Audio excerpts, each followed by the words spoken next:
Hello, hello.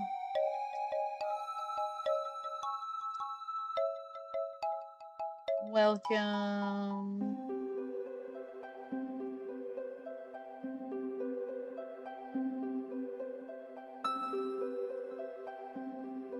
How are we all doing today?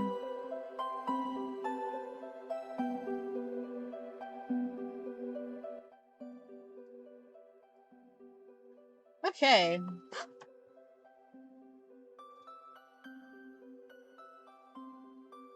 So, this has been an upcoming stream for a little while. And my Dr. Pepper instead of Fresca today because I didn't have any Fresca at the store. So, I want to front load that this is going to be a bit heavy of a topic. I don't usually cover politics on this channel for good reason. Not because I'm an apolitical person. I'm a very political person, but it's just not what I want to do on my channel. But there has been some accusations levied my way. And I think that posturing as a leftist is not good because it gives a very bad impression of what leftism is. It can spread a lot of misinformation. There are people out there that genuinely think that Lily is an example of extreme left-wing ideology when that's simply not the case. So, yeah, we're gonna steer kind of clear about directly accusing and referring to the allegations. Today we're just talking about the way she is manipulating her audience by using left-wing speech while not actually believing in left-wing politics. So I am a leftist myself. I'm pretty far on the leftist spectrum. While I would not consider myself tied to any one leftist camp, I have beliefs that align pretty closely with anarchism and communism and socialism. I have a little bit of everything coming at me in that regard. And it's something I'm really passionate about. I'm not always the most eloquent when I'm talking about it, but it's something I've felt very strongly about for, I would say, the past 14, 15 years of my life. So it's a space that I've occupied for a very long time. So I feel like I have the, I have the credentials to talk about this, at least in layman's terms on YouTube. So.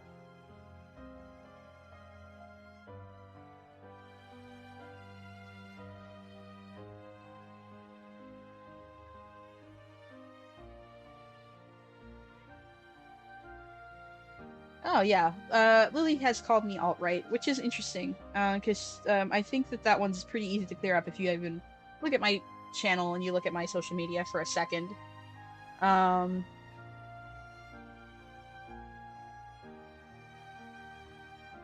So today what we're going to be doing is I have a stage open on my Discord server, and I'm going to be joining that right now.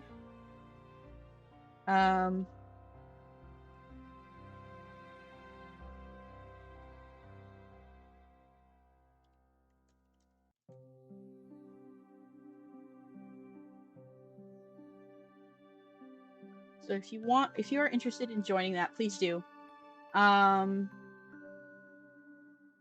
we're going to be talking to some people that are either very, very familiar with Lily lore, and people that are perhaps a bit more knowledgeable on left-wing politics. If you think that's one of those describes you, or even better, if both, please come on in and I'll invite you onto the stage. Yeah. So, just send me a DM, or like send in the chat what you want to talk about, and for those of you that I've spoken with beforehand, I'll just bring you on.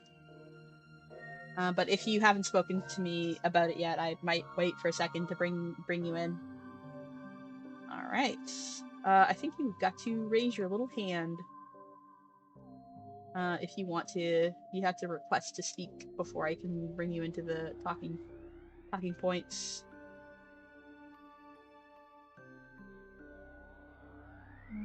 Invite to speak. All right, I'm going to turn the music off because it's hurting my brain. I can't only listen to so many things at once.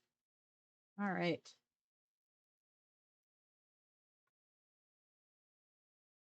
Hello. Hello. All right. So I think we can hear each other okay. Do you want to give your what you would like to be called, and what you're kind of bringing to the table today? Hello. My name is Vincent or Vinny. I have known of Lily for a very long time, and I am leftist, so I thought I would be useful in this conversation. Perfect. We love to hear it. Um. So, oh, thank you for subscribing. Um, person in chat whose name I couldn't read. Um. So, if I were to ask you to sum up Lily's politics in your own words, what would you say? Well, I know her little comments a little bit better than a lot of people. I've been here for a Ooh, hot hold minute. on, hold on, hold on, hold I on, would. hold on, hold on. I need to turn you up. I need to turn you up. Your volume's a bit low. Let's turn that up. Turn that up. How's my volume? I think my volume should be okay. Can you try talking again, Vincent? Hello. How's that, chat? I think that should be a little bit better. Yeah, I think this should be fine. Um, okay. Let's try this again. So, yeah, if you could describe Lily's politics in your own words, yeah, how would you describe it? I would describe her as center to the right, or right to the center, and then very reactionary. Leftist when it suits her, but primarily right. Not extreme right, but right to the center of things, I think. Yeah, that's kind of my take on her. She has a lot of reactionary and right-wing politics. And one thing I would like to bring up, I was gonna do a cold open and then I forgot because Windows Update. Let's see. Here we go. If it will open. Here we go. Let's make this a Firefox window. There. Um, so this is one of the most telling asks. It's 3 years old. So this is an ask that Lily received.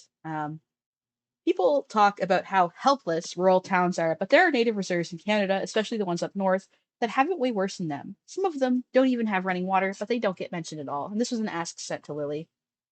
And this was Lily's response. Funnily enough, my ideal solution for dealing with rural decay is offer the means to reintegrate into society or be left without support. Is the same thing I say we should do with native reservations. Let people who want to get out and reintegrate into society get out and reintegrate into society, and those who want to stubbornly remain where they are out of spite and pettiness fend for themselves. I consider myself lucky to have not been born on a reservation. People ask why I don't apply for legal status, and the reason is simple. I don't want to live in a rural waste pit, and the only benefit, no income taxes, isn't really a benefit. I consider the fight over territory in North America to have long been lost. I think the money that Canada wastes on reservations would be better spent helping young people out there get back into society. More to the point, reservations are too useful to the Conservative Party as it sequesters Native people in their own little place where voting is harder and the federal government can safely ignore them. There's a lot I could talk about autonomy or self governing, but it's a load of there is a lot of talk about autonomy and self governing, but it's a load of horseshit. They're ghettos. So That is so belittling. it really is. As somebody, Lily likes to like her origin story that she has crafted for herself is that she grew up in rural Nova Scotia, um, and she escaped the ghetto. Not the ghetto, but she escaped a rural waste pit and came into urban society and is now, it is now thriving because she lives in the city. I'm gonna show you what the town that Lily grew up in looked like. I have worked in this town. I have lived in this town before. Um, so but that's the kind of origin story that she has crafted for herself. And I'm going to show people a picture of um what this town looks like.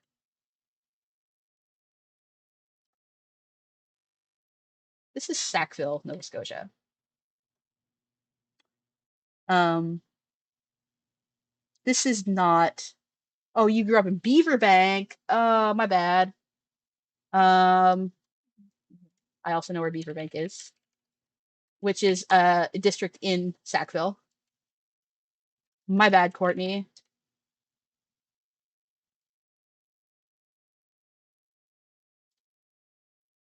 My bad. I totally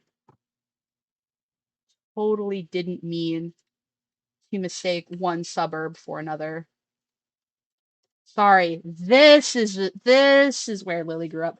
And I guess there are more trees, but I would not call this rural by any stretch of the imagination. Uh, it's in Lower Sackville. So this right here is Lower Sackville zoomed out. This is one of the neighborhoods in Lower Sackville. Um, so there's Oh lots of my god. trees, but I would not call it you know, if you kind of look down here, where this sort of big parking lot is, this is like, I would say, one of the main drags in Sackville, and there's like a quite a bit of stuff going on in here. Like there's like a movie theater and stuff. So it's suburbia. It's suburbia. So Lily's whole "I grew up in a rural waste pit." It's like, no, she grew up in the suburbs. So you know, just want to point that out. That yeah. Grim, let me show you where I grew up real quick. Oh yeah. But like I just want to point out that as like a whole, like her origin story of, oh, are you okay if I post that in Go ahead. amazing. Actually, that is actually really pretty. Um It is Dia, Romania, which is near where Dracula was born, and I, I think it tells it. I think it tells its own story. it does.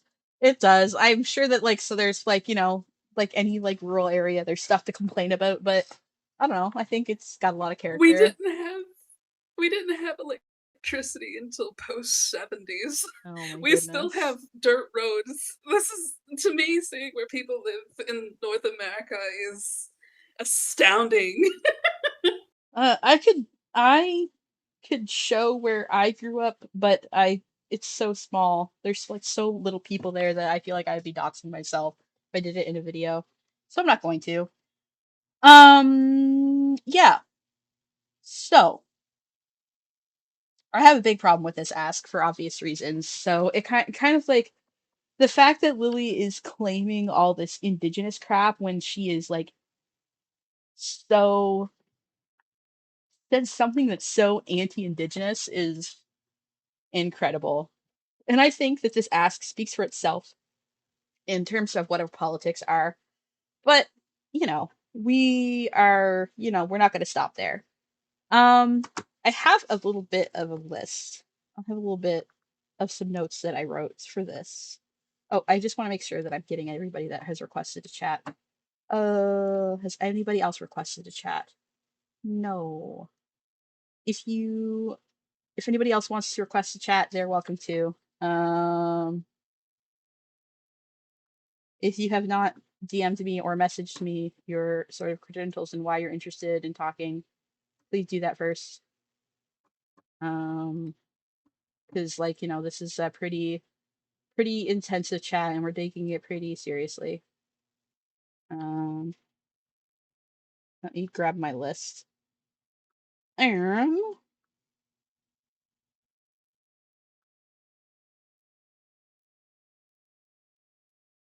oh, I remember what I wanted to look like. We're gonna take a little detour. Um, if I can do that. To Lily's blog. I'm just gonna minimize this for a second, minimize that for a second, because I'm gonna have to, um,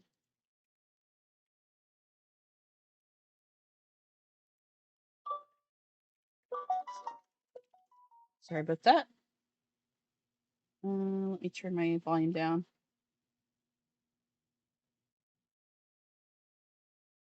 Um,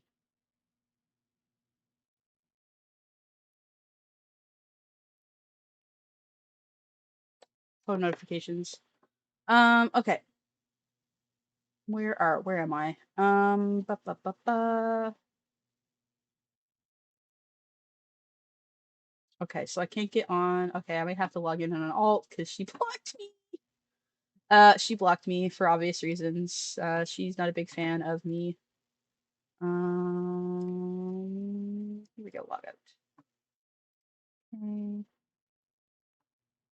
Um, Give me 1 second, folks.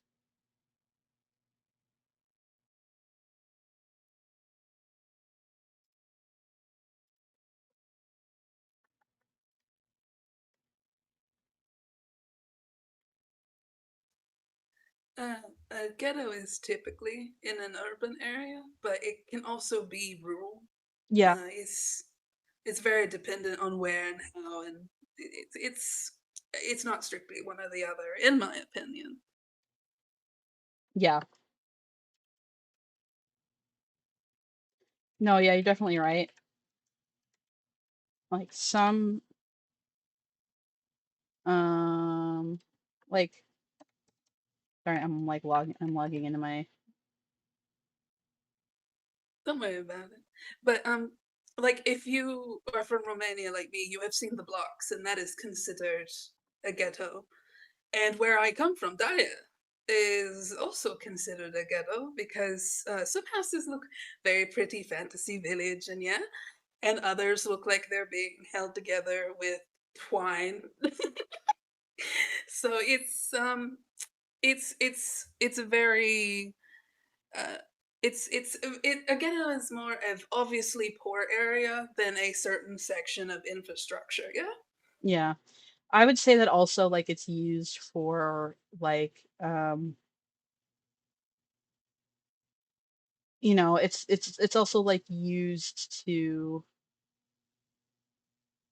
like segregate people into places where, there's like a lot of redlining going on, and they're put there to basically keep them out of, upper society as well, quote unquote. Oh yeah. So that's like Absolutely. um also I want to bring up the fact that she referred to her critics as a um psychotic cabal with a C. Um oh yeah, I'm Ooh, sure that's you could spicy. I, I'm sure you could speak on that. That is oh man, I don't know how to word this without sounding very harsh. No, go for it. Go for it. This is a safe space. Uh when you see people talk like this and use certain words like this, like higher echelon or cabal, typically this person, maybe knowingly or not knowingly, I am going with knowingly in this case, tend to be being anti-Semitic about things. Oh yeah, absolutely. So with cabal especially, it's used very politically and very pointedly. If you hear cats meowing, I apologize. It's But okay. it's it's not just a word that means something like a coven or a group. It's very very pointed. I also think that specifically I was told by another Jewish member of the server that with a C is heavily tied to fucking QAnon crap. So Oh, definitely. I see it a lot more in right wing spaces than I do your typical left wing spaces. It's it's one of those words that it's either this person has grown up in a household where they still listen to Fox News, or they are in very over there spaces that goes, hmm. Like if you hear somebody say bully cabal, what is the first thing that comes to your mind? A group of bullies, yeah. But yeah. it's a little bit more than that because it's skewing it towards that they aren't like us type mentality. I can't use that phrase now, can I? It means something else. No, I think I get what you're saying. It's like an othering. It's It's like an very much an othering, yeah. and when you groups use these words specifically, um, so when people think of them, they think of this horrible thing, a bully cabal, a SJW cabal of feminists that are coming to, dislocate our elbows, something. It makes you think of all these negative things and these things you don't like and these things that aren't safe. And then it circles back around to, well, what is that group? And it's, oops, it's anti Semitic. It always is. I mean, like that's the whole like anti-trans thing right now, though. It's like, oh yeah, trans people are just like a Jewish conspiracy to destroy the white race. Honestly, based of Jewish people to create trans people, but sorry if that's a bit of an off-color joke, but like if that's where we came from, It's that's very okay. epic. That's very epic, I think. But oh my goodness. It's it's oh god, it's just it's very tied to the certain phonetics of right wing people of using Yiddish and Jewish language to paint their enemies a certain way, and it's deep, man. It's not just something that the right wing Americans do. That is European. That is old. Yeah, it's That evoking is old something. evil. It's evoking something very hateful, and yeah, like I can't even,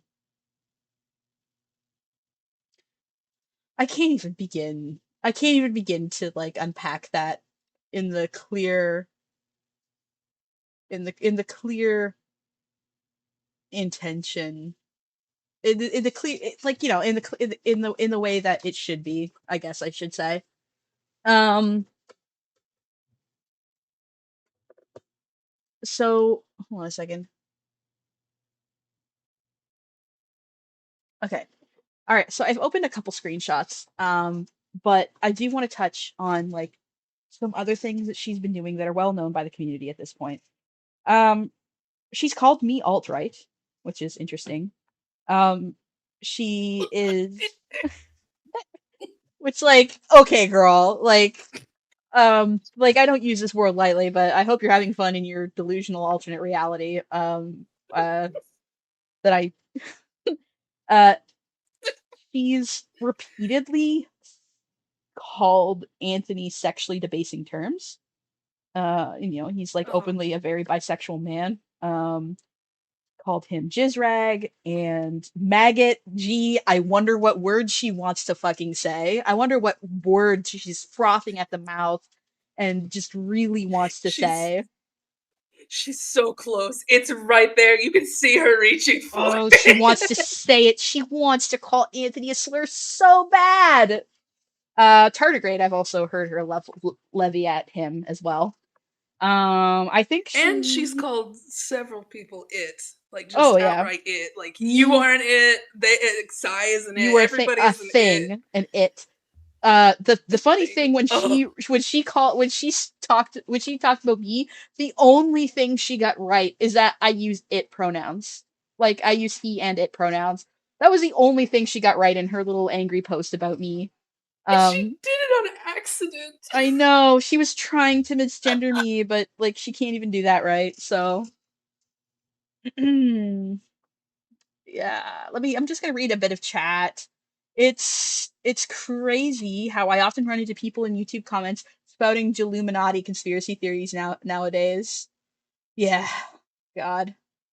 Um, just saw a post where she requested no more asks about Purple Loser, failed Journo, or Crimson Turf.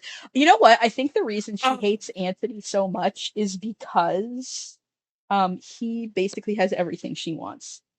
He is a professional writer and has been a professional writer for a few years, and he has like a decent following on YouTube. Like I'm aware of what's going on a bit behind the scenes with Anthony. We've discussed it a bit, and like he's doing just fine. He is not a failed journalist.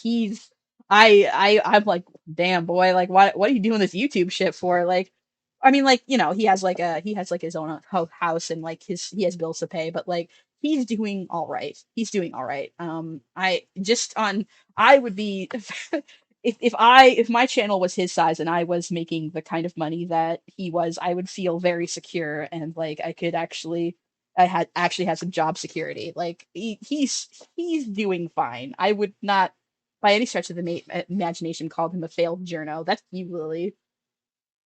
there is one comment I want to point out that I just saw, and I'm sorry to uh point this person out. But they said you should hear what leftists call people of color that they don't like. I don't know about you. I am considered a people of color. I know you are indigenous. Yep. I have heard what they call. Uh, I what have heard it. what exactly? What term? Because there's a couple different ones. Um, Well, I am myself Romani, so I have heard gypsy. I have heard Ooh. creature of the night. I've heard it. I've heard the thing. I've heard, oh god, I've heard every word for prostitute that is not prostitute. I have heard I can't say that one. I cannot say that. Sand and then an in. I have heard in several other languages different terms. It's they just because you think that somebody doesn't know what you're saying or can't hear you doesn't mean that's always true. And another thing about the misgendering and all that is when you say that in front of certain people, um, people of that same type of person are hearing what you're saying about them. Yeah. So, as let's say Lily calls you an it, not knowing you are an it, uh, the people that are a they also hear that. That is how we learn over time exactly what people in leftist spaces call us typically. I think that like also the misgendering people that you don't like specifically, what it says to me is that you don't think that you think trans people are delusional and you're only indulging the ones that you like. Um, that's what that says to me. So the reason that you might misgender Lily or you might misgender like me if you don't like me is that it you don't actually think trans people are the gender they say they are. You are just calling them that to indulge them. But the moment that they no longer have your respect, um, you're gonna misgender them. When the fact of the matter is, if you're misgendering a trans person, you're factually incorrect. You are wrong. You are incorrect. Um, but yeah. Um, so I where I had a couple images open, but maybe not. Dang it. She's been talking about. Here's another one that I saw recently. What is the strongest animal you could beat in a fight? And she says Courtney. Um, so we stay dehumanizing in this house, I suppose. There's a couple other ones I wanted to mention, but they didn't open up the way I wanted them to in my little internet page. So I'm gonna go grab them again. Um,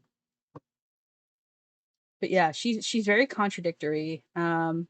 Let's also like, can we talk about her weird obsession with Kuvira? And she called her in from Avatar: Legend of Korra, and how she called her land back Hitler. Oh my god. Um, That is that's loaded. this is this is Do when do I you say know? she isn't left wing. This is what I mean. I could never, in my wildest dream, in my most heated moment, in anything I'm feeling, go. You know what I'm going to do? I'm going to call this person clearly passionate about their people Hitler. I'm going to do that. That sounds like a good idea. Oh, do you That sounds great. are you familiar with the land back movement? I am familiar with it on an American point of view. Yeah, like Yeah. I've helped people here in Florida with that movement and stood with them on that movement, but I don't know much about it from a Canadian perspective. It's very similar. The idea is like to give like indigenous people sovereignty over the land that they, are were rightfully it's rightfully theirs.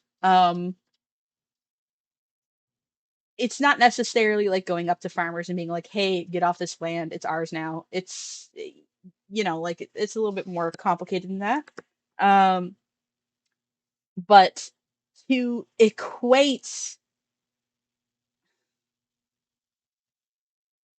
like, I'm sure you've heard this before, and it's why there is a lot of, I would say, solidarity between the indigenous community and like Jewish and Romani communities. Like, the Nazis lifted the methods of oppressing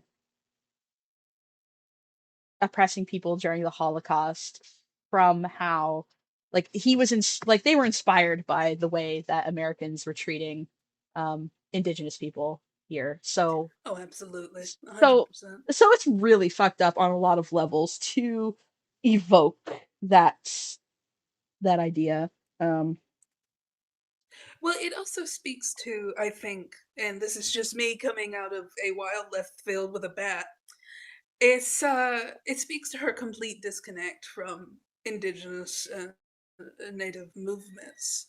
Is she doesn't know what land back is. She just thinks it's giving the land back, and then all the white people must flee the country back to wherever they came from, type deal. And is there's no understanding of said like, you know what I mean? There's no yeah. connection there for her. Yeah. Also she compared another character to I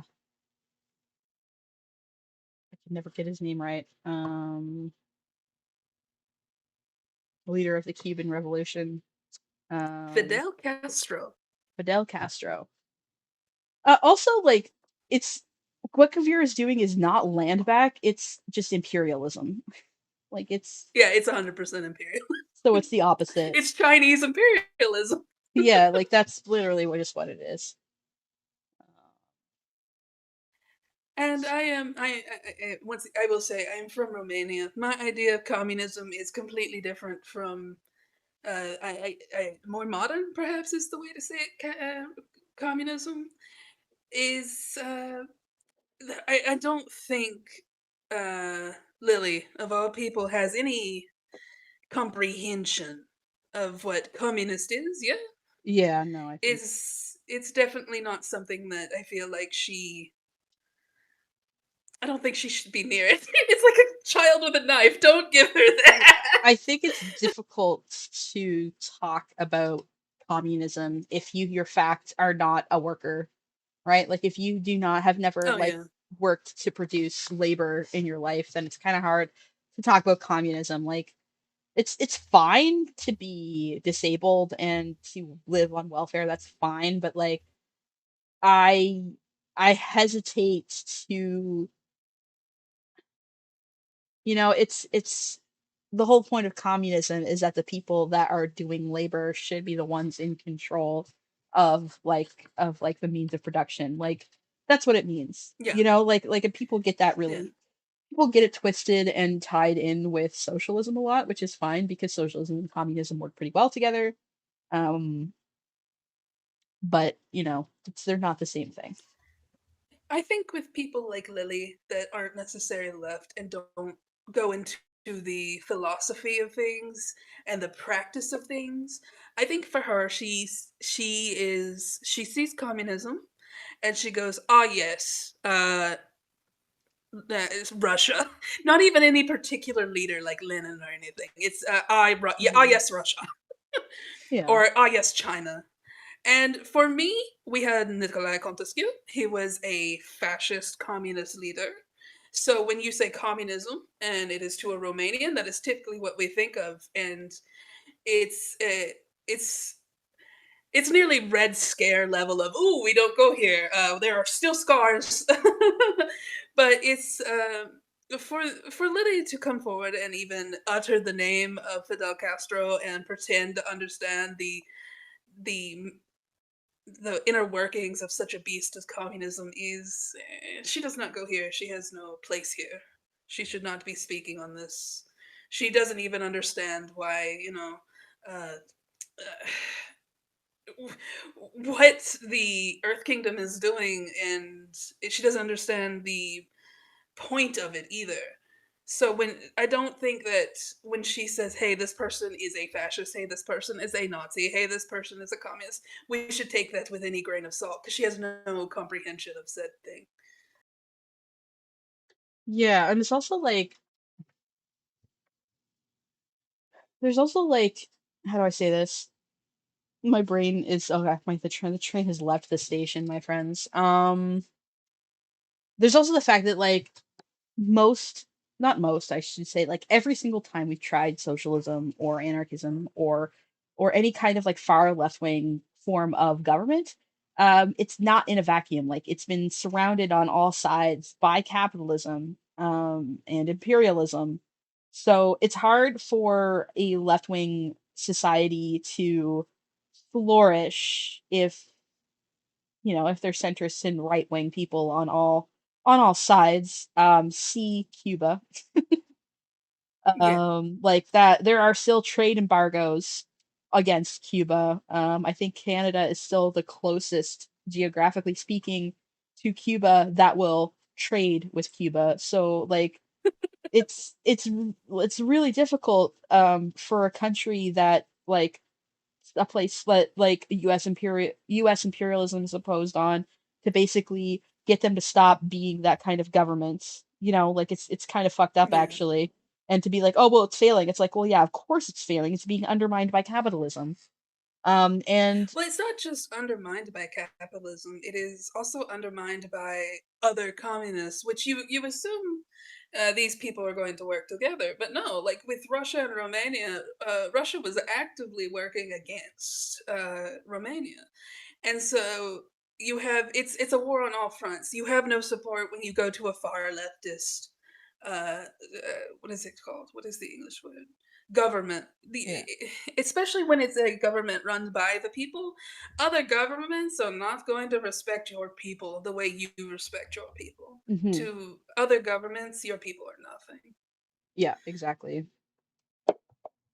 But yeah. Um okay. So, where are we? Okay. I see that there are some people that are asking to speak, but make sure that like I need to know where where you kind of stand before I let you in on the stage. Um, where's my little list? There it is. Also, comparing Mao to Hitler really proves that she has no understanding of these two things. Yeah. I also would like to point out this is why I wanted to go to Lily's blog, but unfortunately I am blocked and I can't find the screen cap of it. If somebody wants to send it in chat, that would be awesome. Where she's degrading Sty, who is in her for being in her 40s and working at a quote unquote pet store. Something that's not true, by the way. Sai does not work at a pet store. She works at a dog breeder. She whelps and cares for puppies. But besides the point, what's wrong with a 40-year-old woman working retail? You know, especially considering How dare this woman have a job that's Lily not at doesn't home work. barefoot? Lily doesn't work. She's never worked. She had, I think Courtney said that she had a job at Tim Hortons for like 2 days and then like quit or something. So, you know, it's kind of it's like trying to degrade someone for having like a retail job. Uh, Here we go. I found it, or I should say, Oop, sorry, Bella Belle. Bella found it for me. Here we go. Um, okay. Nah, this to be fair, not too surprised that Purple MF, aka Psy, is a proud Kiwi Farms user, but I'm still squicked out regardless. Um, Also, a 40-plus-year-old making an entire side blog just to hyperfixate on every new thing you post is surprisingly sad to watch. Lily says, well, when you're in your 40s, working at a pet store and aggressively chasing women over a decade your junior, I imagine you'd fit right in there with people, with the kind of people even 4chan didn't want anything to do with. Let's unpack this. Who the fuck is who the fuck is the woman a decade her junior? It's Lily. That's what I want to know. It's Lily. No. Okay, alright, so here we go. We're gonna unpack this line by line. Not too surprised that Purple Motherfucker is a proud Kiwi Farms user. This isn't true. Sai checks Kiwi Farms occasionally because they archive crap pretty well. Um, you know, that's say what you want about that. Kiwi Farms makes me a little bit nervous, but like if somebody's checking it for archival purposes, I'm not going to be like, I disavow, but I'm not going to be too bent out of shape over it. There are all kinds of people on all sites. Tumblr has done shit that's honestly pretty comparable to what Kiwi Farms has done, but like, that's not the point because Sai is not a Kiwi Farms user anyway. Um, a 40 plus year old making an entire side block just to hyperfixate on every new thing you post is surprisingly sad to watch. It's interesting to invoke somebody's age, considering who Lily Orchard is the one that we're talking about. Um, Sai did this to quarantine the drama because she doesn't want to put people that are following her specifically for her Steven Universe art through Lily Orchard stuff because like she's not gonna sit there and like Sai is also an old head, as you say. She's not gonna sit there while you talk shit about her on your blog and not respond. Um, she's a spicy lady, you could say. And She's that's very she's very spicy. spicy. She's not gonna just sit there while you bitch about her and not say anything. She's gonna defend herself. And I think that's understandable. Um, when you're in your 40s, okay, Lily, you're in your 30s. That's not that much younger. Let's be real. Working at a pet store. She's not working at a pet store. Knew she was not a big deal. Like she's working. She has a job that she likes. And she's contributing member to society, unlike you, and aggressively chasing women over a decade your junior. Okay, that's the part that I want to unpack.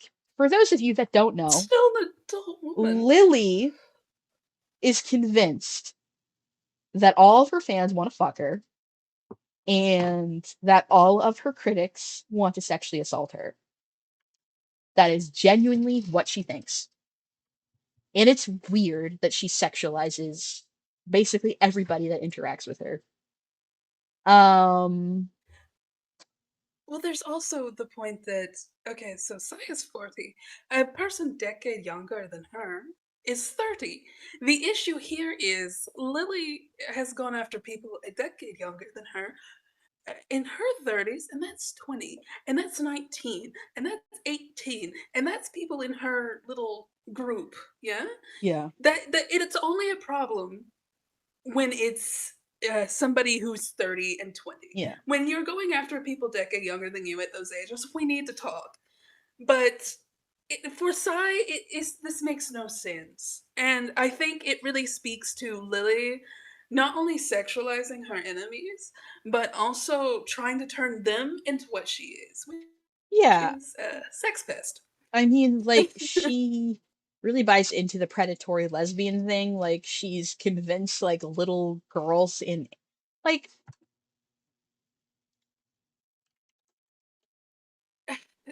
hold on a second. This is something that bothers me. Like, As Lily has gone by bisexual and lesbian. So when she tries to do the predatory lesbian bit, it's she is also a lesbian, and when she tries to do this the horny for everybody bisexual bit, she's also been bisexual. So she, which is it here? she has called the girl on the left, Tomoyo, a predatory lesbian. That These girls are 9. that is a child. That's a little girl. Yeah, it's a little girl who likes making movies about her best friend and putting her in cute little costumes. Like it's not predatory. It's just two girls playing games, but she sexualizes it by saying that she's a predator towards her best friend who they're just what's also like Why is she a predator? Is it because she's she, filming her? she Is that well why she? she does have a crush on Sakura, like that's canon. And Okay, she's really into making movies. And sometimes that's the yeah, that's this is the image that she stole. Like this is the article she stole this from. That idea from. But like, like Sakura. she. I don't know about you guys, but once upon a time when I was a baby, a baby of 12, My friends and I would go out into the woods and fight with sticks and film it and post it on YouTube before YouTube was like a thing. That was just something we did.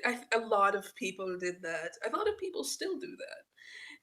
That is the most innocent and adorable childhood activity since no film cameras became available to the public that I can think of. These are some of the outfits, by the way, that Tomoyo made for Sakura. Oh, they're so cute. She looks like a little strawberry girl. It is very cute. Like, hey, chat, is it predatory to play dress up with your best friend? Like, The kitty. Oh, oh, the kitty? Where? there's a little kitty outfit, and my mom made me one just like that for a school play. It touches my heart. I'm sorry. That was Yeah. so cute. Yeah, like there's nothing like the fact that she always evokes the whole predatory lesbian thing against women that she doesn't like is interesting. Yeah, and let's cool it with the allegations in chat. Like that's not what we're talking about right now. They're really relevant to a lot of the conversations about Lily. I understand. If they become relevant to this discussion, we will talk about them. But like, we're not talking about that right now. There are people that have covered this in better detail from the horse's mouth before. Like, there are people giving their accounts that have direct, interactions with Lily. It's not the space for this right now. So I apologize. That no, is my that's fault. not I you. brought it up. I don't think that's you necessarily. It's just chats getting a little spicy. Um,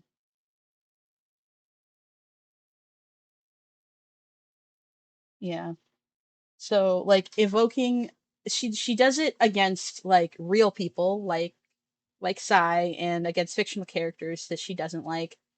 Um, but so she's kind of put Sai into this predatory lesbian role. She's labeled me as a turf, um, which is odd because I get, like before I came to YouTube, I had a really big Tumblr page where I talked about trans stuff quite frequently, and turfs and like trans women separatists did not like me, and I got constantly like sent death threats and stuff. So I've been fighting the fight against turfs for a long time. Um, but that's what she's labeled me as. That's where I'm at. I'm the alt-right, turfy, self-flagellating trans man that hates trans women. Which, true. Like, that's the only reason I don't like Lily is because she's a trans woman. She's so smart for figuring it out. Um, and she's kind of like put put put her other big critic, bigger than me and bigger than Sai actually, Anthony, um, into this sort of like failed sad boy that um is very sexually promiscuous. Like that's where she that's how she's cast the three of us. And she's cast Courtney as this like, well, frankly, I'm not comfortable calling Courtney the things that um that Lily calls her, but it's like she's like, yeah.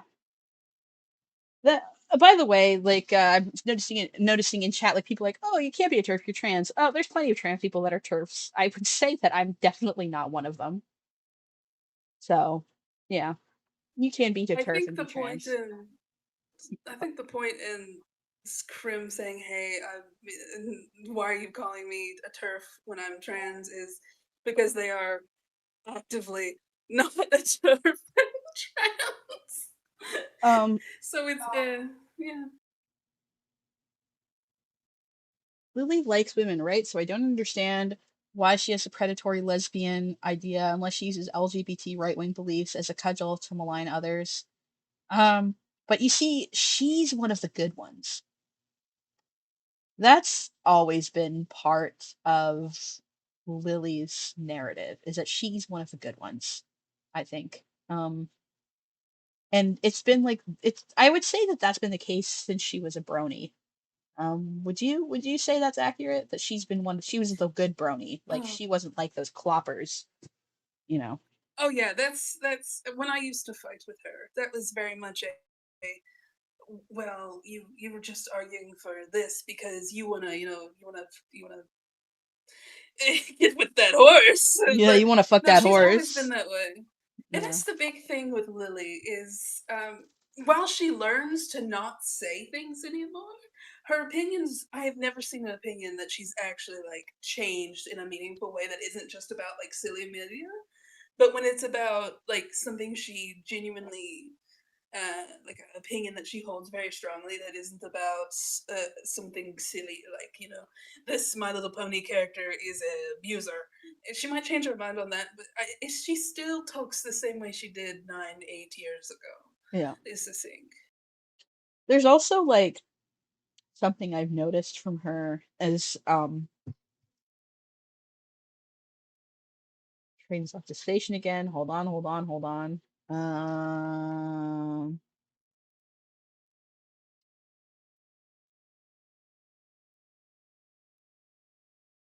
yeah.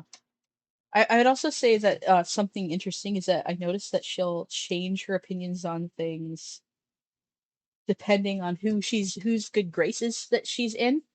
And it's gotten to the point where she is starting to capitulate to she's dipping her little toes into the right.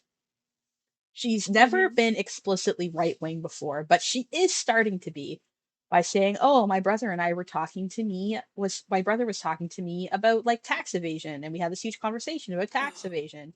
And it's like, are you really a leftist, Lily?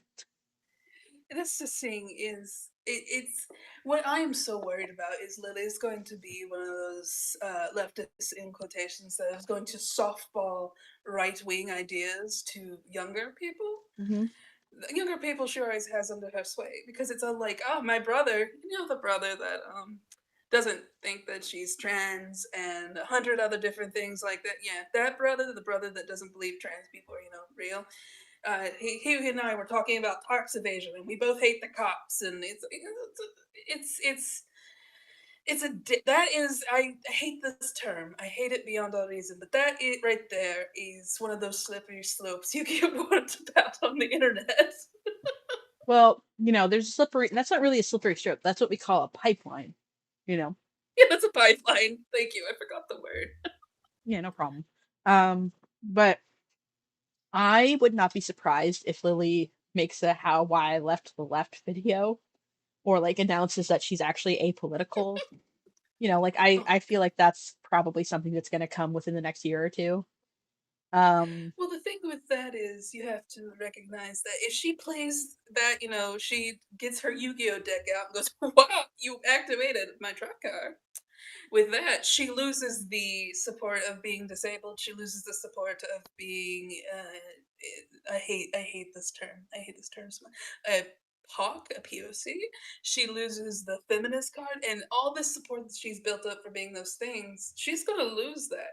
So I don't think she's ever going to openly subscribe to right wingism, but I think uh, she's going to like sneak it in. Yeah. I think it's I don't think she's going to like ever fully join the right. I think she's going to become apolitical, quote unquote.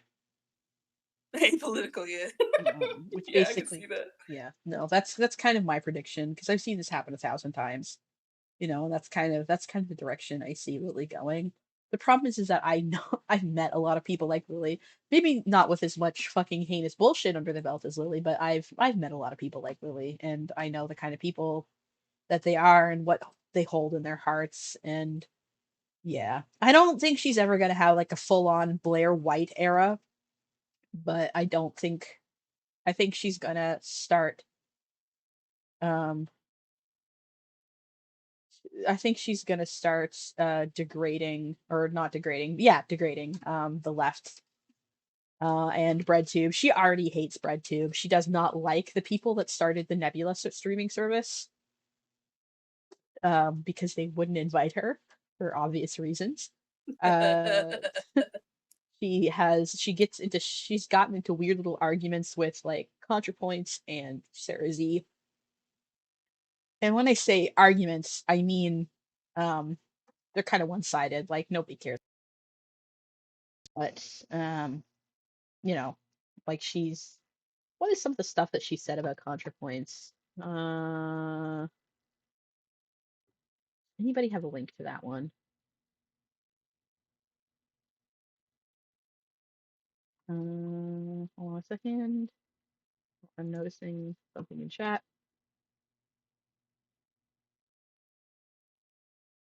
No, Bella has asked to speak. We were talking earlier, so I'm gonna go ahead and who is messaging me? Yeah. Hi, Bella. Hello? I can't hear them for some reason. Give me 1 second. Yeah, you guys aren't audible. Just give me 1 second. I might have to wait. I might have to tweak my Discord thing. Um, Video, output. Can you guys talk again? Mm,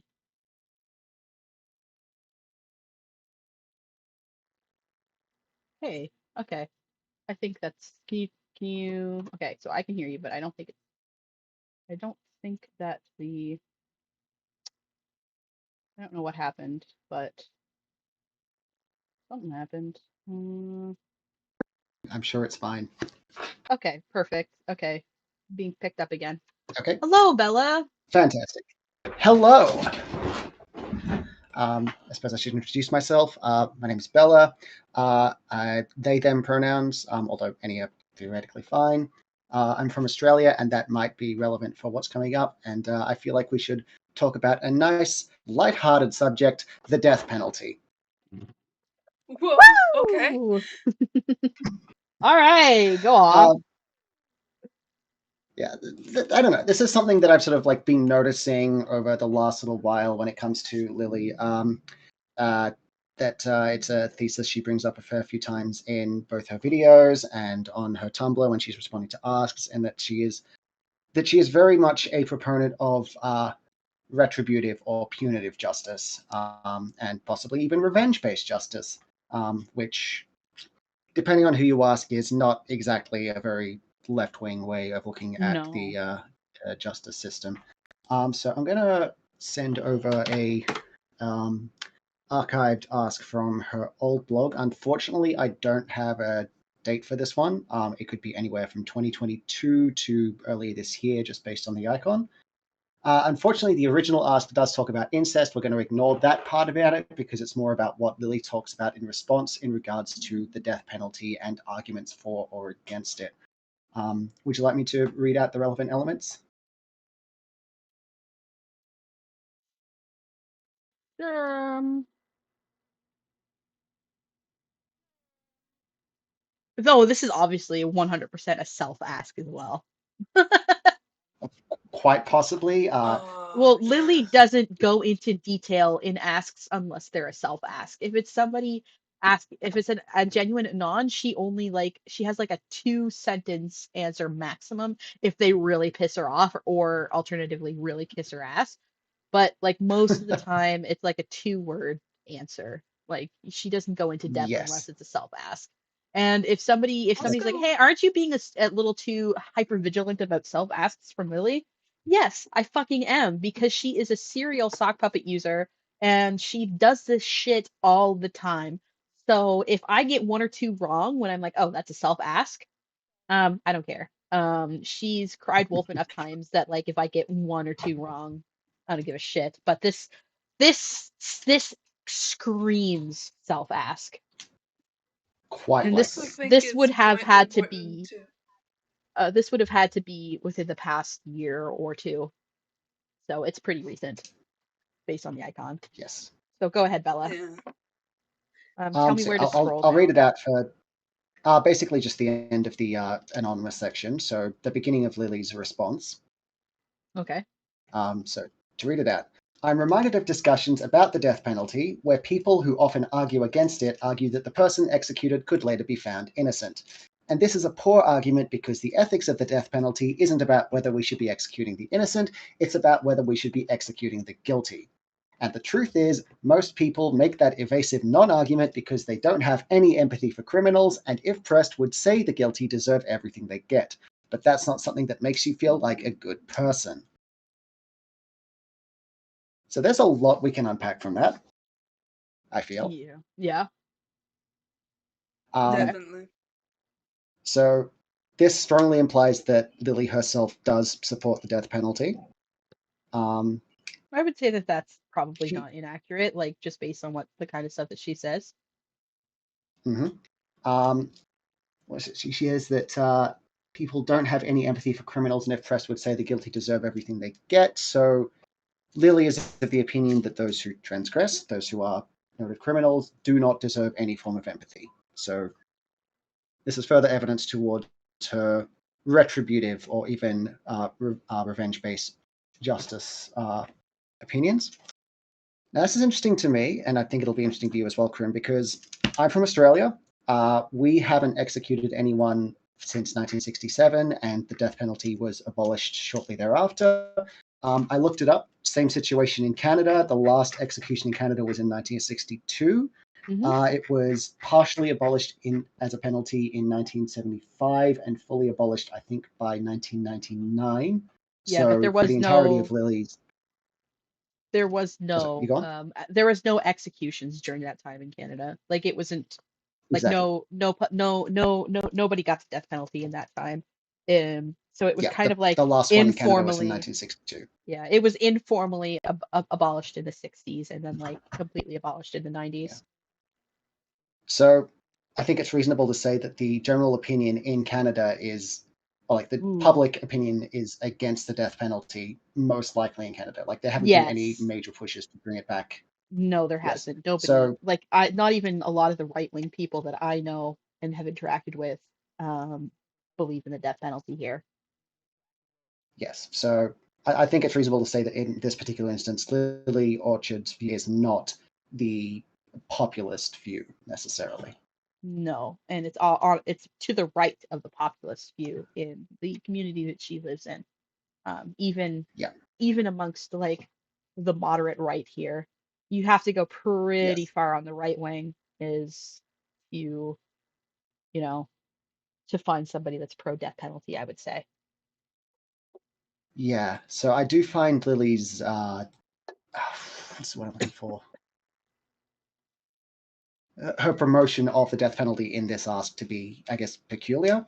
But then again, she has espoused a similar view in her videos. I actually went looking for the exact video that she said this in before. There was a quote from Stop Making Villains Like Magneto, They Suck, which was Mm. published in, let me find it. Oh, I think I've I might have covered that closed the video link. before actually.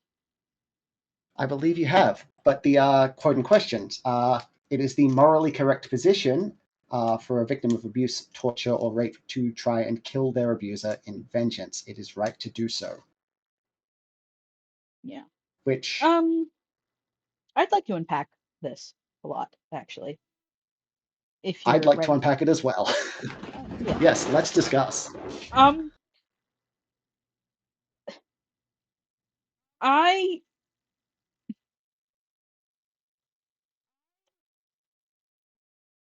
why is the death penalty wrong, especially to a leftist point? It's Hmm. not necessarily just about if you get it wrong. Um, taking somebody's life, um, like that's the ultimate violation, I would say. Um, and Yes. punitive justice and vengeance-based justice in and of itself, like it's not constructive. The whole idea of like you did something bad, so I'll do something bad to you does not solve anything. Um, Me killing somebody that hurt me is not going to make that pain go away. That pain is going to go away with like therapy and like support from my community and my, and my close loved ones. Um, Killing the person that did that to me is not going to change anything. All it does is it satisfies bloodlust. And I think people, Hmm. like I don't want to like I don't want to like delegitimize people that feel very strongly about getting justice in whatever way, but like I think your feelings are absolutely valid. But I don't think that they merit the action that you want to have happen. Like you can have those violent thoughts and feelings, but that doesn't mean that they should be carried out. Um, what are your thoughts on I that, agree. Bella? Well, I'd like to also add on to that, more for the specifically capital punishment side of things, like the Hmm. state side of it. Yeah, Um, from a pragmatic viewpoint, what purpose does killing someone as part of the death penalty serve? Because if you have someone in a position where you are able to enact the death penalty upon them, then you have already basically put them in a position where they are no longer a threat to society. Arguably, it's in my opinion, the goal of any form of justice should be reducing harm. yeah, And if you have someone in a position where they are unable to cause harm, then you have, to an extent, succeeded. yeah, absolutely Rehabilitative agree. justice. Yeah. I have something to add here. Oh, please, by all Absolutely. means. Go ahead.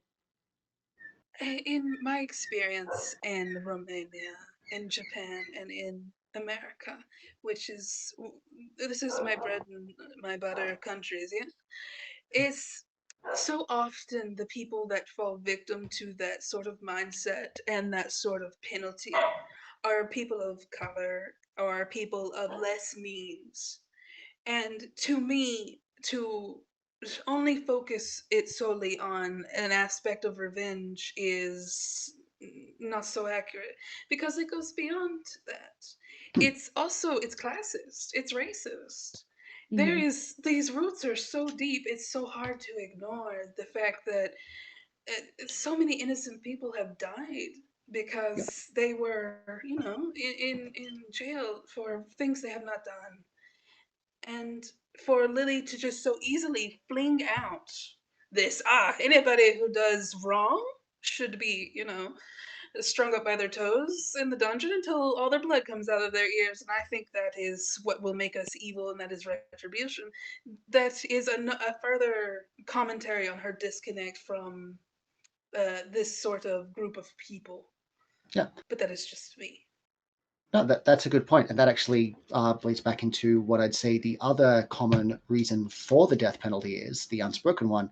And it is not necessarily to enact a punishment on one person, but to broadcast to a larger group of people that this could happen to you as well if you step out of line, um, which is a very authoritarian and possibly even fascist way of looking at things. So it is peculiar that Lily Orchard, a pronounced leftist, would advocate for such methods.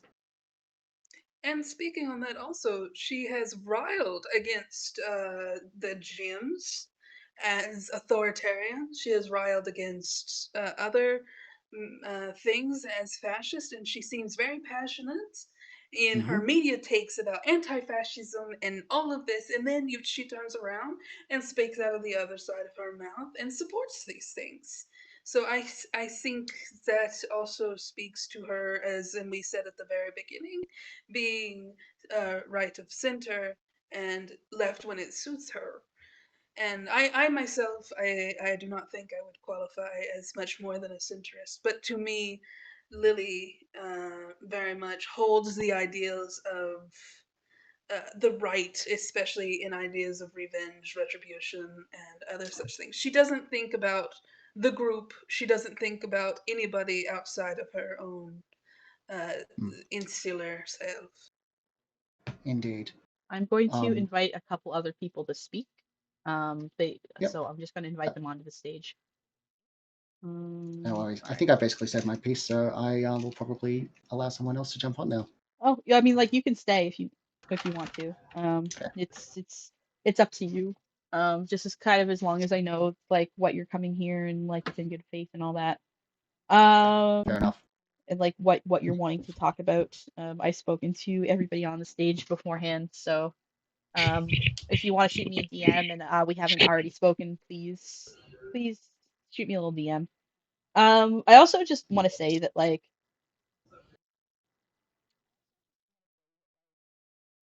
what did I want to say? Sorry, my brain empty. Um, there's like an aspect of this where it's like the people that there are people that get away with crimes that are, you know, that get away with crimes that in a lot of normal society they would be heavily punished or possibly sent to death row. Um, and those tend to be like people that are rich and, white and like are able to garner sympathy. So the people the people on death row are disproportionately like disenfranchised by the rest of society. And like if you're going to be speaking about like, oh well, if you do a certain crime, you should be killed for it. The thing is that there are more factors to it than that. Like usually what often happens is that like yes, both of these people were guilty of the same crime, but one of them's going to get away with it. As well. So disproportionately, um, certain kinds of people are going to be affected. And Yeah. regardless of, and you can never take that back. You can never take a back death. It's like, oh well, just kidding. We kind of realized that maybe that was a bad idea or a bad choice. So oh, you have activated my trap card, Zeogold. Lily is a good example of horseshoe theory. She's so far on the left that she takes on traits of the opposite extreme. Lily is not on the left. She is not. That's the whole point of this stream. And I think Zio Gold, you're one of the people that inspired me to make this stream because you got into it with me in the comment section, you would continuously call Lily a leftist. She is not a leftist. She calls herself a leftist. And some of the things that she says, such as pro LGBT, anti racism stuff, despite, being racist and fucking transphobic and homophobic, despite that, like she claims to be in support of LGBT people, people of color, etc., etc. Um, Lily is only as tolerant as to let herself exist. Everything else, like it's conditional tolerance. So she only tolerates what will allow her to exist safely in the space that she exists in. Horseshoe theory does not exist. Like it's not real. It's fake bullshit made up by and like again, sorry, the you just said you were a centrist, but like horseshoe theory is made up by like centrist cowards that are too afraid to make like a stance one way or the other. And I'm sticking by that. It's not real. And I'll hit you with hammers. Not hammers. She's literally just not. I'll hit you with pillows. She's literally just not on the left. So people that are No, like, oh, I it's horseshoe. 100% agree. She's like, oh, Hit you with nets in Animal Crossing. Trim, I think you need to pick up your mic after that. What? My mic? Oh yeah, I dropped it. No, but like she's like, oh, I'm so tolerant of like I'm so far on the left because like she thinks queer people should have rights. That's not that's not necessarily a left wing talking point. It can be bipartisan in a lot of cases. I would say And that's why I'm here. It's liberal at Hi. best. This is It's- literally why I joined. Okay, all right. So can we get our two new voice chatters to perhaps introduce themselves and what they're bringing to the table and why they're here? Hi, I'm Mothra. I want to talk about what I kind of want to talk about what people think are political ideologies when they are not political ideologies, and how Okay. Lily tries to play into that to make herself look like a good person. Okay, we're gonna get both people to explain who they are, and then we're gonna get into the discussions. Also, somebody asked, sorry. what is horseshoe theory? Yeah, horseshoe theory is that the far left and the far right are the same in radicalism, and that like once you go far enough left, you're basically back on the right.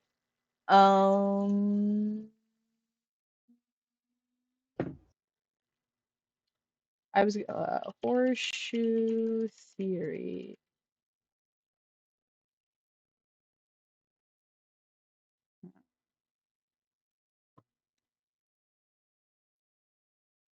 This is a bizarre image, but you'll notice down at the bottom, oh boy, I love bizarre images. this is boy oh boy. There's a lot to unpack in this image. Yeah. I don't mean to be rude, but Zeo Gold, have you ever heard of somebody saying some shit that they don't necessarily believe in just to hurt other people? Because that's kind of what's going on here. Mr. Crimson, I played my counter trap. Check the evidence. Lily's notorious for being extreme left, but she sees leftists that doesn't go as far as her as right wingers. Again, you are. You really think somebody would go on the internet and just lie? Lily's lying to you. She's not on the far left. Just because she says The she thing is, is, doesn't mean you're falling for the just because you grift. say you are. You're falling for the grift, my friend. She's not on the left. She does not hold any leftist ideologies. She just thinks that LGBT people should be like the violence, that's not leftist. Like the death penalty stuff, that's not leftist. The imperialism stuff, Yes. because Lily is an imperialist, she's not a leftist. Like I can't Nope. explain that enough. All right. Paige, would you like to introduce yourself? Forgive me, I was just deferring to the esteemed queen of monsters, Mothra. Hi. And forgive me if forgive me if I had to jump off. I'll try to give notice. My name is Paige. My pronouns are she, her, and if you forgive me, I'm kind of nervous. Am I coming in okay? Yeah, you're doing just fine. You're doing just fine. Sound good. Yay. Okay. So I consider myself basically a social democrat. I'm probably socialist, but I don't think I've read enough theory to definitively say, just kind of lack of imagination. But I am a pharmacist and a very left-wing person for the area. I live in the belt buckle of the Bible Belt. And I didn't think about this earlier till the beginning conversation, but I do have a bit to say on the indigenous issue because my great grandmother was Cherokee. I'm not claimed by nation, and I am as white as they come, but I have a lot of firsthand experience with Cherokee Nation and a lot of different indigenous things. So I have some opinions. But the main thing I wanted to kind of talk about with Lily is her views on, or lack thereof, essentialism and kind of just total lack of material analysis. This total lack to acknowledge the things that, like the historical, the material, the conditions that lead to a person being the way they are. Like, especially with her saying the thing about the rural dead-end towns and reservations, calling them both ghettos. It's like they have in common, they are both economically devastated areas that have basically been forgotten by the rest of the country. And that's where the similarities end. Yeah. Whereas reservations, their poverty is imposed largely by the U.S. government, deliberately starving them out of being able to participate in the wealth. Dead and rural towns. There's a couple different ways. There's the kind of like the small towns that get bought out by Walmart and everything, and then just turn into meth towns, which I have a bit more sympathy for, though. Still very reactionary. I've had a little story about how red my area is. I was on one of my pharmacy rotations, and I overheard one of the patients talking to the main pharmacist. I don't know what brought this up. I genuinely don't. But he, excuse me, he said, like, if you look open person's wallet, you see the letter D, that's when you know when to shoot. And I'm just thinking, oh, cool, my patients want to kill me. My patients want to kill me. I'm so sorry. Before we continue, I just want to leave out some super chats. Adrian, thank you for the super chat. Horseshoe theory, basically. What the hell is this? And Swampling Lover says some guys once did a reading of Lily Star Wars fan fiction on their stream and attributed her crappy writing to her being a leftist. Like, oh, she hates canon Star Wars lore because she's a leftist. And like, okay, for one thing, her take on the Star Wars thing is really messy. Also, just because you're obsessed with women and whatever the fuck, like, doesn't mean that you're a leftist. Like, there's like, I think that should go without saying, considering some of the grifters like Candace Owens and Blair White and stuff like that, who are on the left, and or not on the left, or on the right. It's just, it doesn't mean anything. I just want to say, as the local Star Wars person who has read her Star Wars fan fiction, she has no grasp of said media. She has no concept of timeline of.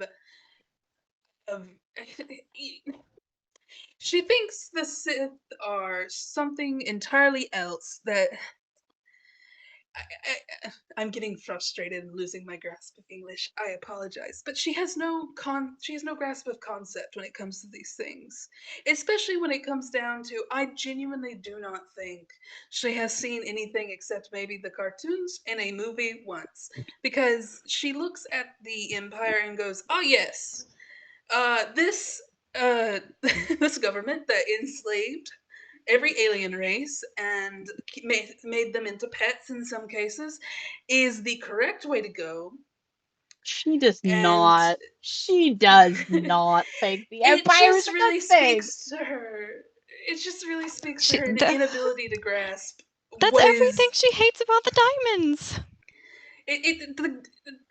the empires of what she thinks the diamonds are, and yet somehow she looks at the empire and goes, "Oh yes, a freedom movement."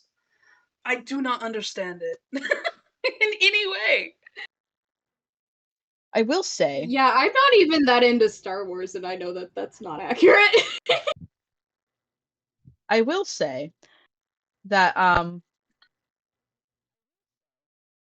Lily even believes. Okay, somebody says Lily even believes in horseshoe theory herself. She considers the Soviets as bad as the Nazis. I mean, the thing. Okay, so we could unpack the Soviet stuff. I don't know if I can Do we find. get college credit for this? This will be on the exam. Okay. Oh no. So if I I got free there last year. How could you put me back?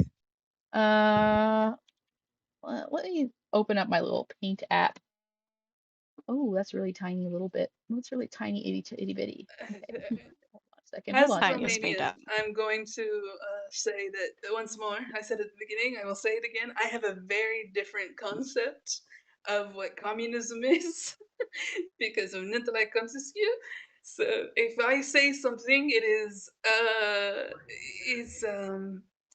not against communist philosophy, but communist practice.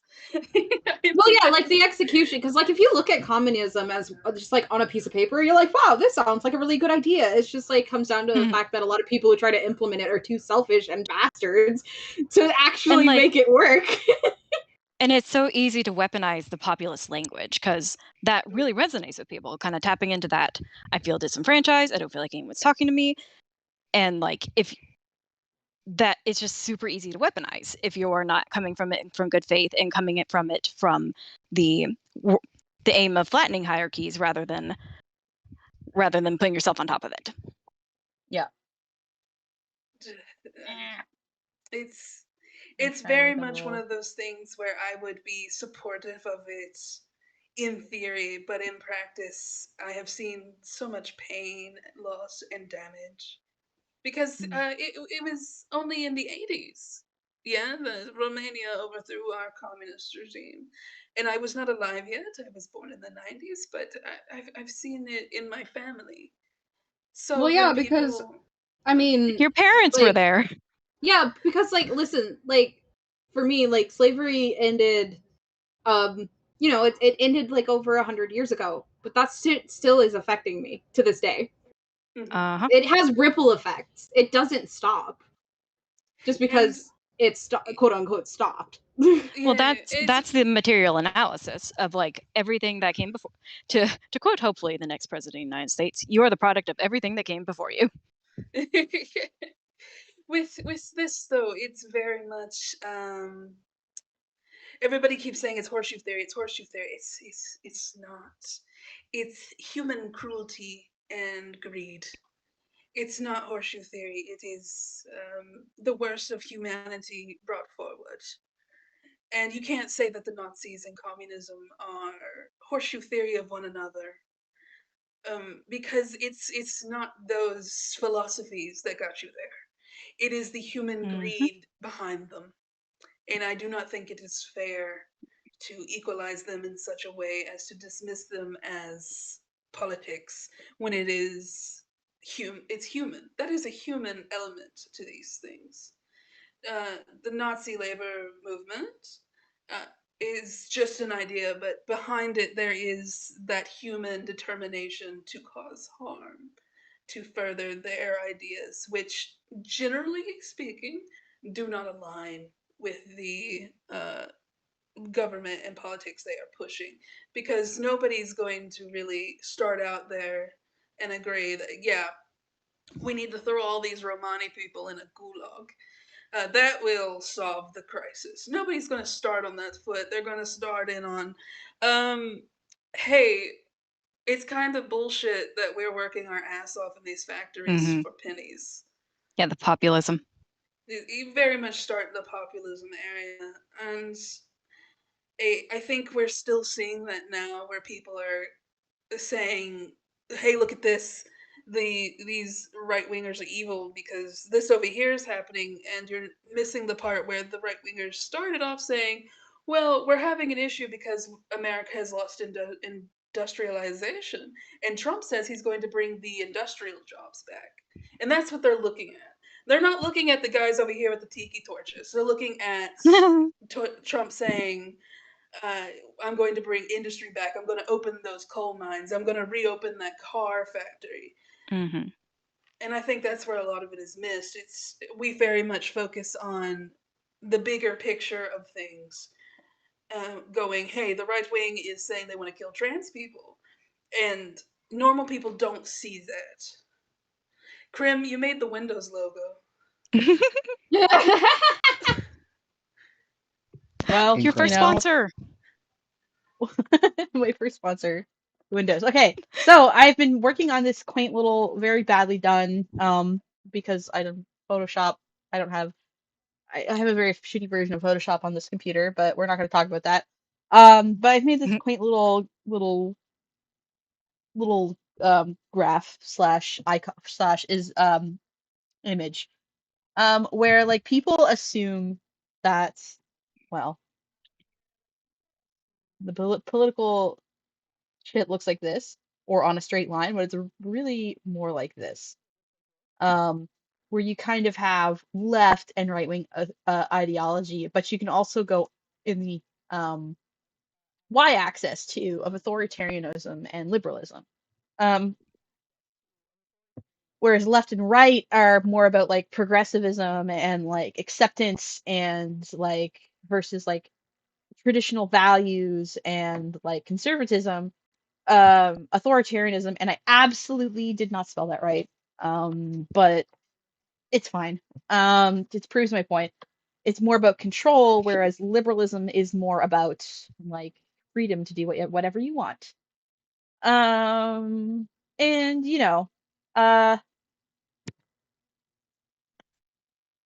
so that can I kind of that just can want get to say like that a lot of like the Soviet stuff is very high control, I don't even know how far left I would gauge it as, but it's very high control. I think it's important to remember that. What were you gonna say? I'm sorry, Vinny. Just want to say that we in no way agree with the horseshoe political chart behind it, and I don't know why you're talking about Islam in the chat. We don't agree with anarchism and Islamism being next to each other as some kind of extremist ideal, guys. Whoa.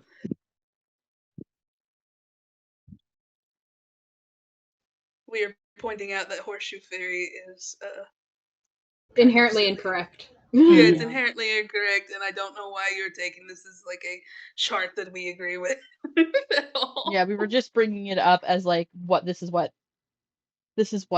horseshoe theory is, just as an example, and I'm getting rid of This that. is what centrists want you to believe. Yeah, and Yeah, it's not true. it's very much This is hey, this is an example of why this is goofy. this is the future centrists want. And I find that most ideology that people tend to split up into a line tend to be actually more like a quadrant like this. And if any of you make the joke that I know that you want to make, I'm gonna hit you with my knife. You stopped me. You stopped me. Um, I so genuinely don't know what we're talking about. Don't worry about then. it. If you You don't don't know, want to if you know, you know. know. Something I also Yay, wanted ignorance. I also wanted to talk about some of the the points that I made in my quaint little thumbnail. So I put a few things on there. On the side of the left, we have radical acceptance, anarchy, and egalitarianism. I've gotten some contention for including radical acceptance in there, where people are like, that's not what that means. And it's like, you don't know what I mean by that. So I'm going to unpack what I meant by radical acceptance. So there is a term in therapy that we call radical acceptance, and it's used frequently in like places like addiction and mental health. Um, and radical acceptance is like accepting that um like I have depression, I have a drug problem, I have this. It's accepting that and being okay with it. Um, it's not necessarily positivity, like it's acceptance and like being okay with the state of where you're at. And there's this idea that like it's like a harm reduction thing, and it's kind of the first step that you can take before um, a healing journey. If you accept that you're a person with depression and that you are depressed, that's a good first step onto the path of recovery from depression and living with depression and managing that depression in a healthy manner. Um, Lily, on the other hand, is very resistant to admitting that her problems that make her look bad. A radical acceptance kind of requires it requires, I think, having like a left wing ideology, um, because you're not demonizing people with serious issues. For instance, drug use is a big thing with radical acceptance. Oh yeah, I have a drug problem, and I've hurt people because of my drug problem, and you have to accept that, and you have to accept that there's nothing that you can do to change the past, and that's just what happened. Um, and the only thing you can do now is be better. Um, and to heal and to grow. Where somebody like Lily will hold that against you. Um, if you've been addicted to drugs, you're always going to be a addict, and that's all you'll ever be. For example, It's the um, essentialism. yeah, it's essentialism. That's why I brought up radical acceptance. It's not some sort of like accepting radical queers or whatever the heck that some people were spreading that I believe in. Like I'm It's whatever the hell that imagining a it's one means. of T-shirt. it's very much one of those ideas that has been skewed in such a way as to make it essentially meaningless. It's radical acceptance is radical acceptance of self and of others, but to to the degree of it which it's healthy. It's not we're going to accept these radical turfs over here because radical acceptance. That's not how it works. It's acceptance within reason. Yeah, and it's especially like accepting people and like meeting them where they are instead of like demanding that like, oh, like if you've ever done this, you're not welcome here. Like I mean, like there are certain things, there are certain crimes that like if somebody's like has a history of touching children, I'm probably not going to welcome them around kids. Like, but that's for their safety. But I still think that that person should be in therapy. Um, you know. Okay, we're gonna like cool it on this horseshoe theory stuff.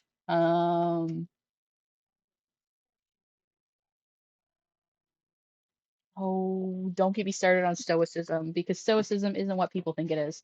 Not classical stoicism anyway, but like that's that's a whole philosophy thing that we're not going to get into.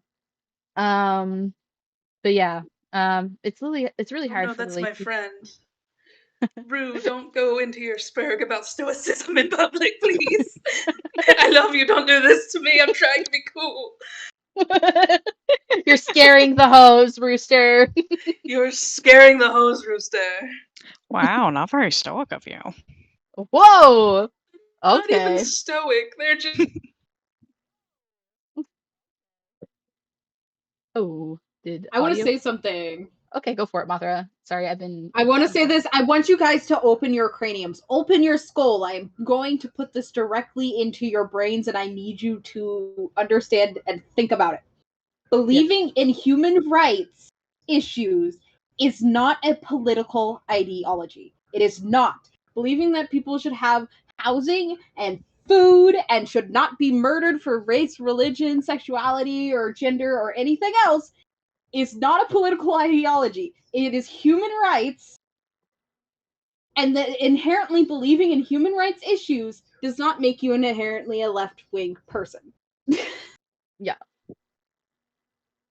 Put it in your brain. I want you to hold it. I want you to look at it, and I want you to come to an understanding and be like, yeah, that is just a human rights issue. Because like in the United States we have the saying life, liberty, and the pursuit of happiness should be accessible to everyone. Because it should be accessible to everyone. It's not a political thing. Just people should be able to live their lives without fear of being murdered or attacked, or persecuted for how they live it. I would say there are some politics attached to that, but I would say it's like a bipartisan thing. Yeah, Like I'd say both. it's more like how you want to execute it is where you get into the Mhm. politics, not the idea itself. Also, If that like makes sense. Sparrow, I by the agree, way, if people keep talking about the horseshoe theory and hyperfixating on like the topic that we've gone past, feel free to time them out or silence them for a little bit. Just saying, we've moved past that, I think. And it's not super relevant to the discussion. Okay, anyway. So, oh, hold on, I've got a super chat. Sarah says, having dealt with addiction myself, Lily's attitude towards drug users is absolutely abhorrent. The total lack of empathy is terrifying. I hate that she uses drug use as an insult. Thank you, Sarah, for being vulnerable about that. That's like a hard thing to talk about. Yeah, I agree. It's very disheartening. Addiction is such a rampant problem right now, and the reason that people turn to it, it's not. I'm not an expert on addiction. I'll be honest with you. I very rarely deal with people with addictions in my line of work. Um, but yeah. Anyhow, I will say, I really want to say though that this is a good example again of Lily's disconnect from a lot of people's issues, the people of color's issues, is we struggle greatly with addiction and such things. And she uses this as an insult when it is a fight, a very open, a very obvious fight, and a struggle we have. And she has this very I want to say aggressive nearly stance against people being drug users. And Like, also like an aspect of racism to it, because I don't know how many people know this, but I'm about to drop a bombshell. The whole drug war was in the United States was started because the United States government, and you can look this up, this is 100% something they admitted to doing, put drugs into Black communities because they didn't like we were doing well, so they decided to put drugs in our communities and then limit the type of businesses that we can have, so that you can only have a barbershop, a beauty shop, a corner store, or be a drug dealer and illegal arms dealer. Like that was the only options that they left up. Period. So it's a very racist thing inherently, because it's like, first of all, you don't know what's happened in somebody's life. You don't know where they're coming from, regardless of their race. You don't know why, because when it comes down to it, addiction is it's a mental health problem. These people are trying to fix something that can't be reasonably be fixed through drugs, but it makes them feel better in the moment, and whatever triggered that, whether or not they're inherently like predisposed to an addictive personality or just like shit happen, you don't know what's going on in people's lives that led them there, and it's really disingenuous to judge someone because of that. May I bring up some comments? Yeah, absolutely. Sure. So, like, for one, on the racism, words, forgive me, the racism angle, again, from her point of view as an Indigenous person, so she claims, it is a huge issue in Indigenous spaces because, it's a huge issue in poverty. And like one of the cool things I got to do in my training is I got to sit in on a bunch of Alcohol Anonymous. I got to go see their addiction treatments and all the cool things going in there. And another thing on the racism angle, like the big addiction that America is dealing with right now is the opioid crisis. But that isn't done through a racial lens because it's seen as a white issue, despite the fact that everyone is susceptible to it. I Correct. also would like to add there's a further racism to this, especially when it comes to people like Romani and such, especially when they are new to places like Canada and the United States. You can't have certain jobs or even own a house if you do not have an ID or a government ID. And a lot of people immigrating or who were born from immigrants and such things do not have those documents. So it would be several layers of impossible for them to own a store, to have housing that they own, to travel in certain places, especially if you are trying to drive a car, you must have a government ID. And in certain places, you are fined for not owning a house but living within that space of, even if you are living with somebody else and they find out that you do not have a state ID and like live there, essentially are not a registered human being in that space, you have to pay a fine. So there's so many reasons as to why drug addiction happens, why drug selling happens, why all these, it's multi-layered issue that a lot of, from what I've spoken to, my native friends have told me that they share in this issue is there's just a complete lack of documentation that would make having certain things like housing and jobs feasible for them. Yeah, you're left without protections and you can't build yourself up and you can't ask for help. So what else can you do? Yeah. Especially when the system of and it's just like Lily doesn't have these understandings because I don't think Lily has actually like sat down and tried to understand these things in the first place. Well, she has no curiosity. None. It's because like let's be real, she's too busy thinking about cartoons to actually give a shit about real people. She's too worried about the supposed oppression of cartoon characters and the oppression of real people. She's worried about Rebecca Sugar. She's worried about Rebecca Sugar and her Nazi machine. Speaking of, like, she freaking called Rebecca Sugar a disease of all things. It's like, oh yeah, let's like, unpack sweetheart, that. honey. calling a Like that's not Calling a- anti-Semitic in any like way. calling a Jew like a Jew a fucking disease. Like what the fuck, dude? Ugh. Like, she tried to walk back the Nazi thing. She tried to kind of apologize for that. She has never apologized for the disease thing, as far as I know. And on top of that, she called what was it Rebecca Sugar that she called a thing because she is a non-binary person. She tends to I call believe people that so. are Male? gender. She tends to call people that are gender non-conforming and or non-binary um things and its, and like she objectifies them quite frequently actually. It's actually a pretty consistent pattern. Like she also ignores the fact that her wife Michaela is also non-binary. And she chalked that up to a silly Lily Orchard bimbo moment, which I fucking hate. I hate it so much.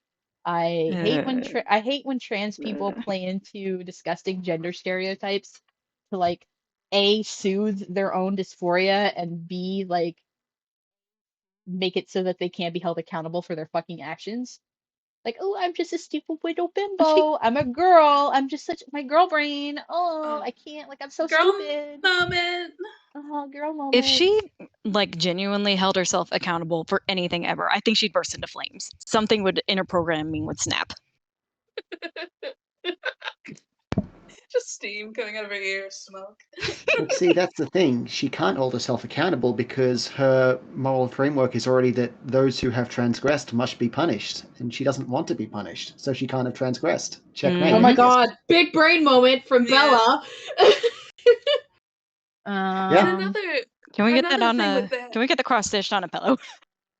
and another thing with that is she crap. She very much subscribes to this idea of it's not just retribution, it's over retribution. You're receiving the death penalty for calling me stinky on tumblr.com on an anon type shit. It's it's very much not Much this it's is a reasonable response for your actions. it's much further than an eye for an eye. You know, it's a little it's like oh like An you know eye when for the like whole face. it's like when you back in the day when people would steal bread and you're like, oh, you stole bread, time to chop your hand off. It's like that's not a reasonable. That's not what. It's just the most unreasonable response. And like, yes, there are people who misgender her. We are not doing this here, and harass her for certain things that she cannot change. And I think that is extremely unfair. But I think there is a very much a space to be had for her wrongs to be pointed out and saying, hey, you should stop hiding behind being, trans. You should stop hiding behind being a victim of childhood abuse. Hey, you should stop hiding behind all these things and using them as excuse for your actions because they are not. And she is very guilty of that. And I think that is my biggest issue with her is she Mhm. takes these things and uses them as a shield. It's not that Well- she is these things that is the problem. It's how she uses it that is the problem. Like, hate to bring up Steven Universe again, but like the way she talks about Blue Diamond, saying like she couldn't be evil and it was because she was painted as sympathetic. Girl, she's painted as crying. It's like if they have so much as a moment of humanness, then they can't be an evil person that did bad things. It's like you can't be a person who means well and sometimes hurts people in the meantime. It's like you're either 100% good or 100% evil. That's just not very with Blue- realistic. I I think also Blue somebody Diamond in especially it somebody I just want to say somebody in chat says that Lily said that she trashed 1984 by George Orwell and called him a paranoid hack. Um, What? that's a take. Oh my god, no! Because the thing if is, somebody okay, the can thing find is, the evidence for that and send it to me, that would be fantastic. Just that would be fantastic. However, I just want to say, Yeah. this is a little. I'm not going to go too off on a tangent here, but it's very interesting. A lot of books that are written by white authors as like the worst thing that could ever happen has happened in POC communities. Yeah. For example, Yeah. like the Hunger Games. Yeah, the Hunger Games is horrifying. But it's also literally happened. Like, literally, like, they used to, like, grab black children and be like, here's a loaf of bread, only one of you can have it, fight to the death. Hunger Games is downtown Atlanta, Georgia. Like, Like, it's it's literally, happening. like, actually, so the thing is, like, 1984 isn't out of the realm of possibility because this shit has happened to Well, people 'cause in poverty. Orwell was writing about Mhm. his own experiences. Like, that was not like just like, oh, this is what could happen in the future. This was like, hey, this is kind of what's happening to me now, and I'm gonna write about it.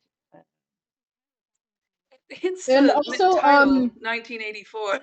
Really, I think back that on kind of the puts it. yeah. Back on the point Bella pointed out of like she believes in revenge as a reasonable punishment, and that's why she's afraid of taking accountability because in her mind she people would want to seek revenge. It's crazy because like this is actually something that I've noticed very heavily on the right wing politics of the United States because it's like black Oh, people yeah. are like, well, no, we would like reparations, please, so that we could start communities and have homes and things like that. And that's literally what we're asking for. It's like, you wronged us, please give us money so that we can actually start lives that are meaningful. And in their mind, it's no, we wronged them, so they're gonna want to make us slaves too. And we don't Yeah. want to do that. We genuinely do not want to enslave people. We want you to stop doing what you're doing. That is the solution. You did something wrong. Stop doing it. that's all we're asking for, and that's what we're asking of Lily is shut up. Literally, just Yeah. stop talking. I think a lot of the talk of not retribution. The other word that starts with an Reparation? R that I just reparations. Thank you. Yes. I think a lot of talk of reparations is also missed because people just saying, "Oh, well, your ancestors were slaves. Why should we have to pay you for that? We're not paying you for that because we weren't involved Ruby with that. Bridges You're is not paying for the slaved ancestors. You are paying because this person could not finish high school because they had to drop out and get a job, and then they cannot be paid a reasonable wage to live because they couldn't finish high school because they had to drop out because they had to get a job because they're living in poverty. Why are they in poverty? Because of systematic racism. This is why you were paying reparations, not because of the slavery, even though that is the root of the systematic racism. It is because of the current state of living that they are in now. It is not a then thing, it is a now thing. I think a lot of people miss that. Yeah. Mhm. Absolutely. Well, just Go like ahead, Paige. desegregation, like Ruby Bridges is alive. She's like the same age as my mom. Yep. Yep. And I've mentioned this before, but the last residential school in Canada was closed in 1996, and it was in my community, and it was the year before I started going to elementary school. You know, like this is not that long ago. Like, It is not ancient history. It is recent history. yeah, like It's not recent even history, within and it's not history that's even still within recent happening. history, but there are millennials that went to elementary school at a residential school. People in my Yeah. generation. When we're not old, the oldest millennials are 45, I think. And those people would have gone to residential school, I think, for nearly their whole school year.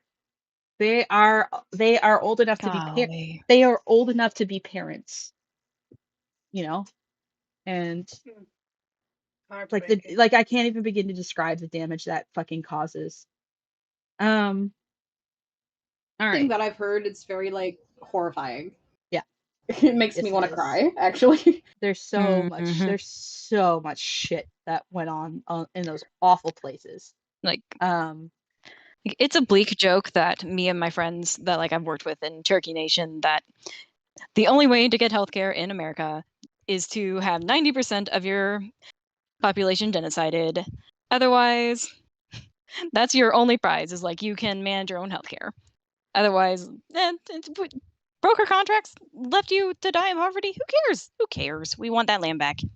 Even the shitty land in the nowhere, my nowhere state that has nothing on it. As soon as there's oil, no, we want it back. I think with specifically stuff like that, also people fail to realize it's not a land back and you leave. It's a land back and we recover just a facet of our humanity from what we lost on it. Because the more land they have under their control, the more government assistance they will receive from the occupying nation. Yeah, so it's very much we don't want this empty field to farm on. We can't farm here, but if we have this empty field, we are bigger, and maybe we will be seen as needing more, because a lot of reservations, big and small, are food deserts where a bottle of Mm-hmm. ketchup's $20, and that's in America. Yeah. So that's from what I am seeing, that's the big land back is, hey, we need help. The only way we are going to be able to do that is to be bigger, and that's all America sees on it, really. Mm. All Is right. So there's actually I would like to like kind of move on from the land back stuff. As much as it's important to talk about, I want to focus on Lily's stuff specifically. And I think we've kind of covered Lily's beliefs on this. Um, if you haven't got to it, can you possibly Beside give insight on what? singing. Okay. Um, if you haven't got to it, can you possibly give insight on what motivates Lily's authoritarian grift? Would love insight on this. Okay, so I actually did want to talk about her authoritarianism and like the weird sort of like she is both. I would say that that like the left versus right thing isn't quite as contradictory as her authoritarian versus liberal continuum. Um, so I don't think it's any secret to anyone that Lily is highly controlling, highly controlling, and she has a very specific idea on what is right and what is wrong, and she thinks everybody should agree with her. And if they don't agree with her, then they should die, basically. And that's like a huge motivator on that, I think.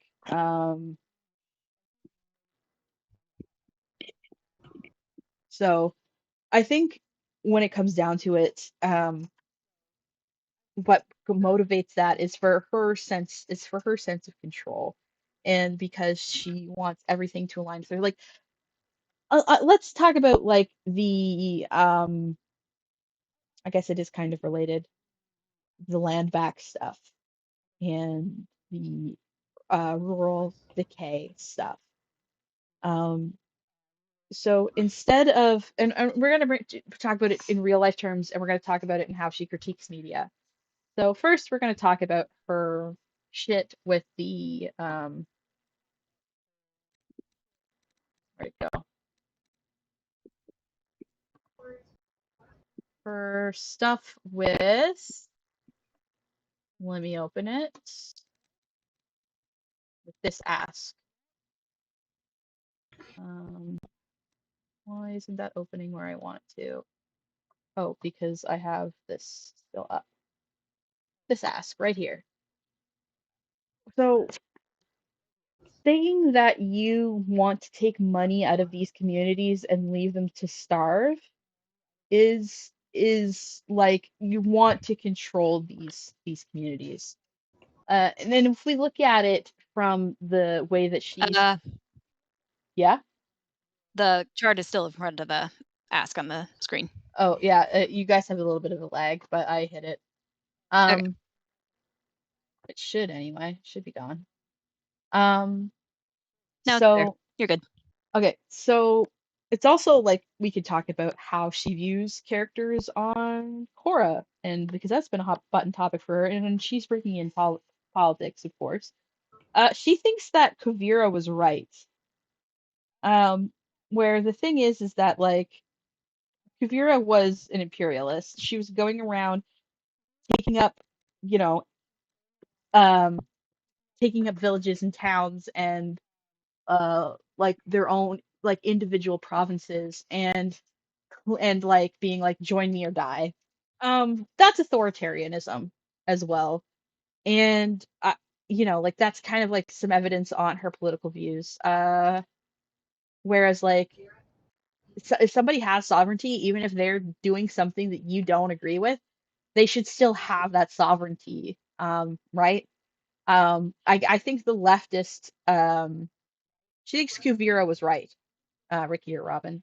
But the leftist philosophy, I think, for that would be like be accepting of refugees, but like it's not your place necessarily to go in and change an independent or sovereign nation. What do you guys think about that one? I like about what you just said. Yeah. I mean, yeah, I mean, because I think I grew up in a neighborhood for a while that actually had refugees for coming in, and it never really occurred to me to like try to change them. Yeah. So I think that like trying to change like these people that are coming in is kind of because especially because they're running away from oppression. It feels like you should be doing the exact opposite. You should be embracing and learning about their cultures, because what they're doing is running away from people who are trying to stifle that. Yeah. I mean, it's also like And it's that lack of curiosity. my point is less like, oh, change refugees. My point is like that, like, oh, there's this nation that is kind of oppressive, this small nation that is oppressive, and with the powers of imperialism, we could go in and we could give them democracy. Um, Going in and like Oh quote unquote yeah, giving them democracy, I don't think is the answer. We can give people that are trying to flee from that country the tools to do so, but like the idea that like only you are capable of giving the correct political, like it's kind of dehumanizing and like belittling to say that like, oh, like this country can't possibly reach a consensus on its own. Us Western democratic purists Yeah. need to go in there and do it for yeah, them. Like that's like yeah. I'm Okay, I get what you mean more clearly now. She yeah. Because like the United States does bizarrely. that a lot, and Yeah, like it's very the United, it doesn't too much to the point. Like, and I've said to people, and I still stand by this, like unless the United States, like unless countries are directly asking the United States for help, we should not be putting our nose in every fucking thing. That was what I was Mhm. about to say. Is for a Canadian, Lily has some bizarrely American takes. Yeah, it's straight up American imperialism. Yeah, That's bad, sister. I think we bitch about that constantly. Actually, I think that's kind Yeah, of the. no, and like I've been told that I'm crazy, and it's like, well, like these people are like being oppressed, and I'm like, you think that they can't figure it out on their own? Like, we've had wars ourselves. Sometimes you gotta go to war to get shit figured out. Like it's Yeah. if they ask for help, 100%, let's help them. Yeah. But we should not be trying to impose what we think is the best idea. Like On all the countries we've done that, we have destroyed them economically, absolutely, yeah. health-wise, everything. Like American Samoa, like Puerto Rico, it's Cuba. Yeah. Mhm. Like, we need to mind our own fucking business. And maybe Lily needs to mind her own fucking business. Oh, Like period. she clearly feels out of control in her life. So like she feels the need to control things is the only way she feels kind of okay. Yeah. I don't know if we want to head that direction, because that goes into the psychology of a lot of things. Of like, why is she lashing out of her sister? Why is she lashing out of all these people? It's because of a lack of control. But a lack of control is it's very a touchy subject, especially when it comes to a trans person of such things, because that is an inherent feeling of like a loss of control, like you are wrong, you don't have control over what you feel is right. And to say that this is her showing a lack of control and wanting to control others that way, I think that's sticky. I think that is something we should not touch, but that is just my opinion. Okay, my apologies. Mm. I would say, oh, I'm not saying to I bring it, necessarily agree with you. I'm just saying we need to be cautious here. We can have this conversation. Just be careful here. It's sticky. Yeah. Be careful. Ricky or Robin says to bring it back to the Avatar thing. Gavira was literally doing what the Fire Nation was doing in the original series. Does Lily think that the Fire Nation was right in starting the 100 Years' War? Oh no, Well, Lily actually thinks that everybody in the Fire Nation is poopy, stinky garbage and should die. Like literally, Yeah. despite the fact that the last season of Avatar: The Last Airbender was like, hey, these aren't necessarily bad people either. They're being as poorly affected by this stupid ass fucking war as like everyone else, because like that was literally the point of the last season, to show that there's no winners in war. There's none. No one wins. And shit went right over her head. She thinks everyone in the Fire Nation should die. well, she thinks Unfortunately, Ozai should die. So. Oh yeah, but unfortunately with Avatar: Last Airbender and Korra, they kind of undid their own work in certain seasons of Korra and made it seem like what happened was good. I think again, it's a children's cartoon. They're not gonna murk the bad guy on screen, but at the same time, it's like when you sit and watch Avatar: The Last Airbender, it ends and it shows everybody loses in war. Everybody is suffering here. There are no winners. We survived. That is what we did. And then you go to Korra, and it is the Earth Kingdom won. It's undone its own narrative, and I think that's where things get hazy when you're talking about Korra and Avatar: Last Airbender, especially when Korra has a bizarre habit of retreading its own story to the point of meaninglessness. I mean, I think that there's like a lot of things to say about how you could unpack the politics of Korra as a series. I don't trust Lily Orchard to do that well. Oh yeah, absolutely. Yeah, No, I because don't she trust just her does really not either. have she doesn't have the cultural or political reference Awareness. in order to Yeah. do that, and she refuses to even learn anything ever. She doesn't Yeah. have the She does- academic And she- curiosity yeah. to interrogate her own claims. Yep. No curiosity and no willingness to like say like, hey, cards on the table. I'm new on this. I don't know everything. No, she will state herself authoritatively, excuse me, no matter her level of Yeah. understanding. There's a couple other topics that I wanted to specifically touch on that were mentioned in the thumbnail. Blah, blah, blah, blah. So let's talk about the difference between libertarianism and egalitarianism. Does anybody want to talk about that like does anybody have any thoughts they want to share on that first, or do you want me to dive in? Did you repeat the question? You can go please? ahead. I'm sorry. The difference between egalitarianism and liberalism, or libertarianism, I should Oh, say. well, yeah. There's a massive difference between those things. I think because they sound similar, like they sound like being free and being equal is it's the same thing. Yeah. And so they equate the two in their minds, but they are different. And if somebody wants to go into that, they can do that, or I can unpack it. I don't mind unpacking it. I pulled up the definition so I could read that off of each of them and then let you go. And like you can be like what's correct and what's incorrect about it. I mean, like I think that it's better if we use our own words for that. Okay. But yes, Paige?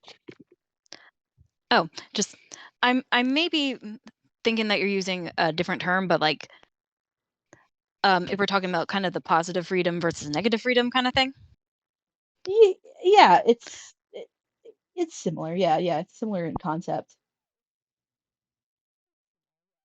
It's like it's something I think about a lot because I work with the American healthcare system, and a big part of my job is thinking about like getting people medications even when they're expensive.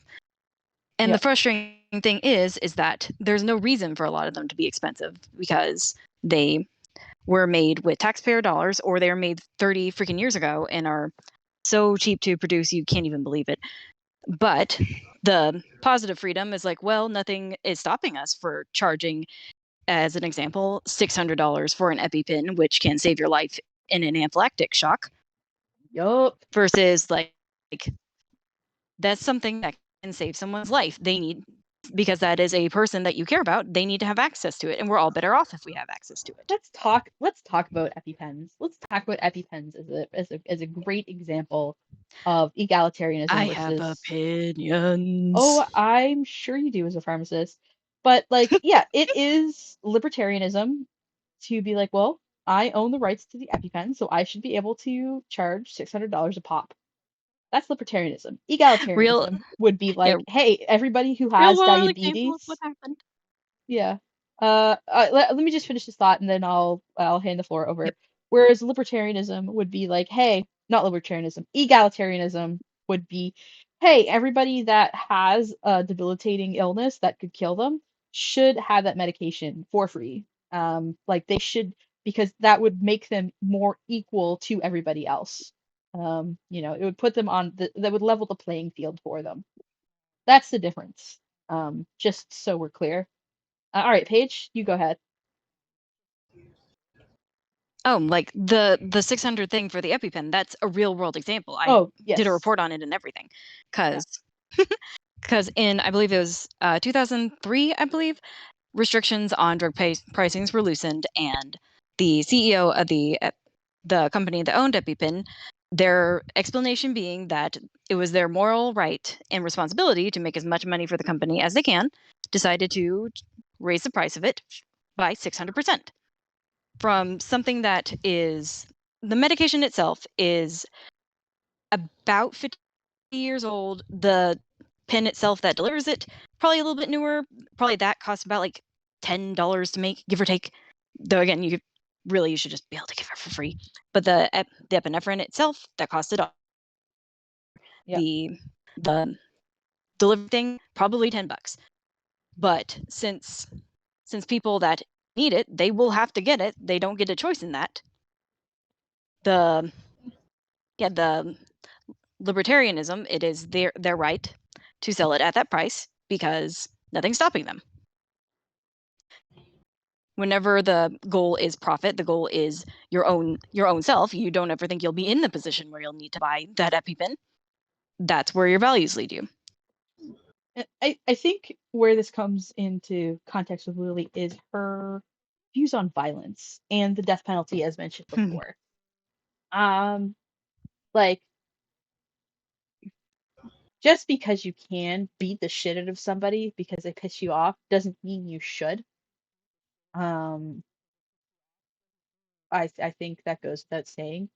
Whereas like a libertarian might say that, like, you know, it's my right to defend myself and I can be as violent as I want to get that. You know, I think that kind of speaks to that. Not to mention the relationship she has with her brother, where she kind of brags about how her brother is that like evades taxes and shit. Not to mention the fact that she enjoys the freedom to dehumanize her critics to the point that she's calling us things and sexualizing us and referring to us in very like sexually and objectifying terms, just very sexually and debasing terms, I think. Um, especially Ant, oddly enough, I still don't fucking get that, and like implying that Psy is going after her. You know, like she can basically say whatever the fuck she wants. All right, I'm getting some pings to enter the call. What do we think? I'm happy to head out so there's a bit more space. Okay, cool. Thanks, Bella. All right, I'm gonna bring. No worries, it's been a pleasure. I'm going to bring a couple more people into the call. Thank you. And boop. All right. Okay. Now I know that like you two have your talking points you want to go over, but we're just gonna kind of finish up with what we have going on. But can you introduce yourselves, and sort of like what your knowledge is? Hello, everybody. My name is Angel, and I go by she, her, he, him, and they, them pronouns. And I consider myself to be, um, you might not like it, but I consider myself to be an independent Democrat. Okay. And from what I know about Lily Orchard's politics, I'm actually going to sound mean when I say it. Go off. I'm just going to call Lily Orchard a Yahtzee whore. Okay, well, we're gonna keep. Okay. Okay. All right, we're gonna chill a little bit on that. Um, That was as advertised. yeah, no, that was okay. All right. Okay, Angela, thanks. And what were you gonna say, Yeah, I'm say? sorry for saying that. It's just that the way Lily Orchard is literally like praising all of the dictator villains and stuff like that, it just irritates me and it always rubs me the wrong way. Yeah, no, that's yeah. That's Yeah, base. it's weird. It's weird. It's fucking weird, Mhm. actually. All right, and our other guest. Hello, can you hear me all right? Hold on. It's your microphones. Yeah, if it's bad, here, give me a second. I'll rejoin in like 5 minutes. My headset is just dead. Ooh, I that's would what somebody's like. I just came I in would here. The first word I hear is for. That's what we call a snapshot moment. Let's try to avoid those, my oh friends. I would like to clarify when I was talking earlier about something though, if Yeah, that's all of right. course.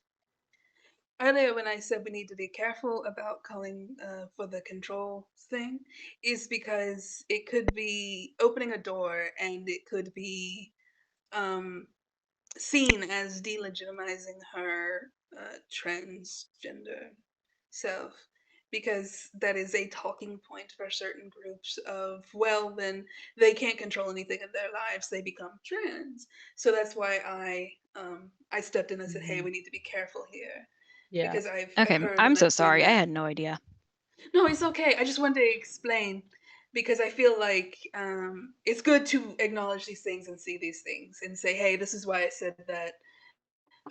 It's you didn't say anything wrong. We didn't head that direction in the conversation, but it does open that door, and I wanted to go, "Hey guys, we're stepping in something." Kind of. That's all. That's all. Yeah, I apologize for saying that. It's because of like I said, I always don't like how Lily Orchard phrases like dictator villains despite her being like left leaning and trans herself. I think our And point of this stream is that she's not left leaning. She's right of center. But yeah, Yeah, she she's put. not left leaning at all. If she tries to paint herself as left leaning, but she's just lying to people, like it's a straight up lie, because it's her being like, you can't do this to me because I'm this and this. Yeah. So and her claims, and if you weren't and it's not necessarily even for the people who like know her or know of her. It's for people who were to maybe see her in passing, Yeah. so that the people who are criticizing her look like they're the crazy ones. But like if you are familiar with like left-wing ideology and if you're familiar with Lily Orchard's ideology, the math doesn't math, you know. All right, and we have another person that oh right, yeah, they're muted at the moment. Um yeah. So there was something else I wanted to talk about.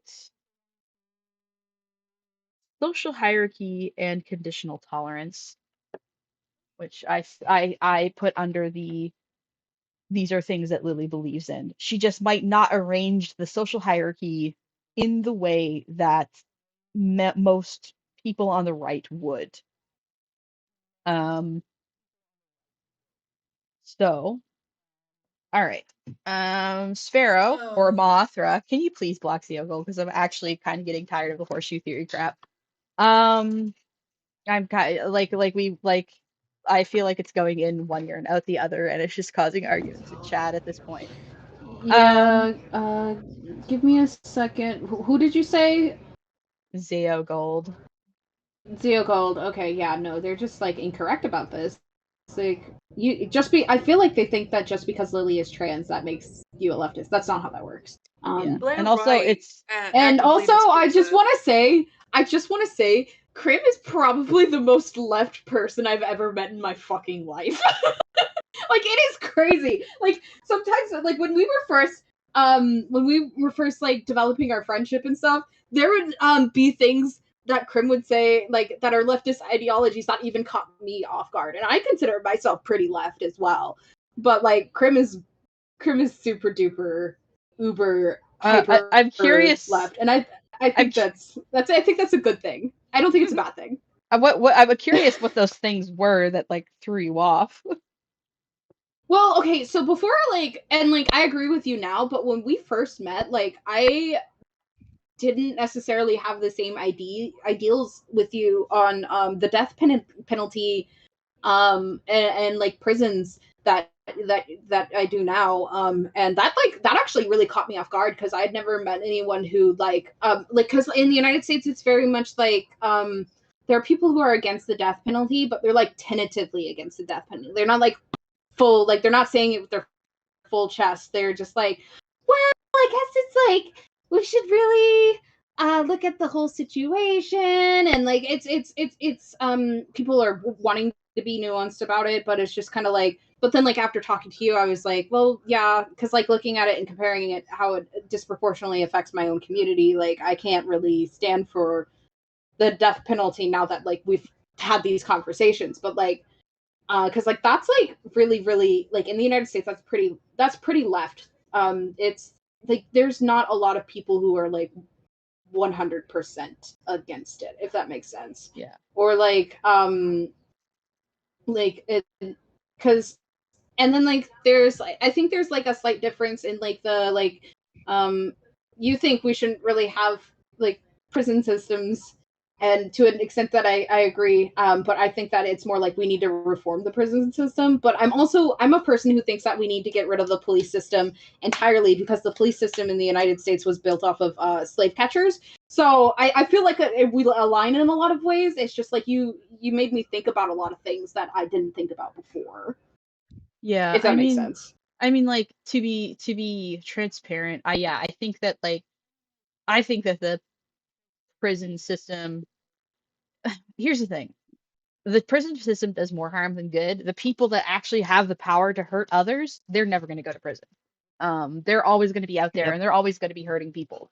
The ones that get caught are the ones that don't have the power to get away with it. If we Correct. Could I share a quick story about? let me finish for a second, and then No, that's fine. absolutely. If you let out, like, I don't think it would be an intelligent idea. I still think that there would be some growing pains if you did it this way.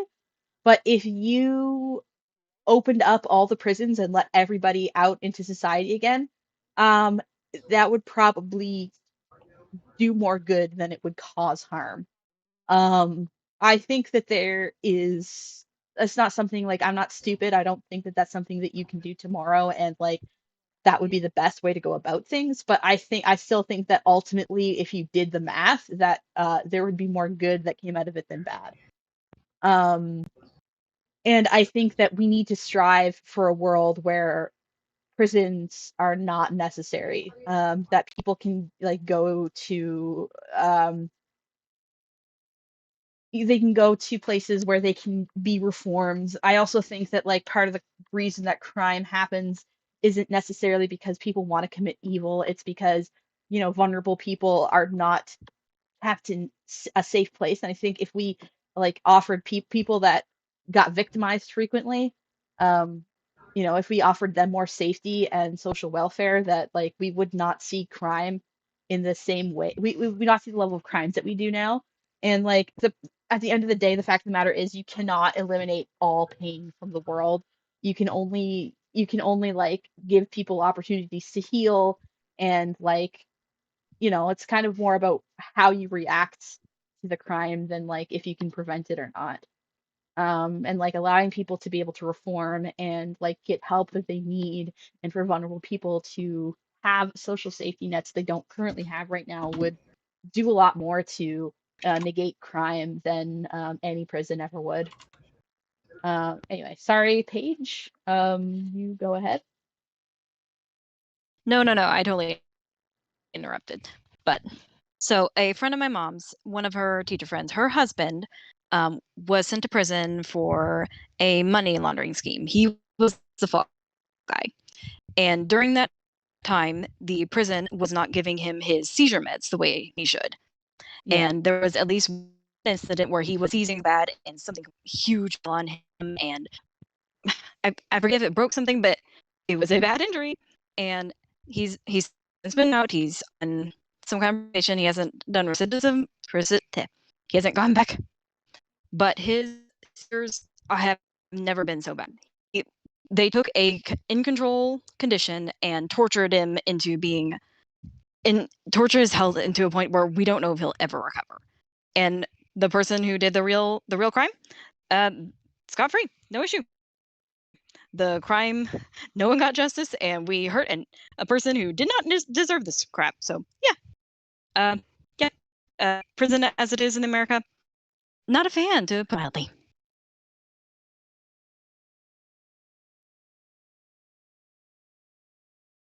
All right, can you hear me now? No, not that. Yeah, I can hear you. I think I Like, need no, to what? turn you up a little bit. Okay, that should be good.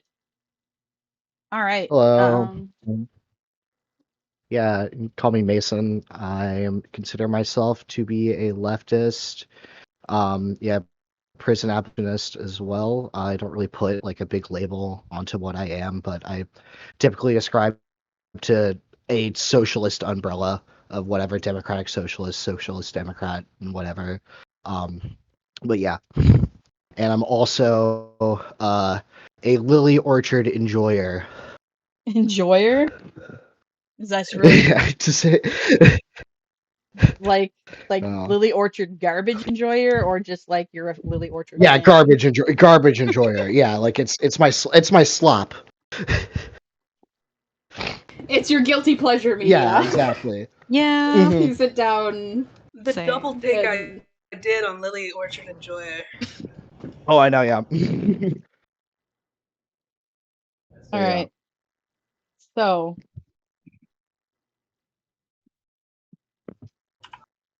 all right. So it's kind of where I wanted to, yeah.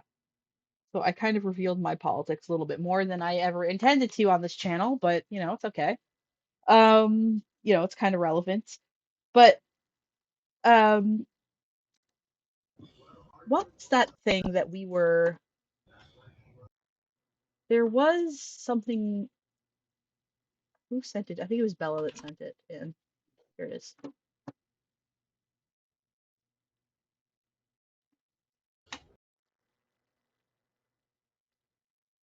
Yeah. Oh, Ant is here. Oh, hello, Aunt. Oh, look, I'm gonna Anthony. invite Anthony in as well. And then, Yay, Anthony. all right. Hell yeah. So, Angel, Like that guy. He's nice. Hello, have I missed anything? a little bit. Okay, Hey, Anthony, how you doing?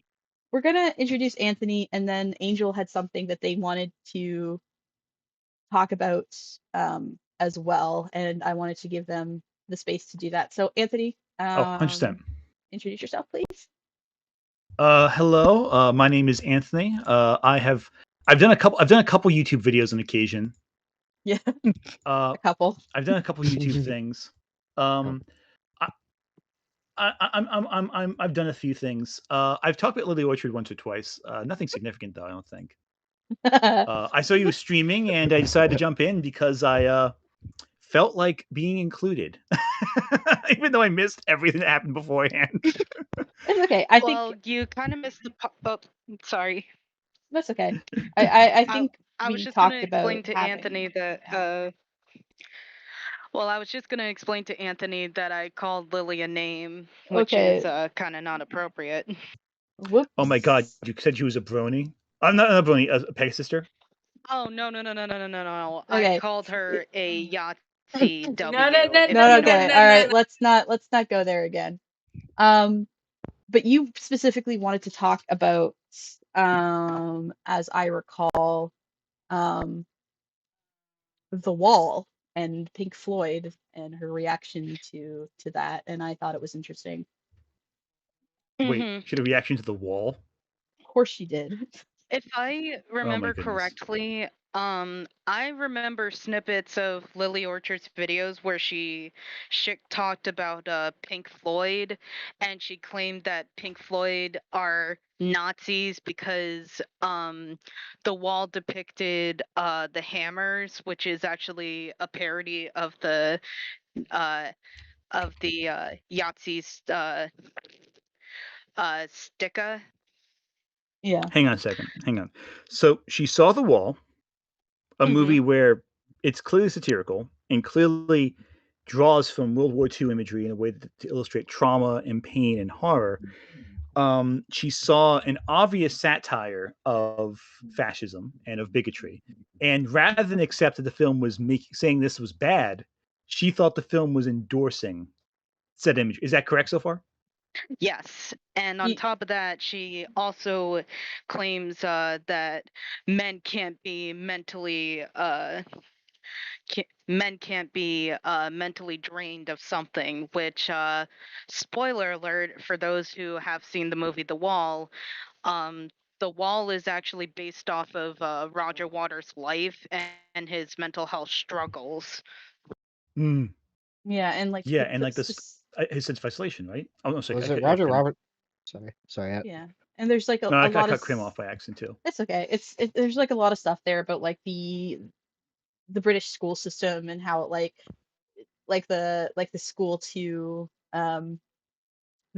to army pipeline, I think was a big part of it as well. How the infrastructure kind of leads you down certain paths. Yeah, Yeah. it's a strong and isolates you from like your actual sense of joy and happiness. Yeah. So yeah, that's interesting. I would say that that's a pretty leftist film. You know. Oh yeah, it's Yeah. 100% leftist. I tell you that. It's Absolutely. anti-establishment, certainly. Do we have any I would like to see evidence on the fact that this is something I'm not aware of. I know that there have been quite a few theorists that are not super good or film critics that are super good at interpreting that movie. We won't name names. Doug. Are you talking about are you talking No, we're about not talking the about anybody. We're not talking about ENC? anybody. We're not talking about anybody. Oh no, Oh, no, okay. not the worst film review. I don't want to. Okay, actually, almost feel bad making fun of him because apparently he actually was asked about the Lily Orchard situation. Oh God damn it! Someone on one of his QAs asked him, "Hey, can you offer support to Anthony for fighting against Lily Orchard?" And apparently he was like, "I have no idea what's going on. I wish I could help, but I have no idea who these people are." So I'm like, "This is great." Oh God, I don't want him to get involved. Jesus Christ. Yeah, Anyway, I don't know if I'd want it either, but I'm like, well, I mean, knowing he was, no, I have no feeling. What are we talking about?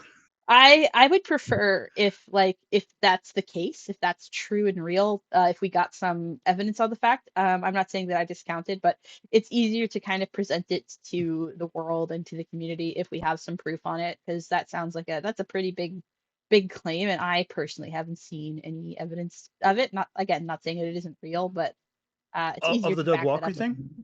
No. Yeah, and it's best that if you it's best that when you're criticizing somebody that there is a level of evidence to it, because they can't walk back on it and be like, well, that didn't happen. Yeah, Well, Especially I with wasn't trying to say Lily. that. I was mostly like knowing like I remember like via memory, and I also remember like Lily Orchard comparing Steven Universe to the Wall of all things during her Steven Universe rants. She compares Steven Universe to everything, even though Yeah, it has it's nothing really to do with anything. I know that Vinny, you have some archival knowledge. Do you recall Oh this, or God, like where I I could do. find this evidence? You do. When it comes to Lily Orchard, she is notorious for deleting things. As in earlier today, I went to go find evidence of certain things, and her videos are gone, or her old Tumblr blog is gone. The forums in which she used to talk about things, all that's gone. So the only place you could really find these things is likely on archival sites.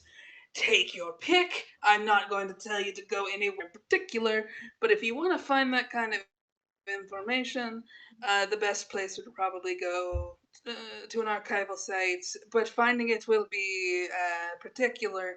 You would have to know what year she set it in to go look in that year specifically. But with this kind of seeing, especially a very particular thing, one might be able to find it, especially given the opinions, very strong opinions surrounding film review in such sites. I will go look. One moment, please. Okay, Look the cool. year whenever Doug Walker released his review. That's All right. probably when she found out the wall existed. Oh, Jesus Yeah, Christ. that's what I was thinking, that that's when she knew the wall existed. Yeah, because I don't think she's the type of person who would ever seek out that kind of music. What I mean by that is good music. So I suspect it would probably overlap with whenever Doug Walker's review came out. Yeah. I'm hearing 2019 for that, so that might Was be when you that look. was it that recent? Okay. The Doug Walker The Wall review, yeah, that was 2019, Yeah, that was 2020, something like like that. 5 years ago. So Yeah, it was Jesus like a Christ. Everything decade. pre-COVID feels like another lifetime. because it was Yeah. post Change the Channel, but pre-COVID. I know that. Okay. So that would make sense. It was either 2018, 2019, that range. But Okay. that chat's saying 2019. So Anyway, Oh my yeah. God, everything in 2019 is horrendous. oh dear lord, I can imagine. That's also before she had like a Oh, massive audience. I think too. Is that Mm, accurate to say? was it? there's 3 pages of yelling about serialization. Oh dear lord, I'm that. gonna have to dig. Please give me some time. Yeah, take your time, take your Do you time. ever? I'm When getting the vibe that Lily Orchard might not have the best opinions on matters. Yeah, no. exactly. And on top of that, the reason why I brought that up is mostly because Lily Orchard does not like songs that has to do with like political allegories. Like, um, I remember when she started criticizing The Princess and the Frog because she claims it's racist. When in You've actuality, activated my trap card. I have to hold back. We were saving this for an entirely different Oh my god. thing. oh my god, Oh my god. calm down, calm down, calm down. Anyways, I won't. Ooh, ooh. Listen, that's gonna be another video, like 2 videos, like edited videos, one on this channel, one on mine, and I'm gonna rip into that. I feel like the I'm so discussion of excited. I feel like the subject of animal movies, where animated movies where the black person turns into an animal of some variety, which is a surprisingly large subgenre of animated film. That's like an interesting discussion from like a more complex, nuanced discussion. Like I've She read has the nuance arguments. of a hammer. That's the issue. Yeah, like I've seen some really interesting discussions from black critics about that, which is really interesting and nuanced and complex. With the caveat being that these are written by people who are like very delicately assessing the situation and going, "Hey, this is kind of problematic, but also we see this, and also we see this." So like, they go into the very nuanced perspective of things, which hey, it's a tricky topic. You got to be careful with how you phrase it. That's valid. um, the problem is Lily Orchard does not know how to do that.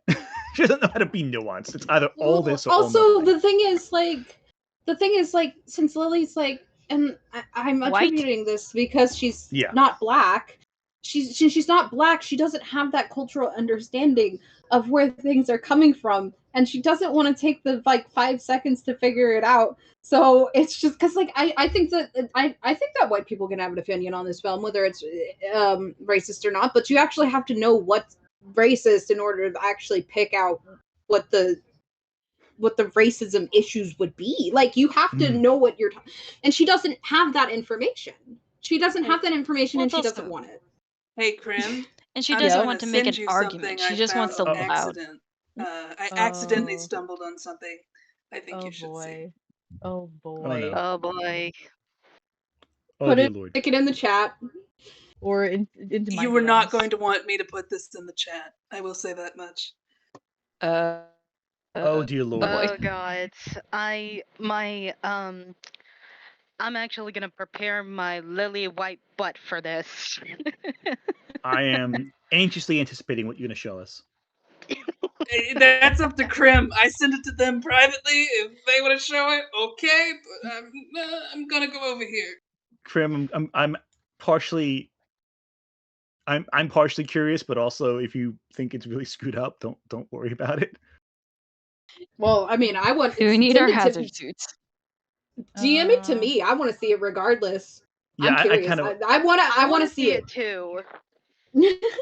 I'm gonna let Krim decide these things. I am Of just course. digging through mud right now. Give me. Well, I'm not gonna bring it up. I just Okay, want to see it. Krim, I have something in chat that I just sent. Oh boy. Oh boy. It's from last night's stream. I talked about it when I saw it happen. But yeah, the archivers have just posted. I remember. Oh boy. Is it slop time? It's slop time. There's like a Um, good 30 seconds of silence at the start that you could probably skip through as she's like pulling up the image. What is it? What is it about? Oh, it's her telling a story about pushing Courtney onto the observation deck. Oh yeah, of- that. How do I open this in a web page? That's a good question. Have you can right click it maybe?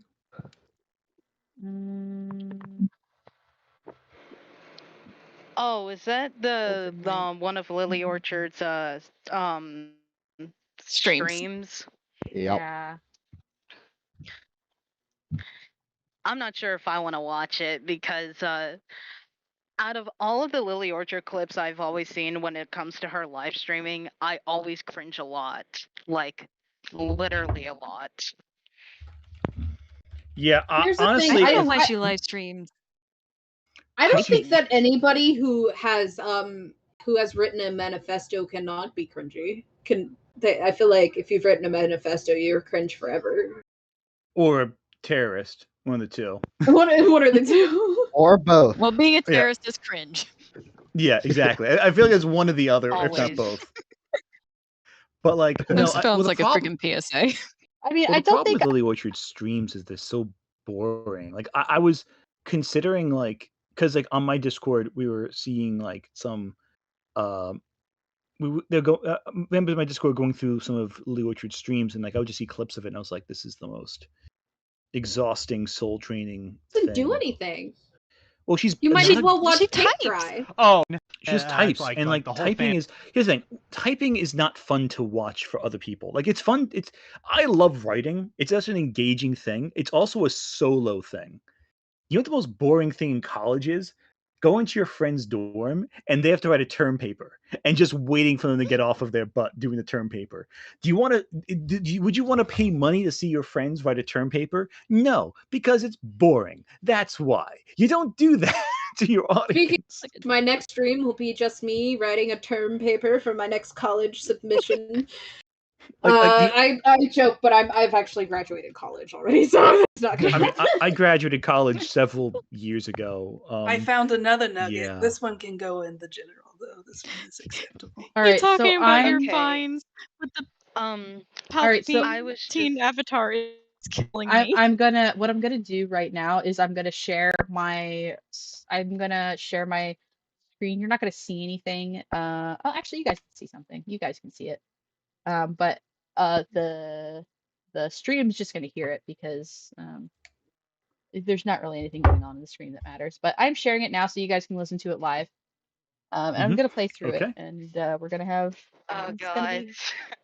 gonna be terrible, and we're all gonna hate this. Okay, here we go. I'm.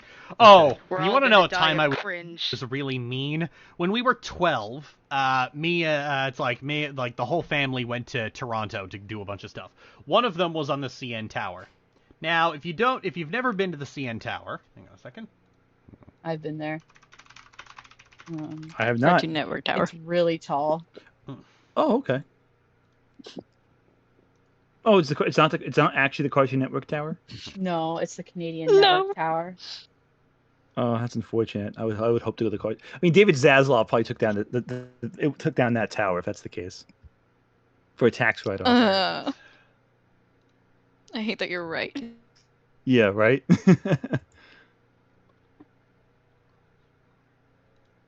Now, if you've never been to the CN Tower, in one place, there is a section of floor that is made of thick glass, and you can see right down below.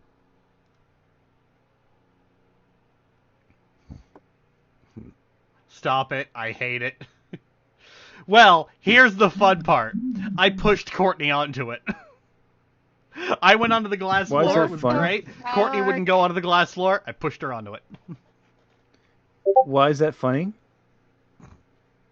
This I'm gonna isn't go just soon, but funny. before I This do, I is need to Lily look up. Orchard being a fucking murderer for a while. Well, No, it's not perfectly murder. safe. It's perfectly safe. But it's like this glass box that sticks out from the tower. And it's if you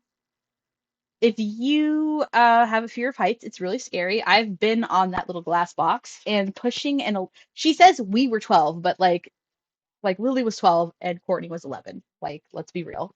So yeah. So sorry about that. I got a phone call. It's okay. It's all good.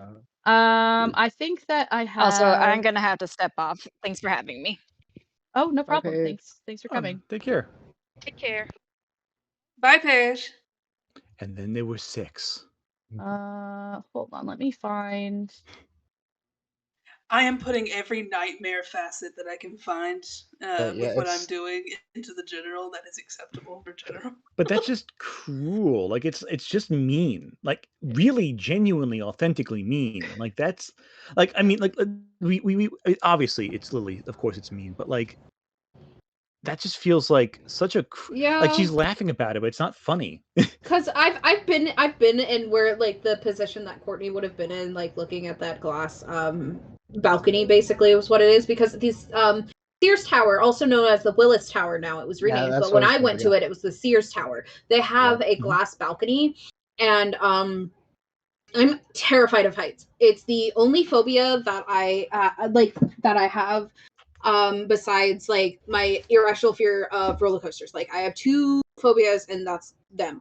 And they overlap those 2 fears, it sounds like. They do. It's horrifying. I think that roller coasters are giant death machines and they fly through the air, and that's just how I will always feel about it. But we forgot Space Mountain though. Like that's in the dark, so you don't see anything. I've never gone on Space Mountain because I don't go on roller coasters. Valid. But yeah, fun fact: my mom found out she was pregnant with me when she went on Space Mountain. Oh my god. But ironic that I don't like roller coasters now. But the thing is, like, I went to the Sears Tower with my my father, my little sister, and my stepmother, because it was just us 4, like in that family unit at that time. And I was terrified of that balcony, but I decided that I wanted to step onto it because like that was an experience that I'd be able to tell people about. But like I couldn't, like, you can't like push someone onto it. Like if someone doesn't want to go onto it, they should not be forced to go onto it. Maybe that's just not an experience Courtney wanted to have. She should not have been pushed, and that's mean because like I imagine if I was pushed, I would have damn near wet myself. Like I like, since I'm so terrified of heights, like I would have had a very like visceral reaction if anyone tried to push me onto a glass balcony. Yeah, I mean, on one hand, here's the thing also that bothers me about this. On one hand, yeah, like it is mean, it is cruel. A kid, if you do that as a kid, though, that's one thing, because kids are cruel. She's and mean reveling it in as an adult. As a 31-year-old woman, yeah, Or like she's a 32. 31-year-old woman 32. Sorry, 32-year-old woman, and she's making jokes about it now. It's like in a way that's like clearly she's having a good time about it. Like laughing. And like it's one thing. It was like, oh, I was such a little shit. I did this. It was so stupid. I can't believe I did. That if you're laughing at how much of a jerk you are as a kid, that's one thing. And being like, oh, that was terrible. That was awful. I did that. But she's laughing at the event happening. She's laughing at she's laughing. Yeah, exactly. That's it right there. One sec. Paige sent a parting gift as super chat. Thank you so much for the super chat, Paige. You're an angel. Seriously, it's a fantastic gift. That's fantastic. That's what you get for having a big girl job, I Is it suppose. okay if we go back to like the music part? We yeah, as long as we're not retreading old ground, absolutely. Yeah, like I said, The Princess and the Frog is also about like equality. You know what I mean? Like, I mean, sorry. I don't know if I'd say it's about equality necessarily. I would say it's more about allowing Black girls the freedom to also like excuse me. I'm sorry. You good? No, actually, but I don't want to talk about that here. Oh, I'm sorry.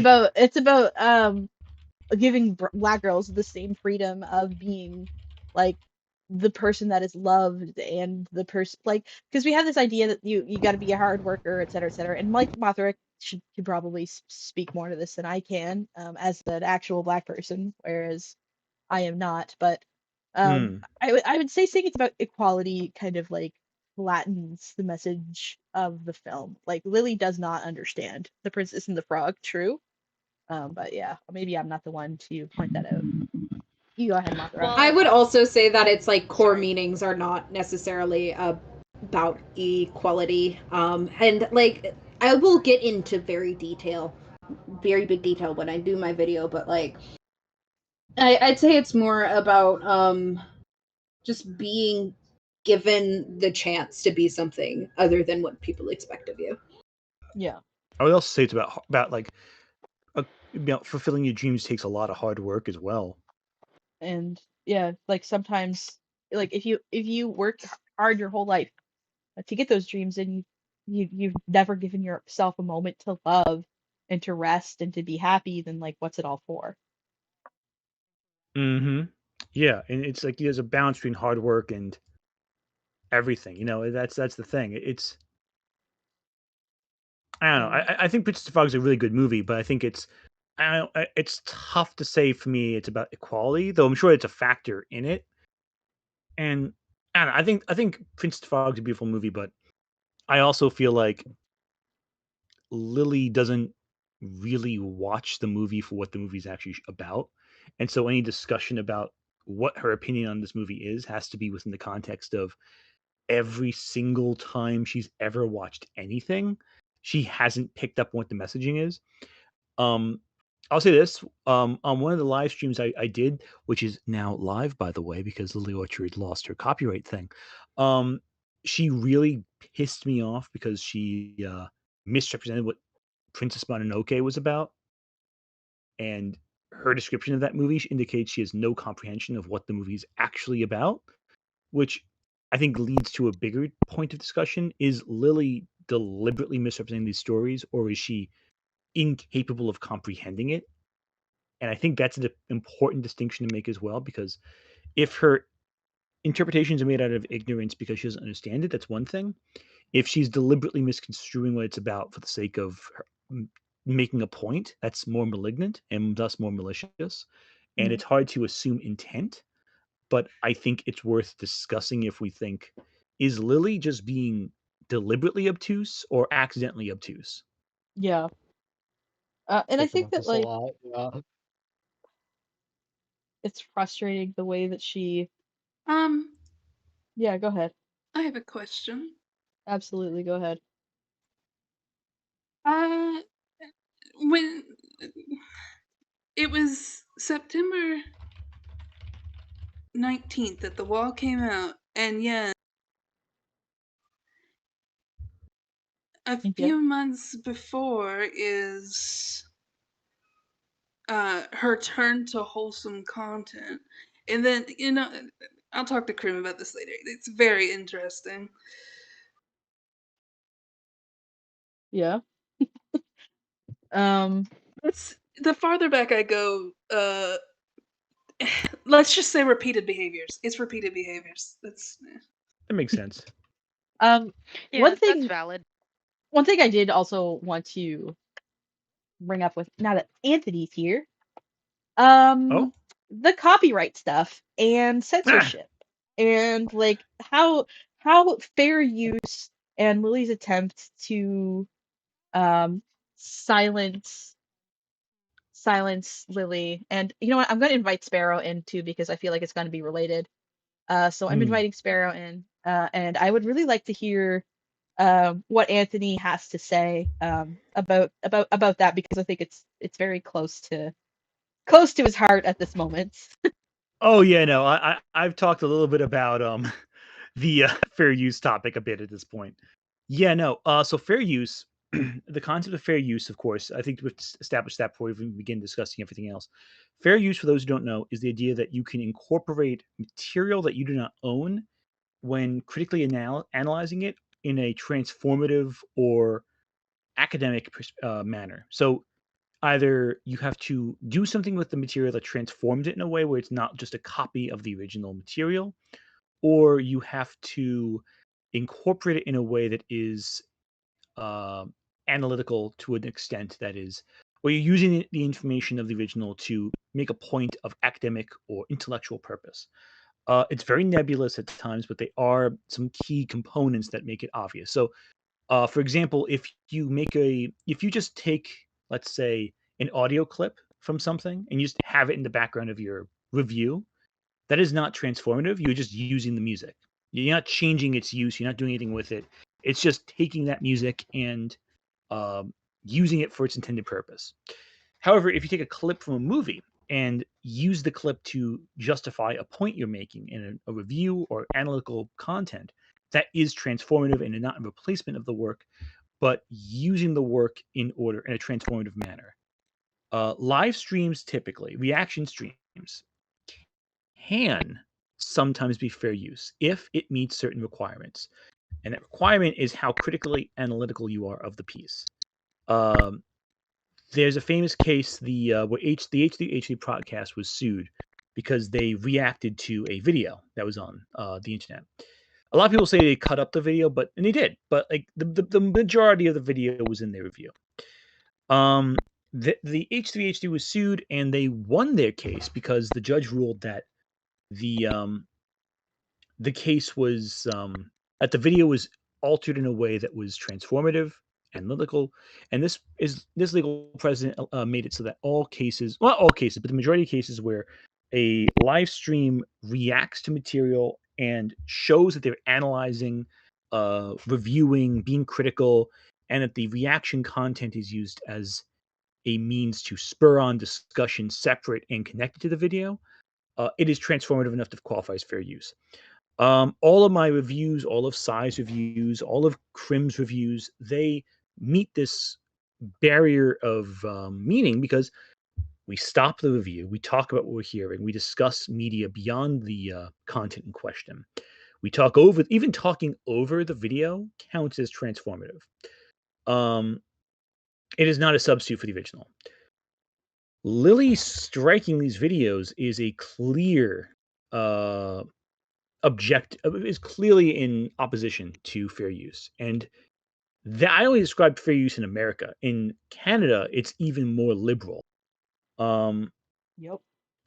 so her doing that with her doing that is she was fighting a losing battle from day one because she made comments online that clearly showed she was being malignant to her critics.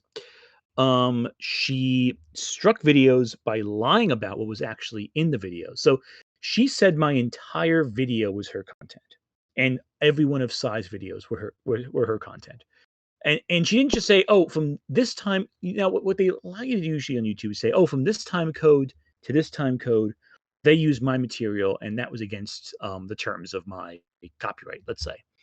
So if I, let's say, had a music by Aerosmith, let's say, Aerosmith can go in and say, hey, from 3 minutes and 20 seconds to 6 minutes and 20 seconds, you use an Aerosmith song. That's against your copyright, our copyright. We do not want you to do that. Take it down. But what Lily said was the entire video was hers. So already that's not, which is a lie, because that would imply that the whole stream was just her video, but also that whenever we paused it, we were still showing her material. Now, Lily, in all of her videos, incorporates clips from other pieces of content. Mm-hmm. So if we paused on a clip of her talking to Princess Mononoke and we showed a shot of Ashitaka or whatever, Lily doesn't own that shot. That belongs to Studio Ghibli because it's their material that Lily is using through fair use. And she does not own that segment. The only thing she owns is her editing and her writing and voice work, and that's it. And even then, it is transformed if you're analyzing it critically. And even her editing, we broke up because we were cutting around it. Yeah, and also I also want to say that to make the point that if it was really about people stealing her content, she would have also copyright struck me and other critics of hers. But she copyright struck Psy and Ant to censor them, in my opinion. I don't. But think if she got away with it, she would have gone for you next. I think. Yeah, I think you're probably right. I'm starting to be the monkey on her back too. But Crimson Turf. Yeah. Is it okay if I step in? Pardon? I wanted to ask if I could step in for a moment on Anthony's point on fair use. Yeah, go for it. Okay, so what Lily Orchard is doing when she was copyright striking Psy and Anthony, what she is doing is not only is it abusing the copyright system, but she is also using a practice called the Streisand effect. And what that is, I was trying to explain what that is. So what the Streisand effect is you're basically asking somebody, hey, if you criticize me, then I will sue you, or I will do this and I will do that. But when it comes to YouTube, she is literally maliciously abusing the copyright system, being like, hey, that's my video, and hey, you're stealing my content. Lily doesn't really seem to understand that whenever people react to her content, they always put the description of the link to the video and all of that. And she also doesn't seem to understand fair use at all. She just uses the copyright system as her shield against criticism, and that's not the way to go. I think the bigger thing also is that it's a crime what she's doing. Yeah, technically speaking, shit is a crime. Yeah, I'm not just saying I mean, in the United States, which she is enacting a copyright in the United States, she would be tried in the United States court if she were to, you can be up to jail, in jail for 5 years at maximum. Now, it's unlikely that that would be the case. She would probably not get a maximum sentence for trying to take down a couple YouTube videos. Probably just a small fine, but she's playing with fire, is what it is. Realistically, I don't think I'll be honest with you. If Sai and I were brought to court by Lily, it would have been tossed out. We would have been reinstated. There's no way we've gone to trial. It's just too ridiculous, and her case is too weak. But she's opened herself up now to being tried in the court of law for attack. And again, it would be American law because her actions are taking place on American soil. Both Sai and I are both Sai and I are American citizens. Our videos were made in America, and even though she's Canadian, this would be a Canadian committing a crime in the United States, so it would be subject to American law, and any lawyer she would hire would not want to defend her because it's international copyright law and it's a total mess. She is lucky that she did not push this further.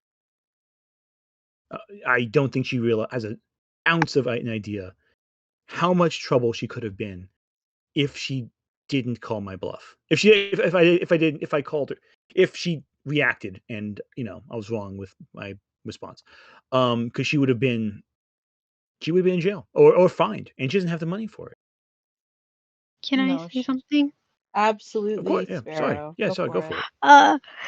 I want to point out some special hypocrisy that she's done.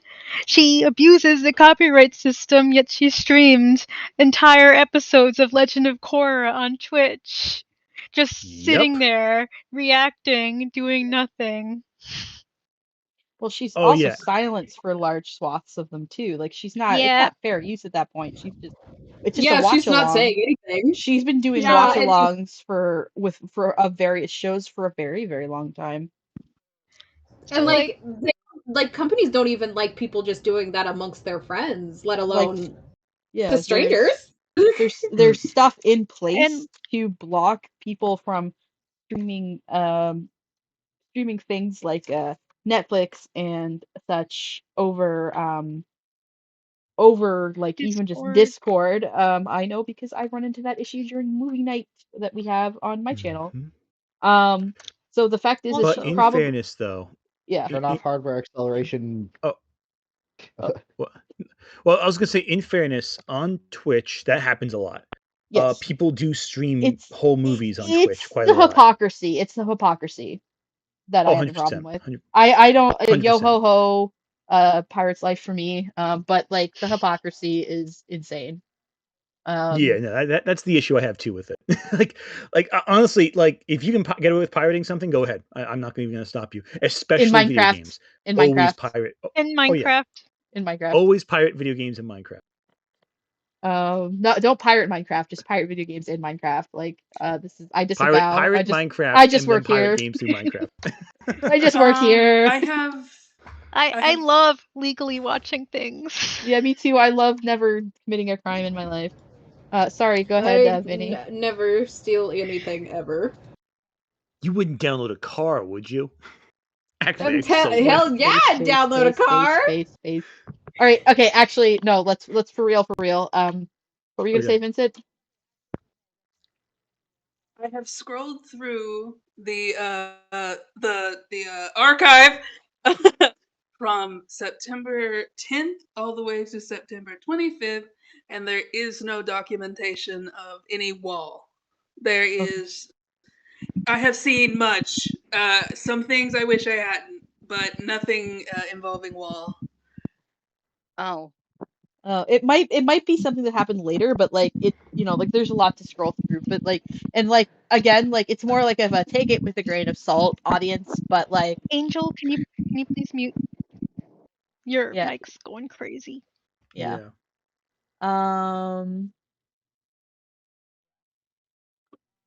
Yeah. So I did sorry, send you some. Say it sooner. Yeah, no, yeah, of no, I'm salt. distracted. I was distracted by something that Vincent DM'd me, and I wish I had seen that. I really wish I told hadn't you, seen bro. that. Okay. What madness are you experiencing? I've warned you about the stairs, bro. All right. It's Lily's not very good at conducting herself around her teenage audience. Let's just put it that way. Like that's totally inappropriate that says bullshit. enough right there. Yeah, like just because you can do something on stream doesn't mean you should. But anyway. And I have confirmed that what I sent you has happened multiple times. It is not just one occurrence. It is multiple times. Oh, I think that we already I'm so knew glad that, you told right? me. Okay. I'm so glad to know this. Yeah, let's freaking go. So I think a question too that's worth discussing, or at least asking. And I might have missed this. If this was mentioned before, let me know because I got here late. I was busy doing Oh, something else. absolutely. What even is the consensus with Lily's politics? Because I feel like it's Yeah. totally self-serving. Yeah, Like I mean, her, I don't, yeah. That's that we've I dis- kind of want to say that about IP a bit. Like that's like it kind of fully fits the whole thing what we were just talking about before with her hypocrisy about taking down your videos, meanwhile like watching another company's videos like all on stream.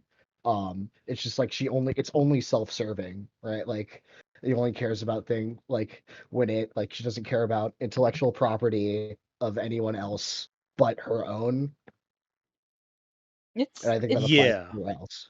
it's I think, and I've mentioned this before on the stream. I think it's right of center, reactionary, neoliberal bullshit. Yeah, that's valid. I think that's a good way of putting it because it's like, but I also think it's too self-serving to even be that much because it's like, Some Someone in the chat earlier today said she's an opportunist, which is like a political opportunist, which means she mm-hmm. like takes the ideals that serves her at the moment and then just releases them into the wild, I guess. Once it's not relevant to her anymore. So like I I'm inclined to believe that, and whoever said that, you're cool. No, yeah, because well, the problem is she's just in it for herself. Yeah, and that's like very antithetical to left wing ideology. I think like I don't think you can be, like that's libertarianism, right? Um, Mm-hmm. Yeah, libertarian. That's a good way of putting it. Libertarians. I mean, I'm not good. It's a good word for what she is. I think. yeah, she wants the freedom to do whatever she wants, regardless of the consequences and regardless of if it hurts other people. When you come down to it. Yeah, and I think something else worth mentioning too. I think, again, assuming it hasn't already been discussed, is that she loves wearing the clothing of a leftist, but doesn't Mhm. understand what any of these terms actually means. Yeah, well, it's because like let's be real, like as a trans woman, she's not going to be welcome in right leading spaces. Um, No, no, no, no. so it's easier to put on the mask of a left-leaning person to be welcome into left-leaning spaces, and then when people accuse her of you know, being a ne'er-do-well or whatever, um, she's like, "Well, I'm trans though. You can't say that about me. Oh, I'm a woman of color. You can't say that about me. Oh, I'm, like she just keeps on using these as like excuses and shields because like she can't actually like formulate like an argument against what she's saying because she's fucking wrong. So she instead Oh yeah. uses she uses these things as a shield because she knows that on the left that is like a good way to manipulate people on the left. Mm-hmm. And like, but the thing also is she doesn't understand what like terms like socialism really mean. Like she knows what the word says, but she doesn't understand what it means. You know, Yeah, like she I doesn't mean, understand. Yeah, yeah. it means that it means socialism to her means that oh the gays on Tumblr will agree with me on this one. Like you know what I mean? Like that's what they like to hear. Mm-hmm. Like it means something different to her. Um, it means that she doesn't have to work a job. Like she's only tolerant of socialism and like socially like nanny states and stuff because she doesn't want to work, so she wants to be taken care of by the state. Um, Mm-hmm. like best believe that if she was making enough money off of YouTube or some other, financial financial dalliance, or I don't know the word I'm looking for, but like if she had Yeah, yeah. enough money coming in via capitalism and like or whatever that didn't come from the government, I don't think that she would be a socialist. Like if she could No, fully yeah. support herself, because she is a condition. She is what did I I said conditional tolerance. Yes. Well, I mean, that's the thing too. Like that's why she keeps calling me like a quote unquote fired alcoholic journalist, all of which is ridiculous. But like, because she and while she makes fun of Sai by saying she works at a pet store, it's like all these very classist kind of statements. So that's her go-to insult is classism. But like, what's ironic is, and I think that reveals a lot about her priorities, about her moral standings. And what's so funny is all of it's based on misconceptions and falsehoods entirely, which is Yep. just, and that's the thing about her that's so funny is that she makes these snap judgments based on whatever like breadcrumbs she thinks she has, and rather than do a little research or double check to see if she's even right, she jumps on it and Yep. looks ridiculous when she's caught lying. Like for one, Sai doesn't work at a pet store; she works with a breeder, as far as I understand it. What Yeah. she said. But she's trying I've to never like been fired from any job, she's and trying to I like don't drink alcohol that often. she's trying to like paint you as like this caricature of like the work that's like the lowbrow working class that doesn't know what they're talking about though is the thing. Hmm. And like I don't really and she's like trying to paint herself as this intellectual educated person when like let's be real, she's never got to college. She barely made it through high school, and she has no curiosity and doesn't pay attention to the world around her. Like, as somebody that is, an anarchist, I think that you should be able to pursue academic knowledge despite not being in a university or college course. I think that there are a lot of tools out there. Like, we live in the age of information. Like, the information is out there. But Lily won't even like let herself be like a self-taught layman on this sort of thing. Like she just makes up these ideas of what she thinks the world should be like and then talks about that instead of like actually doing any research or real introspection. But it also There, speaks to very heavy insecurity too, Yeah. because like if she were interested in educating herself and growing in terms of an educational body of understanding, she could ask a question to anybody and they'd be happy to talk to her about it. Like Grim, the other day you had a stream about like academia. How many people did you get just sharing their knowledges with you?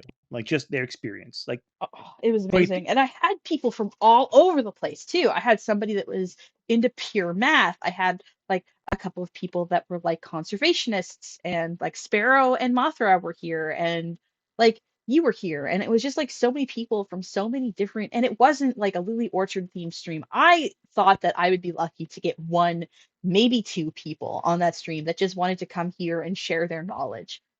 But like that stream was 7 hours long. I was exhausted by the end of it.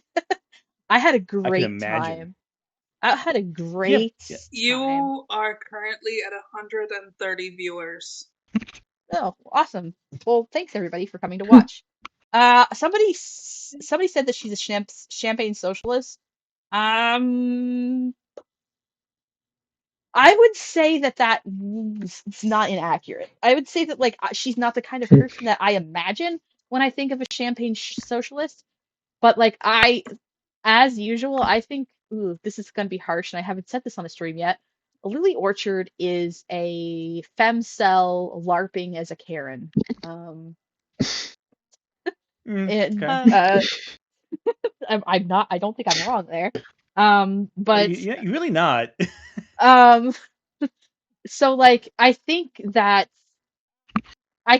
like I think that she would I think that she is kind of projecting that sort of image on herself of the whole champagne socialist, which for people that Oh don't my know, god, it's the those LaCroix. people The LaCroix of Crowd. with I saw that in chat. Sparrow, I saw that in chat. That is great. no, that's it's squeakers. Oh, squeakers. Squeakers. I'm sorry. Squeakers. I saw that in chat. That's hilarious. I Uh, cannot make LaCroix jokes. My sister likes LaCroix. Oh, but like I'll a, rap LaCroix all I want. a I can't champagne stand LaCroix. socialist are those people that say they're socialists and like bop around like the the circles where you're like you're drinking champagne, yada yada yada, but like when it comes down to actually do the work or be challenged on your ideology or like, do any sort of praxis, you're gone. You're not there. You're only there for like the little champagne get-togethers. But like Lily doesn't leave her house, so Mm. yeah. Well, how many people has she A compared to juice like box, a juice box socialist. honestly, maybe even maybe a bad juice, like a juicy Yeah. juice. One of those Yeah. barrel juices you get at the dollar store. Yeah. Plum. Oh, she's a plum juice socialist. Okay. Plum juice being the worst juice in the world, or the best, depending on the condition of your bowels. But, Oh my god. I had plum juice once, and I was like, "This tastes I'm like sorry, prune juice. I'm sorry, not plum sad." juice. Prune juice. This is prune juice, yeah. Yeah. This tastes sad. This tastes like old people. But if All you're right. feeling unwell, it's the best, depending. I feel like anti-intellectualism, to circle back to that, has a big connection with Lily and the enlightened centrist sort of thing. Okay. Like, you know how like a lot of centrists think they're so much better than like the Oh yeah. radicals, but Well, then it's they like the like only get but like when like let's say a leftist is a little mean to them online, they just go a little more right, something like that. Yeah. You mean like how you got into a light debate with a leftist once who said, "Hey, maybe don't say that," and you decided to immediately start to goose step into line with the yeah, no. Yeah. That's why there's so many people going, "Why am I leaving the left?" Because Oh, which is very weird because like I if think is you it Candace that Owens? leftists inherently have to be nice people. No, no. If some, because like the thing is like yes, there's a lot of left quote unquote quote unquote left ideologies that are very much like seen as nice and very flowery, and it's like people think that we think that we're looking for a perfect world when really we're just trying to solve problems. But then they'll see someone who's a leftist, and the leftists will call them a mean word or something or insult them, and they'll be like, in their mind was like, well, that's not very leftist of you. It's like, no, I'm a bitch. I'm a leftist and I'm a bitch. Those two things are have not mutually exclusive. have you guys heard I've heard of this about in my political philosophy class 2 years ago, but like have you heard of the paradox of tolerance? Yes. Yes. Yes. Very familiar with that concept. So like for people who aren't aware, I'm trying to remember this. I It's can like pull it up. okay. Yeah, it's a really My remembrance of this is though like tolerance is only goes so far only if you're intolerant of the intolerance, because the intolerance will always brew, and what's it, and that would like sort of like foster a environment for intolerance unless you like the what's it, the intolerance is not tolerated by the society. Am I saying this right? Yeah, no, you're saying it correct. The gist of it being like, if you tolerate people who are intolerant, you're actively spreading intolerance. Yes. Yeah, exactly. Especially if you allow intolerant people in a space that is specifically. Sorry, my computer just went. I'm not sure if I went dead there. My computer fell asleep. Um, no, no, but like it. No, if you accept intolerance, you're allowing intolerance to spread, especially in tolerant spaces. Yeah. So So like Lily is sort of like it applies to her in a way because like she is conditionally tolerant to other marginalized people. Like Mm. even though she's marginalized herself, she is conditionally tolerant, but like not in a way that's like accepting of intolerance, if that's the way. Like I'm trying to. Fuck. All right, I'm so sorry. Okay. allow me to quote Karl R. Popper. I pulled up a little comic in the video, but let me quote Karl R. Popper, who came up with this theory in The Open Society and Its Enemies. So, should a tolerant society tolerate intolerance? The answer is no. It's a paradox, but unlimited tolerance can lead to the extinction of tolerance. When we extend tolerance to those who are openly intolerant, the tolerant ones end up being destroyed and tolerance with them. Any movement that preaches intolerance and persecution must be outside of the law. As paradoxical as it may seem, defending tolerance requires to not tolerate the intolerant. Yep, eloquently put by the I mean, original source. I literally just quoted Karl Popper, but yeah. No, I know. Like I said, the original, just getting getting the wine from the source or the juice Yeah, from the source. I didn't remember it that well, but like, like, basically, Lily is considerably intolerant, and like, We we can't shouldn't like tolerate tolerate that. We we can't. shouldn't tolerate Lily on multiple levels. But yeah, exactly. I No, don't 100%. I don't think we should be I tolerating Lily agree.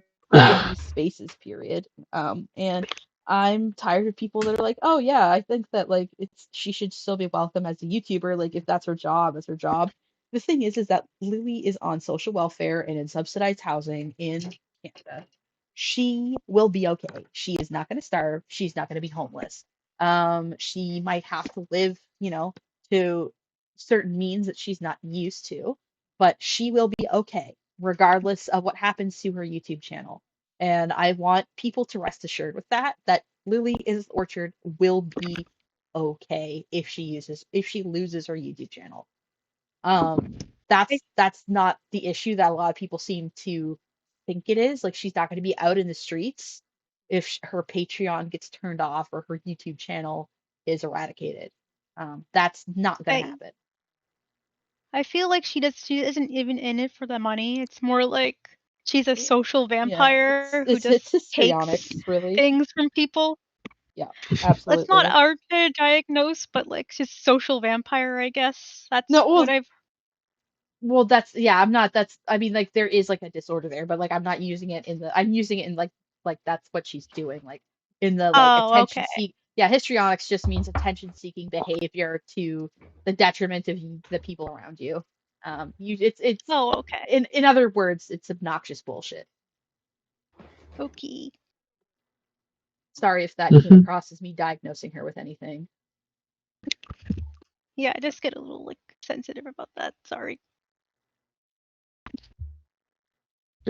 Like I was saying though, like she's like she's gonna be okay, I guess, but like we shouldn't like tolerate her as like a platform because like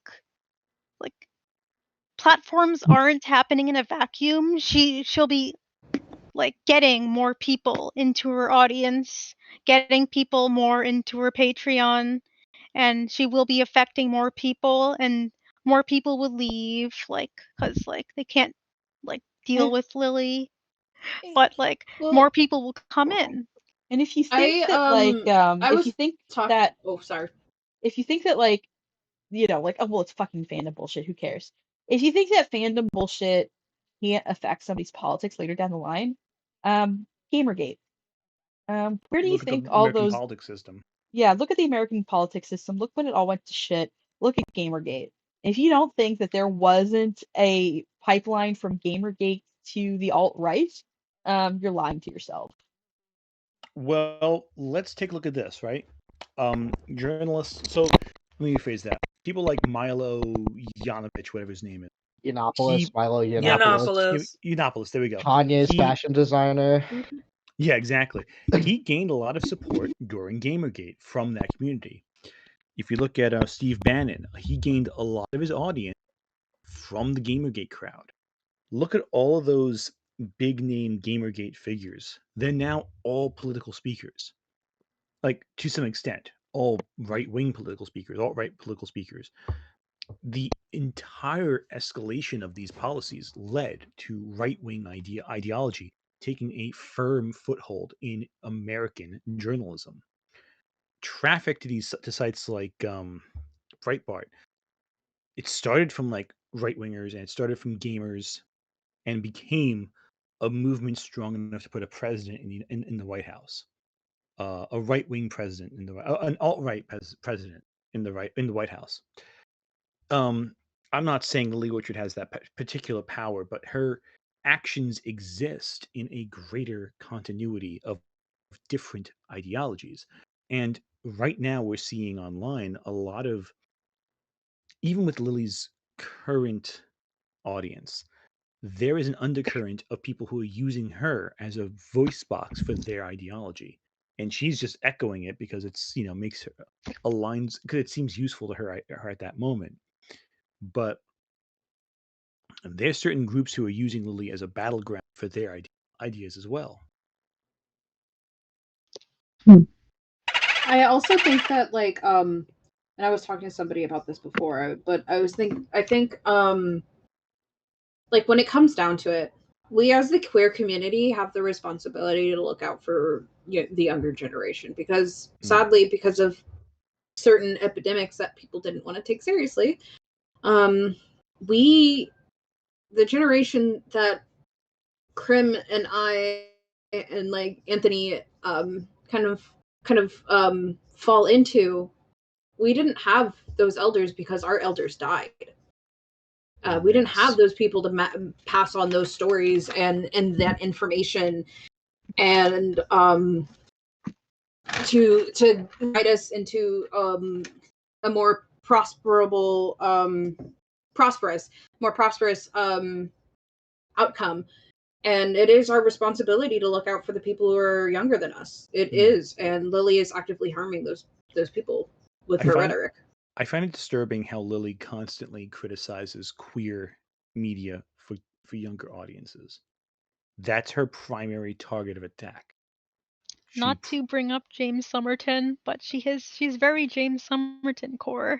Yeah, although I will say this, they live in the same city, which is funny to me. Oh my god, he never escaped James Somerton. When I first started on YouTube, half of my audience was James Somerton viewers. It's really funny. It is. No, but like Somerton, he at least had the good sense to not present his original idea as possible. Lily can't help but telling us what she really feels. Even though she's also plagiarizing other writers, she constantly states every negative thought that goes through her head. James Somerton at least had the good sense to censor himself on occasion. Actually, Curtis Anderson in chat, Lily has plagiarized as well. Oh, that's so what I said, no, yeah. without she has plagiarized. Yeah, there's not 70% less plagiarism. It's about the same. No, yeah, no, like no, the whole it's less. Like she steals jokes, like the title of like like a lot of her, like there's like we've got some Yahtzee, we've got some H Bomber guy, we've got a lot of Movie Bob. Like she's constantly ripping off of people. I don't think not to mention that Michaela traces her art and like outright steals OCs from people that she finds on Tumblr to rework into her own OCs. Well, not just that, but Lily outright stole that entire article from that black writer. Yeah, and verbatim. Word for word. Actually, I think it happened twice yet. At least. Yeah, so yeah, she just as much plagiarism. Yeah. Well, the thing is, what I hesitate to say isn't that there is plagiarism, is that there's as much plagiarism as with James Somerton, because James Somerton had very few original thoughts in his scripts. The thing with James Somerton wasn't that he stole, it's that everything he said was stolen. With the weird sexism being the only thing he really added in himself. Like almost verbatim, like word for word for word for word for word. And from like stuff like the celluloid closet, like very well-known queer texts, he just ripped off from. Like there were tons of writers who he just stole everything from, but because queer writers don't get as much attention in mainstream discussion, no one noticed. whereas Lily Orchard is a joke stealer primarily, with plagiarism of actual articles aside. Her primary thing that she steals are jokes, um, which is a very different beast, I think. Raccoon Warlock brings up in the chat that she steals from TV tropes, and like TV tropes is its own can of worms of anti-intellectualism, like making sweeping generalizations about media, sometimes that don't even apply to it. Yeah, I love Funny, TV it's tropes and I hate TV. yeah, It's a it's rabbit funny hole. because It's a it's rabbit hole. probably the most intellectual place she interacts with. Like this is Yeah, where she gets most of her takes, like from. and even then, not even well, because TV tropes has your mileage may vary page where it goes back and forth. I love TV tropes, but it's a mess. Like I love the site, but there's a lot. I think if your journalism begins and ends with TV tropes, you're not doing a very good job, Lily. No, not in the least. That's the problem. Problem that May keeps me I going forward. Oh I'm yes, hi sorry. Val. Hi Val. Hello. Introduce yourself, maybe, Yeah, as well as yes, hello. Jay, since they haven't gotten a chance to introduce themselves. I'm so sorry. You go first, Val. Thank you. Hi, I am Val. I am a 25-year-old Korean, based in the United States. I have been studying philosophy for, I want to say, around 6 years. I have been observing Lily Orchard, her hot takes, and her absolute grip within fandom spaces for a very, very long time. What For a very long time, I've always just been scratching my head on how much she prioritizes the left, despite how much she claims she likes to, on much of her videos and her analyses. Um, what does what does upset me a lot within fandom spaces, like before Lily Orchard got her following the way that she did versus after. Not only did she promote a lot of like anti-intellectualism within like a lot of her takes, because she likes to weaponize a lot of like social justice buzzwords, um like even going too far as to make that reach and calling Rebecca Sugar like a fascist like sympathizer, um, because of her limited take and what she took from her reading of Steven Universe. Unfortunately, I have also seen a lot of people who expose themselves to a lot of her content, and equally contribute to a lot of like infighting within leftist fandom spaces. For a very long time, I have seen very, very young teenagers, and young adults, spew really dangerous and harmful accusations at each other, not because of what they say about other people themselves or anything political, mind you. But I've noticed that teenagers or young people, like I'm talking like college aged, young adults, because that they have eaten up Lily takes very devotedly and without question. I have seen a lot of young people accuse people who consume Steven Universe to also be like fascist sympathizers or even Nazis themselves. And it really does upset me. For a very long time, as I've observed this, I want to say around since like 2018, 2019, I I have not seen once from Lily Orchard across much of her platforms. I haven't seen her come out and address, nuance or to even allow people to have their own opinions.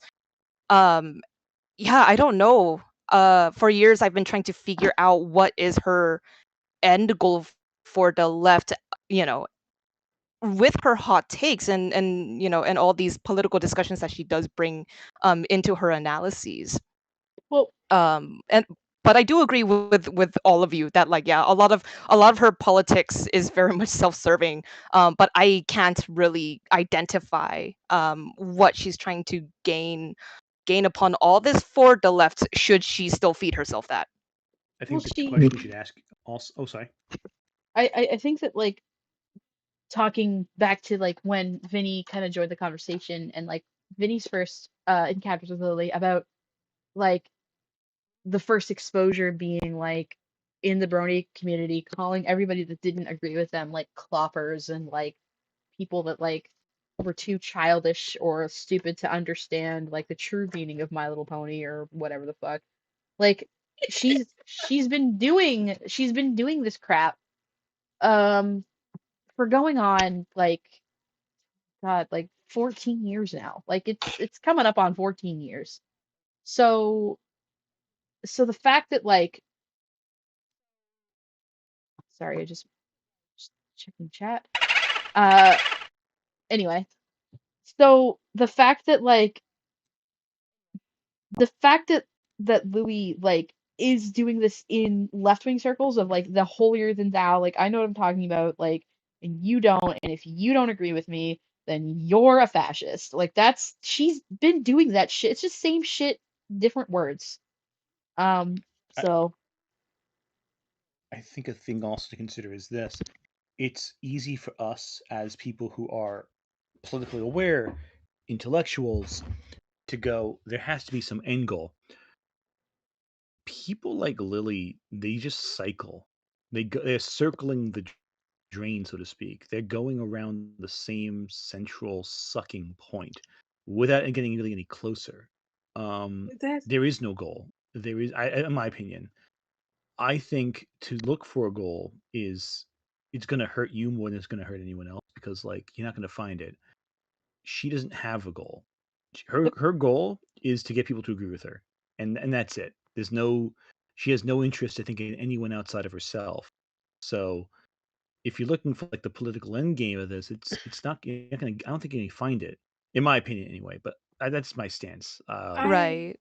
Yeah, because it's all self-serving. It's just how it benefits her, and her end goal is to get more people to obsess over, or if you, or potentially more self-serving than that to get people obsessed with her. I, after going through the archive and my time spent with her and everything, I can confirm it is the same thing every time. It is 8 years now of no change. The only thing that changes is her vocabulary and what she calls herself. But there's no change to how she treats people. There's no change to who's around her. There's no change to anything meaningful. She doesn't go outside. She doesn't connect with her community. There's nothing of this. It's all the cloppers have turned into something else. The children that don't understand have turned into something. The world changes around her, but Lily stays in place like a pole.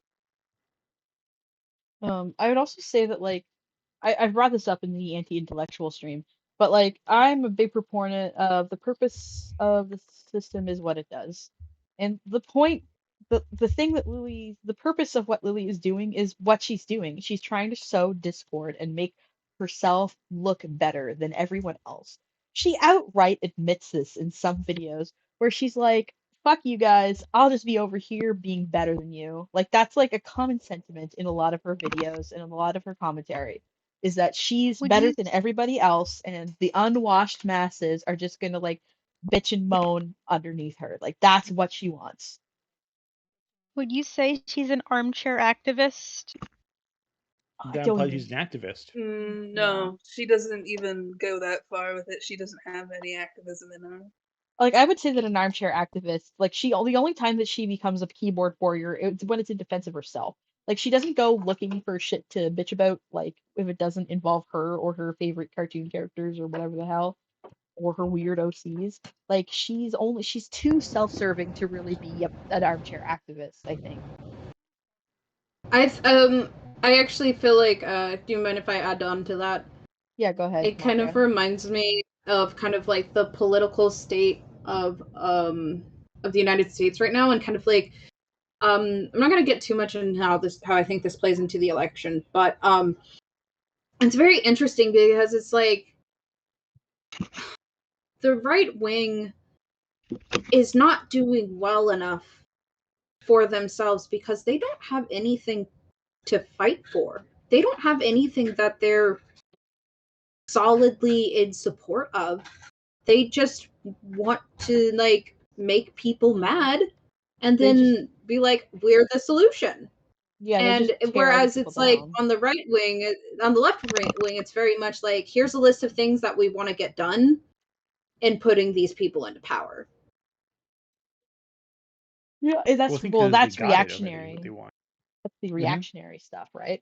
Where it's like they don't really have any ideology on their own. They're just reacting to the ideology of others in a self-serving Yeah, way. and it's why they're not getting anything done because they don't really have anything that they want to do. Well, the worst thing that happened to the right wing was that they got what they wanted. Yeah. That was the worst thing that ever happened to right wing politics because they did get a lot of what they wanted under Trump, including setting up the blocks to revoke Roe v. Wade. Once they got that, though, everyone turned against them because they realized what the right were doing was horrible. And the right wingers lost momentum because they accomplished the goal they've been spending the last 50 years fighting for and now had nothing beyond that. So it's Out like of they shot themselves in the foot, so to speak. Out of curiosity, has Lily ever talked about her local Canadian politics? No. No. She has Well, not. she mentioned Canadian natives I mean, I think she at one means time. like conservatives, liberals, and New Democrats. I do not think so. I have not seen her mention anything of that in my scrolling. When Canadian politics are like an interesting topic to get into if you wanted to. I could talk about it all day, but like that's not really the point. We're talking about she doesn't. I doubt she even knows who her MLP is, to be honest with you. Which is frustrating because like a lot of MLPs in are members of the community. Like I know several of the MLPs in Halifax personally, because of the way that like MLPs work there. It's very local. Like they represent like usually a neighborhood or a district. So like the fact that she probably doesn't even know who it is without googling it is telling. I think I know who mine is without looking, and I know who mine was in my previous address too. So like yeah, it's disappointing when people are so disconnected from their local politics that they don't even know who they can turn to when they have issues in their community or who's representing their community. But anyway, No, genuinely.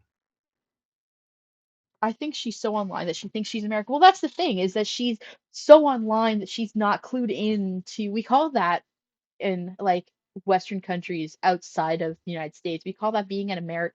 We call that Americanization. When non-American people just get so obsessed with American society and culture and politics that they lose their own identity as their nationality, as their culture or nation. Um, so that's pretty You accurate see to it a lot describe. with the chronically online sorts. Yeah, you do. The terminally online, as they say. Mm-hmm. 100%. It's sad. It really is sad, to an extent, because she has no connection with any actual community that can actually help her out in any meaningful fashion. Yep. By choice. Yep. Yep. Exactly. Anyway, I do feel like we've kind of let Jadis kind of sit there. Yeah. Hi, Jadis. What did you want to talk about, my Hello. friend? What did you Hello, want to talk about? Jadis. Please Sorry. contribute. It's well, for me, it's rather difficult to talk about because, well, I believe it. Yeah, and you've seen me rant and rave about Lily in a size server and how Yes. how a lot of what she said and how she acted towards N in her Pokemon retrospective, and that just made something click in my head. Like, holy shit! Like the way she's treating him and like like demeaning him and berating him, even though like he's an abuse victim, even though the fact that his entire life, like he was groomed and manipulated by someone. Like yes, he's going to act not like he's going to act in very like different ways. Like he's gonna say things that like, you know, are quote unquote like out of the norm, but only out of the norm for her. And this just made me realize, wait, that's exactly how she treats me, how she treated me. Ultimately, I don't know if this has been brought up, but Lily is absolutely an ableist. And Can you kind of describe and like introduce yourself to like the stream, like sorry, what the context of what you're saying? so hi, I'm Jay. Um, I was a massive Lily Orchard fan in 2023 because I realized that I was kind of a emotional wreck, and I thought like looking up to someone who was so extremely like blunt and assertive as Lily was, I was like, wow, she's so like bold and stuff. Like that's what kind of attracted me to her content at first and made me want to get to know her more. So throughout 2023, essentially what happened is we would talk a lot, and I just kind of accepted that, like, she like, oh no, she's not being aggressive, she's being assertive, there's a difference there. Ha ha ha. Oh fuck me. And basically what happened throughout that entire year is that I thought I was actually building a meaningful connection with her. Like I was able to reveal so much of what happened to me, like all of, like, all my traumas, all my past, all that stuff. And like initially she seemed very supportive of me. Like she was like, wow, man, that really sucks that that all happened to you. And like, I was happy to get all of it off of my chest to someone, especially someone who at the time I very much respected. But the thing is that even after that, months later, she was still doing things like demeaning or berating my friends right in front of me, or demeaning or berating me, even though she knew about the kind of abuse that I went through. And I just thought, like, at the time, like, no, no, that can't be fucking right. Like, if you really like, if you are really supportive of this community, you should be more accepting and supportive. You should be more optimistic. You should be offering more positive solutions instead of just looking at people negatively. And ultimately, like at the beginning of 2024, this year, that's what kind of like really snapped, is just that she was still acting the same way that she always did to me and my friends, in spite of the fact that she knew that I was an abuse victim. Now, Like, and I think that is exceedingly telling, and it's extremely consistent with what's been said before. So, now yeah, I have a question that's my for you. story. I have a question for you, and Yes. this kind of goes with my thesis on why it's important to be talking about Lily.